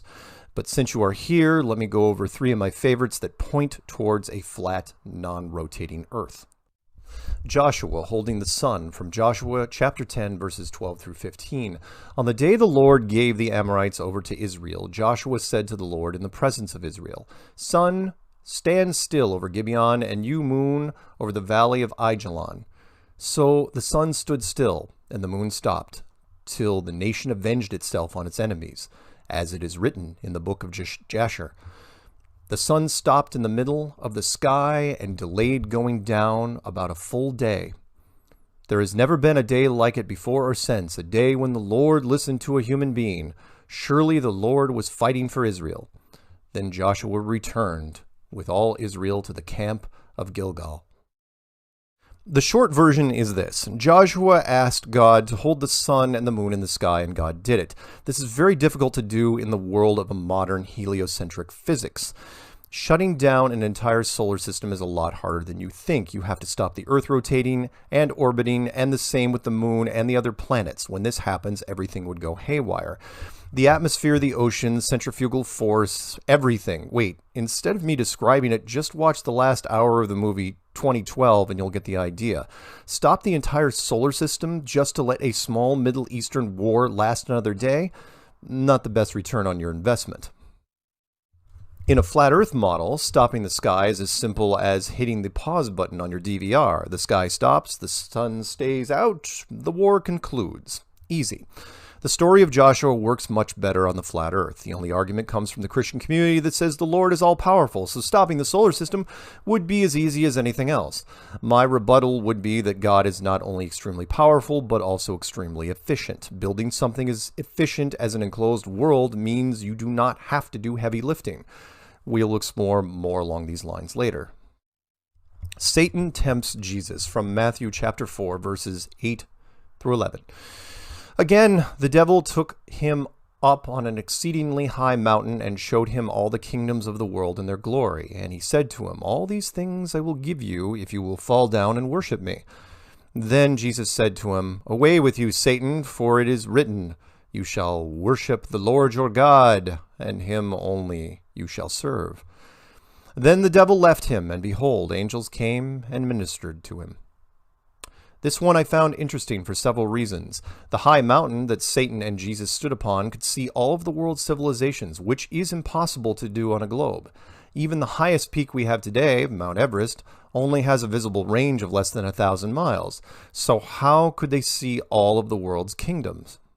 To be honest, Mount Everest would not help the flat Earth either. Standing at less than 30,000 feet, it would only be able to see so far because of atmospheric distortion.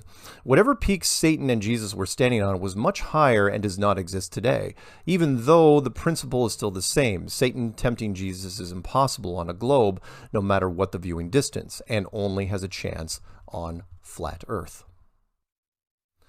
The second coming, from Revelation chapter 1, verse 7. "Behold, he is coming with clouds, and every eye shall see him, even they who pierced him.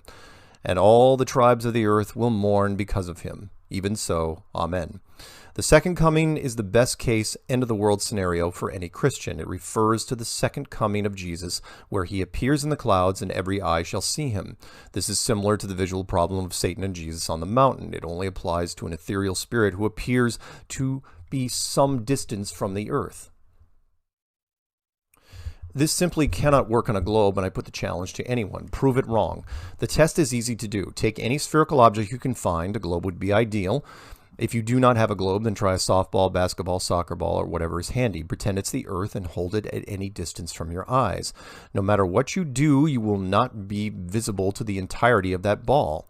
If this is true, then how does the entire world see the second coming of Jesus? I actually had a caller on a radio interview say this is now possible because people on the other side of the globe will watch the second coming through their cell phones. The man was so desperate to hold on to biblical solar system that he actually used cell phones as a loophole. Denial is a powerful thing. Call me crazy, but it seems that the second coming would be somewhat diminished if you watched it on a 5-inch screen. It just does not have the same impact, the same punch. A top-notch production like the second coming really needs to be experienced live. Like Pink Floyd. I'm just saying. And if you are a little more open-minded when it comes to Christianity, take a look at the Book of Enoch. My friend and biblical author, Zen Garcia, researched the non-canon book for years, and when he went flat earth, the whole system opened up for him. Normally, the Book of Enoch reads like Chinese stereo instructions, a lot of technical breakdown with no real context, unless you read it with the cipher that is flat earth. Decoded, Enoch shows what is right above the ceiling of the firmament with all its engineering glory, the engineers that keep it running, and the army that protects it. Now it makes more sense why God was so concerned about protecting the sky from would-be kings and their tall towers. These biblical examples are just some of the overwhelming reinforcement that is in the religious community. Even if you are agnostic, you should take note because the flat earth inside the religious circles keeps spreading. I went from an active Christian to fading into a staunch agnostic over a period of 2 decades. Flat Earth brought me back to a relationship with God, and nothing will be able to tear me away from it while I breathe. The Flat Earth concept is the most powerful recruiting tool for the church ever. This is not an exaggeration. I have spoken to the speakers at the Christian conferences, and they are all in agreement. Nothing this potent has ever been seen. It resonates because it's easy to understand and dovetails with most of the relevant stories in the Bible. Yes, there will be pastors who will push back, and we have seen this several times already. But they resist not because it is a flawed concept, but because of the peer pressure of their congregation. To these pastors, I send a friendly reminder. There will be a tipping point, and you will feel it. You will know when the members of your flock asking FE questions outnumber the ones who don't. Then the decision you have been so hesitant to make will be made for you. If it were me, I would try to get ahead of this wave. But I also believe that without risk, there is no reward, something the church seems to have forgotten. Science is expected to avoid leaps of faith, which the church is known for. Let's take a look at how the men of science are currently trying to defend against us. Don't let them take your mind. Don't let them take your mind, man. Don't let them tell you that you are not divine. Don't let them do it, man. Don't. Take control of your soul. Take back control. Yeah. Find the truth. Find it all. Find it all, man. Yeah. Don't believe. Chapter 12, The Flat Earth Problem. Flat Earth is a drug, metaphorically speaking. I came up with this comparison a few years back, and I called it the Flat Earth drug deal. Imagine that the drug dealer on the corner is selling conspiracies instead of pharmaceuticals. His trench coat is full of them, every pocket jammed with all manners of alternative thinking. The average person who spends time on the internet knows about this dealer, and some alternative thinking people acquire items from him. Like actual drugs, it becomes a slippery slope. One conspiracy leads to another, although everyone has their favorites. Flat Earth has now become the most powerful street drug in this digital world, and some journalists in the mainstream media are starting to realize this. Another problem with the Flat Earth is there are conspiracies everywhere, but the general public does not acknowledge them for what they are. Every day we see, hear, and read about them. We hear about men committing organized fraud in politics, business, sports, entertainment, and yes, even journalism and science. We refer to them as a few bad apples or just bad men doing bad things. It is interesting that our legal system has many laws regarding conspiracy, but when applied to things outside of the courts, they become whispers and taboo. Politicians commit conspiracies every day, and most consider it the cost of doing business. In formal business, things like the Enron scandal happen. In athletics, there are always men like Lance Armstrong. In entertainment, there are always men like Harvey Weinstein. Even journalism isn't immune. Ask people like Bill O'Reilly, Matt Lauer, or Brian Williams. We can talk about all those things. Science is above such matters. They are not involved in conspiracies. They just make unfortunate mistakes. It's a mistake when you rush lead paint to market and children start eating it. I was just a kid when science and industry quietly removed leaded gasoline from the pumps. It's a mistake when the solution of mosquitoes, formerly known as DDT, almost kills the bald eagle. Asbestos is an amazing product, unless you work in the factory that makes it. The class action lawyers are still sorting out the end of that. We had doctors recommend brands of cigarettes on television, and even the Flintstones cartoon show was peddling Winston. My favorite example of a science conspiracy/mistake is one that I guarantee you have never heard about. It is something that is known now as the radium girls. Years ago, there was a new demand for watches with glow-in-the-dark dots. Seems reasonable. Who doesn't like to look at watches in the dark? So the scientists created glow-in-the-dark paint. This was not the child-safe paint that you left in the sun to get a charge. This was actual radioactive paint fueled by tritium that glowed all the time. They built a watch factory, hired a large team of women, gave them small paintbrushes, and left them to it. Every day, these women painted little radioactive dots onto the face of watches. The devil is in the details. Does anyone remember the trick to keeping a small paintbrush tip sharp? You lick it. And so the women did. In the class action lawsuit that followed, only 5 of the women made it to court. I'm sure you can figure out what happened to the rest. Science does its best to minimize the exposure of its mistakes over the years. When National Geographic decided to first film Flat Earth in 2018, I knew what we were getting into. There are certain default enemies of Flat Earth. Certain scientific groups cannot ever be allowed to accept Flat Earth as a credible theory. National Geographic is one of the biggest television supporters of mainstream science, maybe even their flagship. Other TV notables would be the Discovery Channel, the History Channel, etc. They back everything that is science and tear down anything that is religious or faith-based, which includes our group.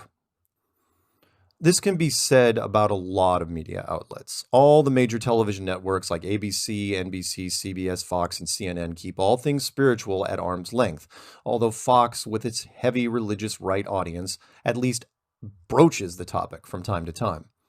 I mention this because Flat Earth is a problem for all media, and here's why. Once the Flat Earth concept is fully absorbed by a person, they become very open-minded and receptive to a host of other things, like every other conspiracy they ever looked at, or any other conspiracy they look at in the future. It's true. I am living proof. In the Flat Earth Clues series, I mentioned that I knew people who thought the entire British royal family is made out of lizard people, but when I brought up the Flat Earth, they would laugh me out of the room because FE is above and beyond the ridiculousness of average conspiracies.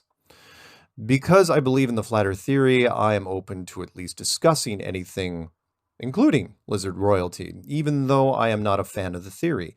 Before FE, I would not even consider looking into the lizard topic, but now I am at least willing to listen. Before, I used to shoot down new and interesting ideas proposed by other people, but now I look at them with kindness and try to understand where they are coming from. In the FE world, this is the norm, not the exception. So many people who get into the Flat Earth concept revisit every conspiracy they put on the back burner, like picking up an old book you read once and stuck it on the shelf. You can see where this new thought process could stir up problems. The average person who has converted to FE now has a renewed enthusiasm in many of their old conspiracy favorites.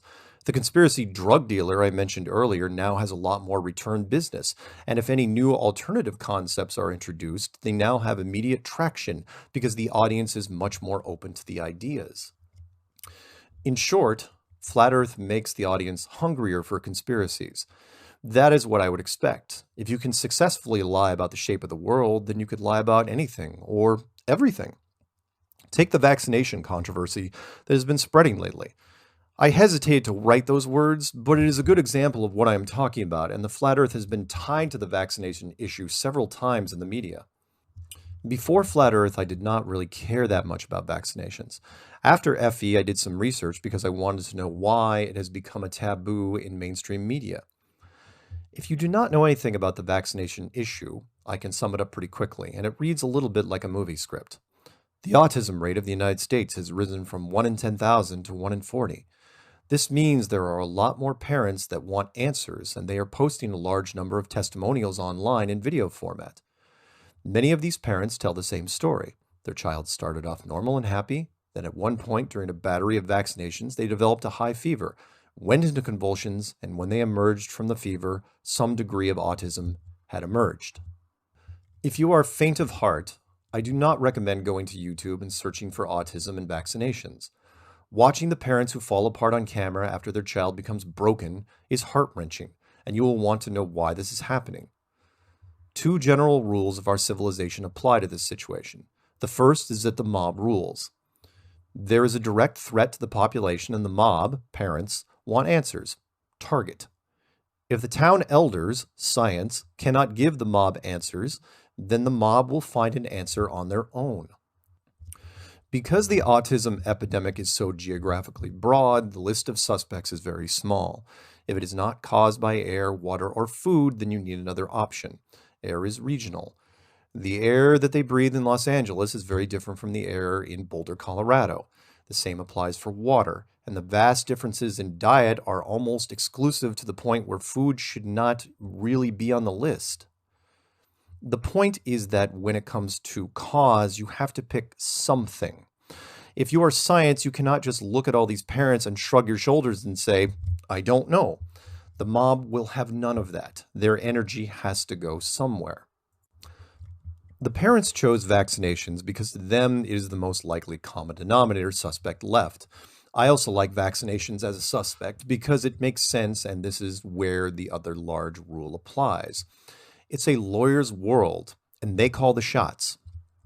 Drug companies have become huge. There is no secret there. They are now massive public behemoths that are under constant pressure from investors. Because of this, companies will cut corners and rush products to market. It is just something we have gotten very good at in America. We all know what lemons are in the consumer world, and we have had to deal with them since we were young. It is not just bad toasters and bad cars, it also happens with drugs. There is huge money in vaccines because they are mandatory.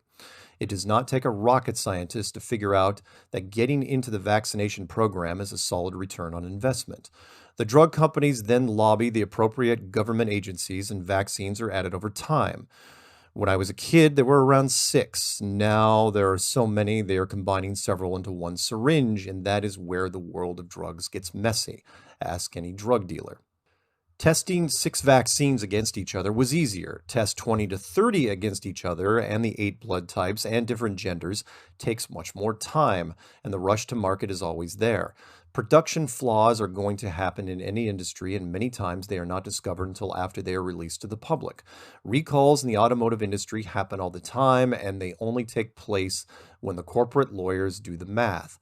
Only when the cost of the settlements becomes higher than the recall do they decide to announce it to the public. If there is a conflict between several of the vaccines currently in circulation, then the lawyers have to follow protocol. Admit nothing until the people complaining have you legally exposed. I'm sorry if that upsets you, but that is the world we live in. The giant class action lawsuit against Big Tobacco was not filed by the smokers. It was filed by the giant healthcare insurance companies who were tired of paying for lung cancer treatment. And that is where the vaccination conspiracy stalls out, because insurance companies are not normally responsible for autism treatment, and the parents do not have nearly enough resources to do battle with Big Pharma. I have mixed feelings about this because I understand the rules. The pharma company that knows all the information on the problem should do the right thing and end the future suffering. But if they admit fault, the company will end up destroying themselves in the process. I am a perfect example of why Flat Earth is being tied to vaccinations in mainstream circles. I believe in both. And my hope here was to give you some explanation as to why I think this. I do not think that the drug companies are evil. I think we have gotten too good at our respective professions. The National Geographic Channel is not immune to the rules mentioned above, despite their lofty intentions. Their magazine was iconic and predated the internet, television, even radio. The modern foundations of American scientific discovery were helped built by National Geographic, and yet I agreed to do a segment with them in 2018. It should be noted again that the reason they contacted us was partly because of the trailer of Behind the Curve that they watched, but mostly it was because of the U.gov survey, which concerned National Geographic a great deal. We filmed with them for 3 days, and for the most part, everything was cordial. The field producer puts together a mercenary camera team, and with a loose script, shot as much footage as possible. The footage was then sent off to the main office in New York, where the other producers decided how to edit and spin the piece for television and social media. Most of the scenes shot were old hat to us. We had done many Flat Earth meetups in different cities and several in Los Angeles, so the event we created just for National Geographic in Arcadia was not any different other than we had multiple camera teams circling around us.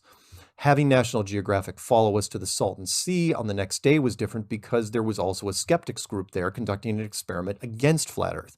The film team spent most of their time following their activities that morning. There was nothing during the morning experiments that caught me off guard. The weather was hot and brutal, the sea was dead and smelly, and the skeptics with their debunking experiments were annoying.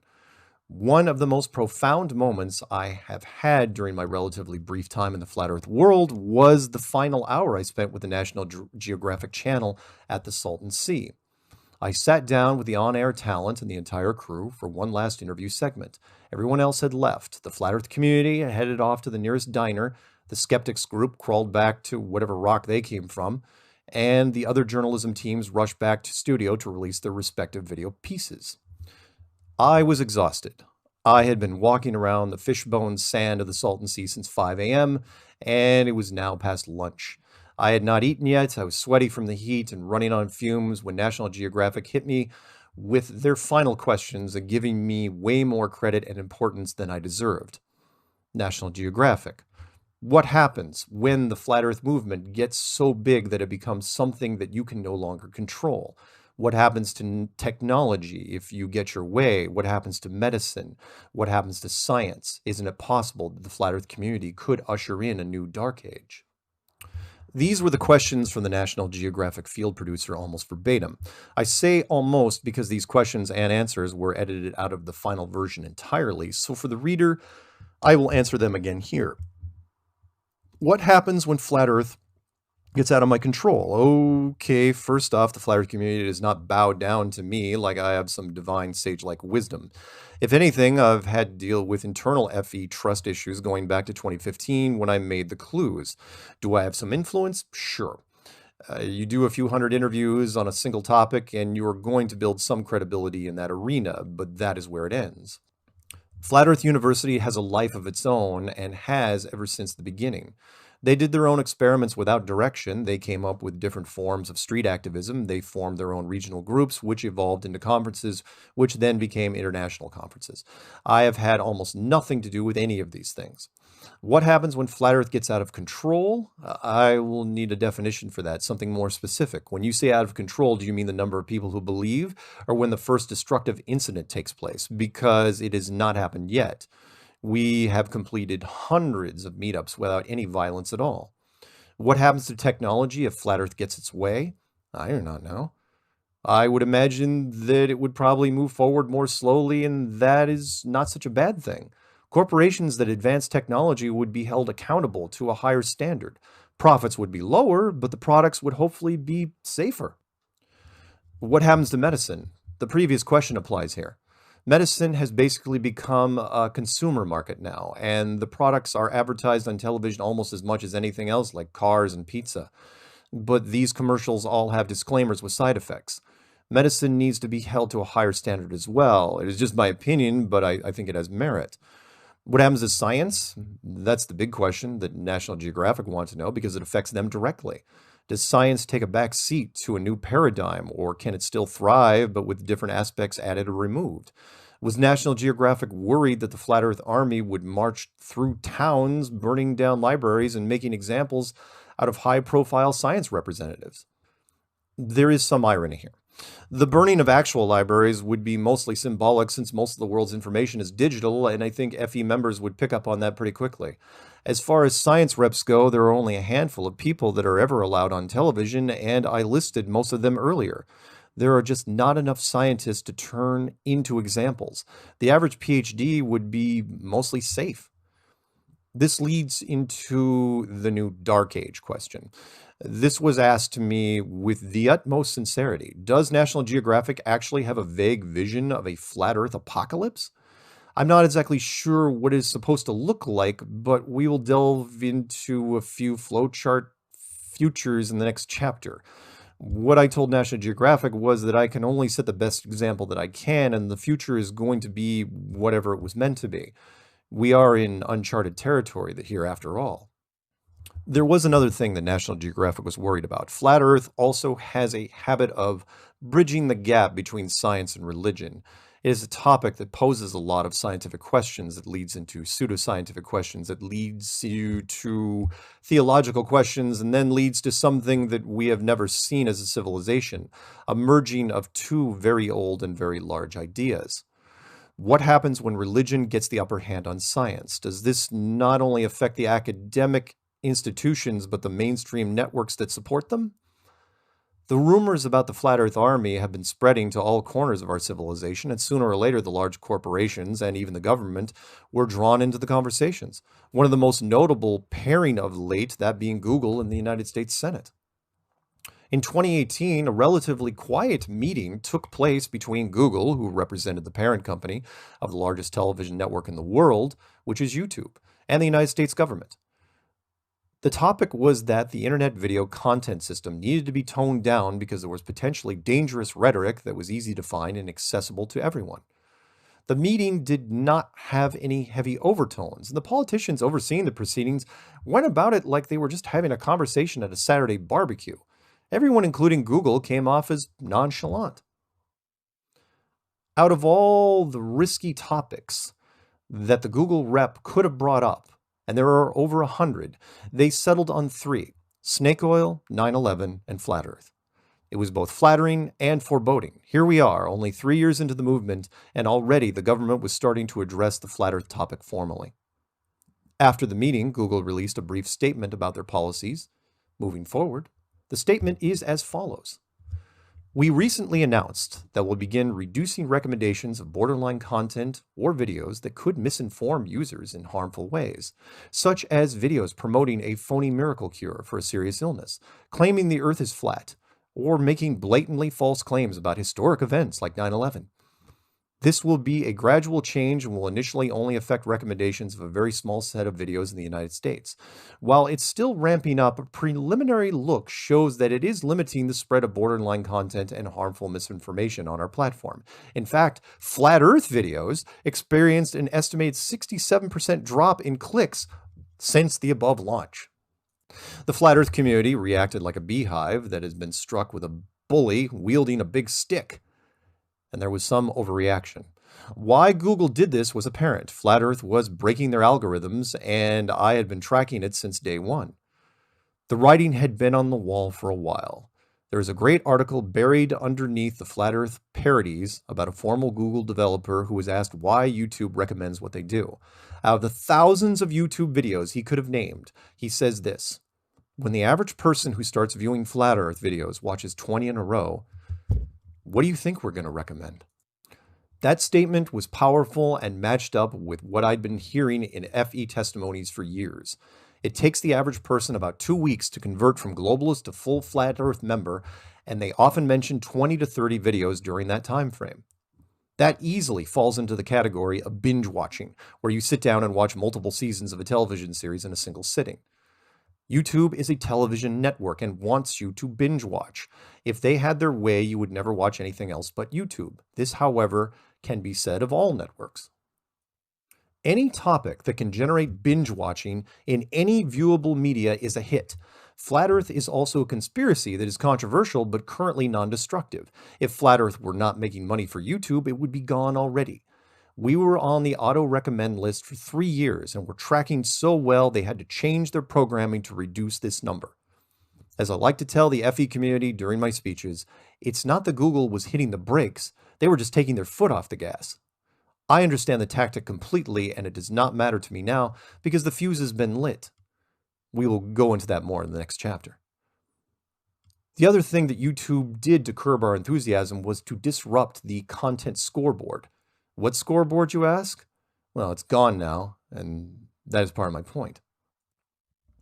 On top of YouTube being the largest television network in the world, it is also a search engine. There are so many lifetimes worth of video content on YouTube that they had to build a multi-filter internal search engine that rivals anything out there today. It was also a natural fit that Google, the world's largest generic search engine, would acquire them. There is a feature that every search engine, internal or external, has, which most people gloss over, that being the search results number. They all have it. Search for tractor maintenance, get a search results number that tells you how many different references there are to that topic. Search for potato salad, get the same thing. In 2015, when you searched for Flat Earth on YouTube, you got maybe 50,000 relevant search results. This did not mean that there were 50,000 videos dedicated to the Flat Earth topic, only that there were that many references in descriptions, etc. By the summer of 2018, that number had climbed to 20.9 million. I would like to give you more recent numbers, but that is where they end. I know this because when FE hit 20.9, I was so excited, we had just passed Trump at 20.8, that I called up David Weiss at DITRH and then made a Strange World episode called Flat Earth Catches the President of the United States. This video apparently was noticed by someone higher up in the Google food chain because there were no more scores listed after that. I received a call a few weeks later by a regular listener who said bluntly that the scoreboard was down. I did not understand until he pointed me to the YouTube search results, which were gone. I do not mean that the search results equaled 0 or equaled blank. I mean that the entire line was gone, removed as though it was never there.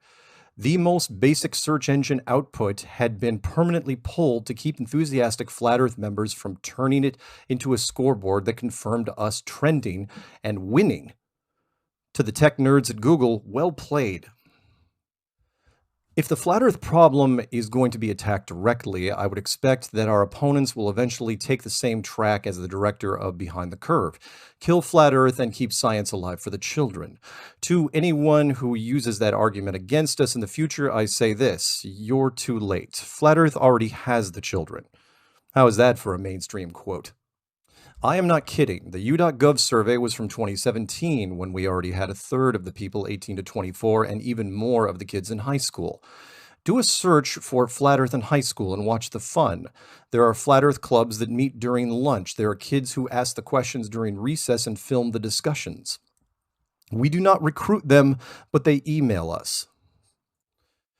We do not do direct marketing to the younger ages, but we are so easy to find now. Most importantly, we are easy to understand.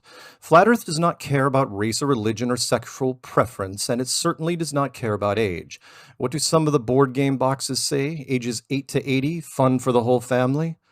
I would imagine that science advocates would look at the last few paragraphs in sober horror. Not to worry.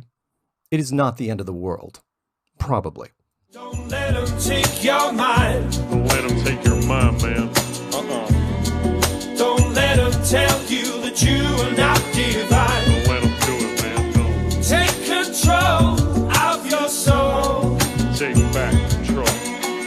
Yeah. Find the truth. Find it all. Find it all, man. Yeah. Don't believe it. Chapter 13. End of the World. Flat Earth is a virus. I say that with love and admiration because it seems like it has a life of its own, which it does. The FE virus spreads by direct contact in either audio or visual form. When the host is infected, he or she starts to exhibit symptoms. Common symptoms include increased open-mindedness, elevated enthusiasm, clarity of purpose, and an overall sense of community. Sounds like fun, right? Sign me up.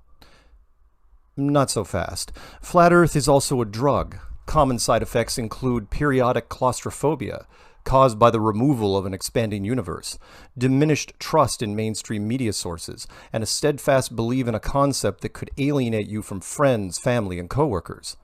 Flat Earth also has been shown to incite ridicule from total strangers, both online and in person. Do not take Flat Earth if you are part of a close-knit social group, as serious side effects may occur. I know the last paragraph sounds a bit tongue-in-cheek, but it is not. Any FE member will verify this. The first part is also true. Flat Earth is spreading exactly like a virus. It does not matter if you love or hate the topic. If you are talking about Flat Earth, Amy Adams, then you are spreading the word. This is just one of the reasons why Flat Earth can't be stopped. All the articles and videos and people ranting against the FE concept are just shooting wooden arrows into a bonfire. From a distance, it looks like there is a lot of activity and you are accomplishing something. In reality, you are just adding wood to the flames. To all the trolls out there dedicating content against Flat Earth, I hope your ranks grow as well. When I initially came up with the title for this book, I considered that the end of the world line was a slightly clever play on words, since many science-based critics have asked for proof of the edge or end of the world. It is not a play on words. Flat Earth has the potential to change everything, to change the physical shape of the world itself, to change what you think you know. You think right now that it's the present, and that you are sitting comfortably reading a book about Flat Earth. What makes you think it is the present? Is the Earth that old? Of course not, but you already know that. Is our civilization 2,000 years old? The Chinese and Hebrew calendars are over twice that age, and yet your watch, your phone, and every colorful calendar you buy at the drugstore all show the modern calendar you grew up with. The year is meaningless. The year that you acknowledge as truth is not what you know. It is what you've been told. We believe the world that is presented to us. Many times we assume the truth without confirming or even researching it for ourselves. If I said that an event happened in 450 BC, then you would recognize it as before Christ. However, if I said that an event happened in 900 AD, many of you would say after death. It is not after death. It is Anno Domini, Latin for in the year of our Lord. After death was just a term that caught on and was passed down from generation to generation, just like the globe model we were shown as children. You have been conditioned to see the globe almost every day since you were old enough to comprehend images.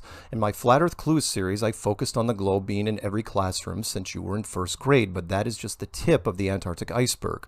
The iconic image of the globe has been inserted into just about every piece of media that you are currently watching, and once you have been exposed to the FE virus, you will start seeing Earth globes everywhere, especially in television and movies. It seems innocent enough at first, globes in educational shows, globes in offices of fictional scientists, but then you start noticing them in every office. Business executives, crime labs, lawyers, retired people in a home office, and what the hell are globes doing on top of a filing cabinet in a detective's office? Think of the films and television shows over the last 20 years, subtle reinforcement built into The Truman Show, The Island, Under the Dome, and even the ice wall in Game of Thrones. I wish this was some sort of flat earth paranoia. I really do. I wish it was not a globalist conspiracy, but I have a keen sense of empathy. I can put myself onto the other side of the chessboard. Subtle globe reinforcement through media is a movie I would make. If I was at the highest level of human authority, I would release space stories at an ever-increasing rate and never follow through on them. I would put a globe in every classroom. They almost never wear out and have a long shelf life. I would encourage corporations to use a variation of the globe or curve Earth whenever possible, and if they do not use those, then push for the sun because it still promotes the solar system in space. I would hire a small group of silent producers that could work behind the scenes, placing space reinforcement props in the background of television and film productions. It's subliminal, and it works. It doesn't matter if the viewer is actively engaged in the program as long as the prop is seen for even a few seconds. Everything helps. And the powers that be did not need to do this. All the space reinforcement placed in our business and entertainment worlds are just forms of insurance for a civilization that is already prone to believing an illusion. It's almost like we were genetically designed to be vulnerable to everything from simple television broadcasts to virtual reality. You, the reader, have fallen victim to this in one form or another. Some people get ill watching a roller coaster video. Some people get disoriented in traffic because they can't tell if their car or the car next to them is moving. And everyone has had an emotional moment at the movies. Why? At the movies or at home, you are sitting in a room full of people and know full well that you are watching a piece of fiction. You recognize some of the actors in the film and could probably name other films they have been in. You also know that the movie was created by hundreds, if not thousands, of people over the course of the previous year. Not only is what you are watching an illusion in terms of facts, but also in time. It is a complete deception from intro to credits, and yet you swell with pride when the hero wins, or are brought to tears for any number of reasons. You do this because of something called suspension of disbelief, or in layman's terms, you want to believe. The human mind, when engaged in fictional entertainment, abandons the lie and tries to embrace the deception. It's a fascinating piece of human engineering. We love the illusions and can't get enough of them. We used to have only 3 television networks in the United States. Once our technology started advancing in the 1980s, our desire for more programming became insatiable. Now I challenge anyone here to even rattle off a tenth of the channels available. Even the term channel has become irrelevant with the help of corporations building networks and media that can be watched on any device with a screen. The old idea of television is long gone. Long live the interactive device. Sadly, though, even all these wonderful and diverse channels are not enough. The media corporations are not stopping there. I'm not even sure they know how to stop, or if we really want them to. If they are not creating programming for every target demographic that exists, they are building an ever more complex series of purely interactive media, which you know of as video games. The suspension of disbelief that comes with television and movies is not very strong in computer-based games, but the corporations are diligently working on it, and it is their ultimate goal. The end game, as it were, is to create an interactive simulation that you can't tell from the real thing. Maybe they have built it already. Maybe we are already in one. I'm going to say a few things here that some in the FE community are not going to like. If the world is flat and enclosed, then it is most likely a simulation. I will give examples of this, but first I must address the question. Doesn't this statement fly into the face of religion? No, it doesn't. God is a programmer, the greatest developer in existence. I know that many developers who read that last sentence will cringe, their arrogance blinding them. Human beings are the only life forms advanced enough to combine language and technology into reality-creating machines. You are not the only ones. You were not the best, and you were not even the first. Your civilization is only one of many that have developed and moved on from this enclosed system. Scientists know this. They have seen the sunken cities off of Japan, the sunken cities off of India. They have seen Bimini Road and the Bosnian pyramids and many others, and because they do not have explanations for them, the older civilizations never officially existed. What exclusive arrogance. The only thing your civilization can take credit for is that you are the most recent. Congratulations, you have just won a participation trophy. And if science does not want to acknowledge advanced civilizations that existed before us, they should at least take a look at the clues and breadcrumbs found in the very building blocks of our reality. And when we build simulations and games, we do it efficiently to save computer resources. If a game character will never go past a mountain in the distance, we do not build the other side of the mountain or anything that lies beyond it. Makes sense, yes? It answers the age-old question. If a tree falls in the forest and there is no one there to hear it, does it make a sound? In a virtual world, we now have the answer. No, it does not make a sound because the tree is not there. Why would you draw a tree or anything for that matter if there is no player to witness it? It is just a waste of programming and computer power. This is where I need to introduce you to the double slit experiment. Almost everyone in science knows about it, but no one wants to spend time in the philosophical aspects of the topic because it raises too many questions that are simply beyond scientific understanding. The modern double slit experiment was perfected about 15 years ago. It used a single electron gun, firing electrons through a series of metal slits at a target downrange. The electrons are, of course, too small to see with the human eye, but can be registered by the target. The electrons are fired one at a time through either one slit or the other. When a human being is viewing the experiment through electronic means, the particles hit the target as expected. When a human is not viewing the experiment, the particles change into a wave and hit both slits and the target is struck differently. Read that last part again because it is important. This means something to any simulation theory because this is what we do when building our own worlds with current technology. We do not draw something if the character is not looking at it. So why is this exact same process also happening in our world? If that sounds like a science fiction movie plot, then you are right, is the general theme of the 1999 movie The 13th Floor. There is nothing new under the sun. If you're into science, then there is a paradox here. On one hand, you embrace the double-slit experiment results under the banner of science because it is repeatable, but at the same time, do not want to speculate on exactly what it means because it raises too many questions about reality that you can't answer. The paradox is not new in the science world. You build the hydrogen bomb because you can, even though you do not know if you should. The double-slit experiment is not an isolated case that leans towards simulation theory. The very nature of quantum entanglement says there is no maximum speed of light. That is just an illusion unique to the known universe and/or dimension. Funny that should be the case because in the virtual worlds that we build, everything about light is an illusion and there are no speeds at all. My favorite science breadcrumb is something they stumbled on some years ago called neuroscience and free will. The title gives it all away. It was only a matter of time before scientists hooked up probes to our heads and then to a computer system sensitive enough to measure basic thought processes. The test they devised was simple. Have the subjects choose a number from a keyboard while watching the screen and also note the time that they made the decision to choose that number. What the scientists did not expect was that the machine registered the decision 8 seconds before the subject made the choice. You heard that right. You just chose the number 3 in your head, and the computer knew that choice 8 seconds ago. It is impossible, and yet it happens. Science does not know what to do with the results because it screams predestination, known in religious circles as the grand plan. Free will is an illusion to those living inside the reality, which implies that there is something or someone living outside of it. To avoid some confusion, the computers are not sensitive enough to say that you chose the number 3, only that you made the choice.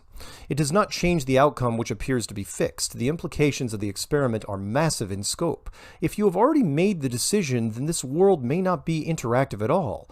You may be living in a virtual movie, one where every choice in the chain of your life was predetermined. This concept, discovered by advancements in science, bothers them a great deal. They deny it exists, but they still continue with the experiments. Imagine the possibilities. You are the director of a film and have complete creative control. You make the movie exactly the way you want with no interference from studio producers. Just before the premiere of the movie, you bump your head on your steering wheel and get amnesia, forgetting everything you have done in the last 6 months, including the making of the movie. Then you see it on screen. To you, it becomes the greatest, most perfect film ever made. Every plot point, acting choice, music choice, every subtle nuance of the film is exactly what you expect, and by the time you see the end credits roll, you think you have witnessed something profound, maybe even divine, because the movie was exactly what you wanted it to be. This, of course, is an illusion made real with a simple bump on the head, but what if it could be done deliberately? Wouldn't that be far more efficient than a random, live, virtual reality where things are left to chance? When media reaches a certain stage, they strive for individual perfection, a perfect reality that gives 100% customer satisfaction every time. All these things scare the hell out of mainstream science that had been trying to stay ahead of civilization for the last 500 years. The problem now is that the general public has access to incredible informational tools, and now we are getting bored, all at the same time. Face it, our civilization has jumped the shark. That is the Hollywood term for we've run out of ideas. There is nothing new under the sun. There are 5 forms of art: pictures, sculptures, music, dance, and literature. All of them are tapped out. From a content standpoint, the modern film industry peaked in 1999. I challenge anyone to look at the list from that year and claim differently. Films, television, music, everything is a remake of a remake now. Our world as we know it has run out of ideas and time. Flat Earth is the beginning of the end. Don't feel bad. It's a good thing. We have had a hell of a run over the last 5,000 years. We have created a complex and incredible tapestry of history, an amazing series of stories that will be remembered for thousands of millennia. But the grand plan is moving into its last phase, known in theater as Act 3. I said that Flat Earth is the beginning of the end, not the end in itself. In any great media production, there are 3 acts. In the first, the characters are established. In the second, they are given a challenge. In the third, for better or worse, the challenge is resolved. Flat Earth is the transition, announcing the final act of our civilization. It opens minds to everything that is impossible and everything that is not.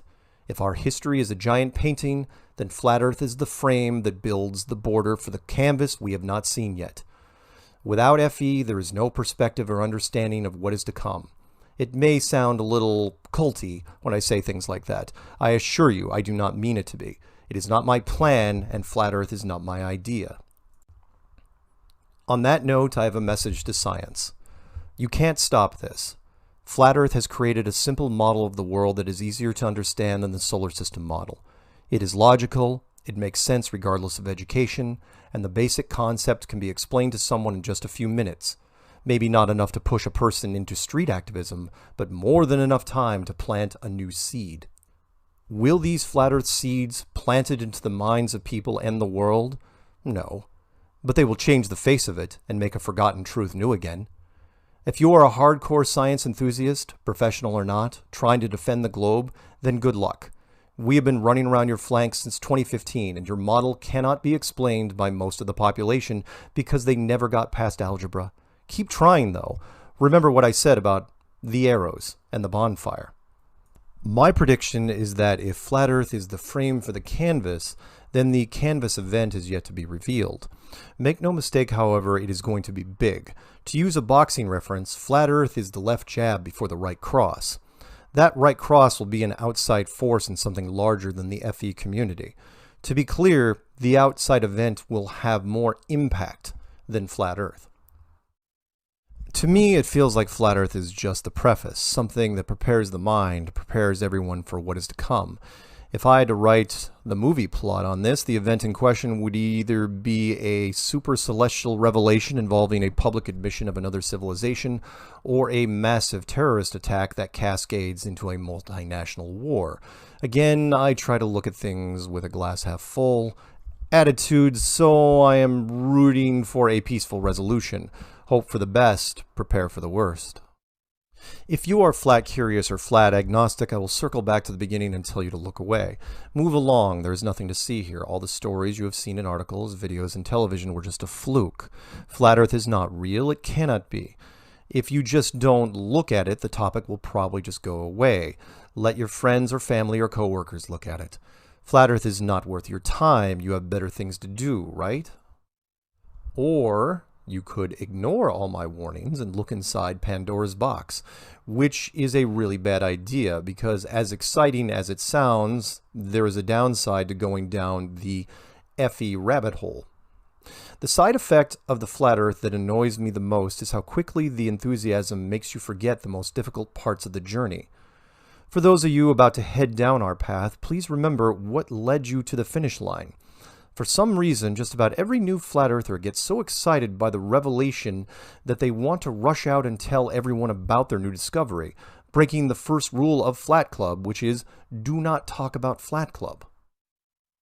If you do not follow this rule and be discreet, then you are going to be criticized by people who you thought you could trust.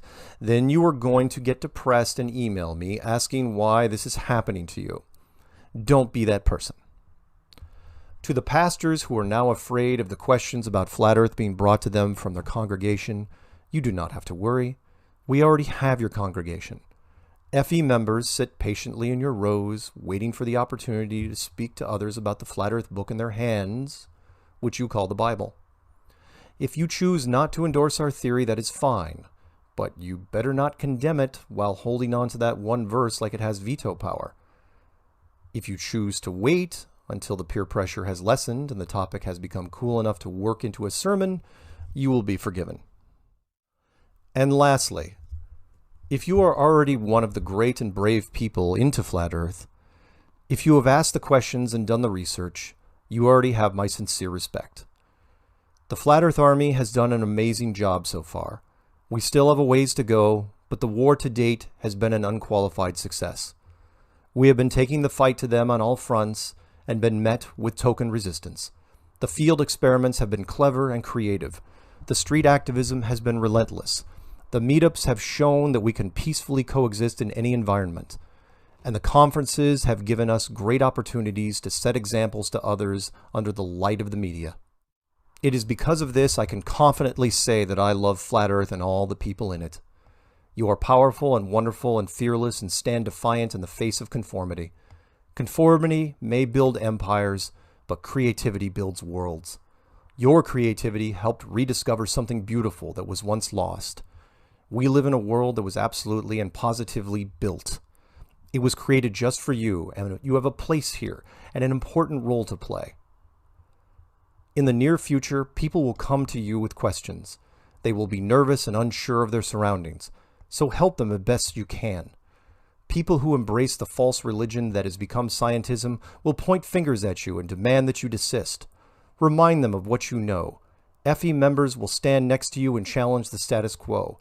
Lift your heads up and stand with them, for you are the Legion of Truth and will not be denied. Be proud, Flat Earthers, and sleep well knowing that you have the grand plan on your side. It was blueprinted a long time ago, and it is flawless. I believe in everything for a reason, and after watching closely since 2015, I can tell you that this great awakening was inevitable. It was always going to happen this way. It does not matter if the corporations or social media or even the governments themselves crack down on the Flat Earth content, because we have spread beyond the internet to the most common tongue. For the second time in our history, the concept of Flat Earth has become a campfire story, and once that transformation takes place, there is no stopping it. In my final statements, I would like to remind people of my mission. My name is Mark Sargent. I am the freshman recruiter for a wonderful university/academy called Flat Earth. It is everywhere, just waiting for you to discover it. The people involved are kind, sincere, and most importantly, open-minded. I am hoping that you will find what I found: knowledge, truth, and love for each other. The way this world was always supposed to be. If you have made it all the way to the end of this Flat Earth overview, then you have layers of questions that remain. If you want to know more, if you want to take part in the growing movement that will change our world, then please research some of the links in the reference guide and never ever stop asking questions. Don't let them take your mind. Don't let them take your mind, man. Don't let them tell you that you are not divine. Don't let them do it, man. Don't. You have been listening to Flat Earth Clues, End of the World. Written by Mark Sargent. Narrated by Mark Sargent. The End.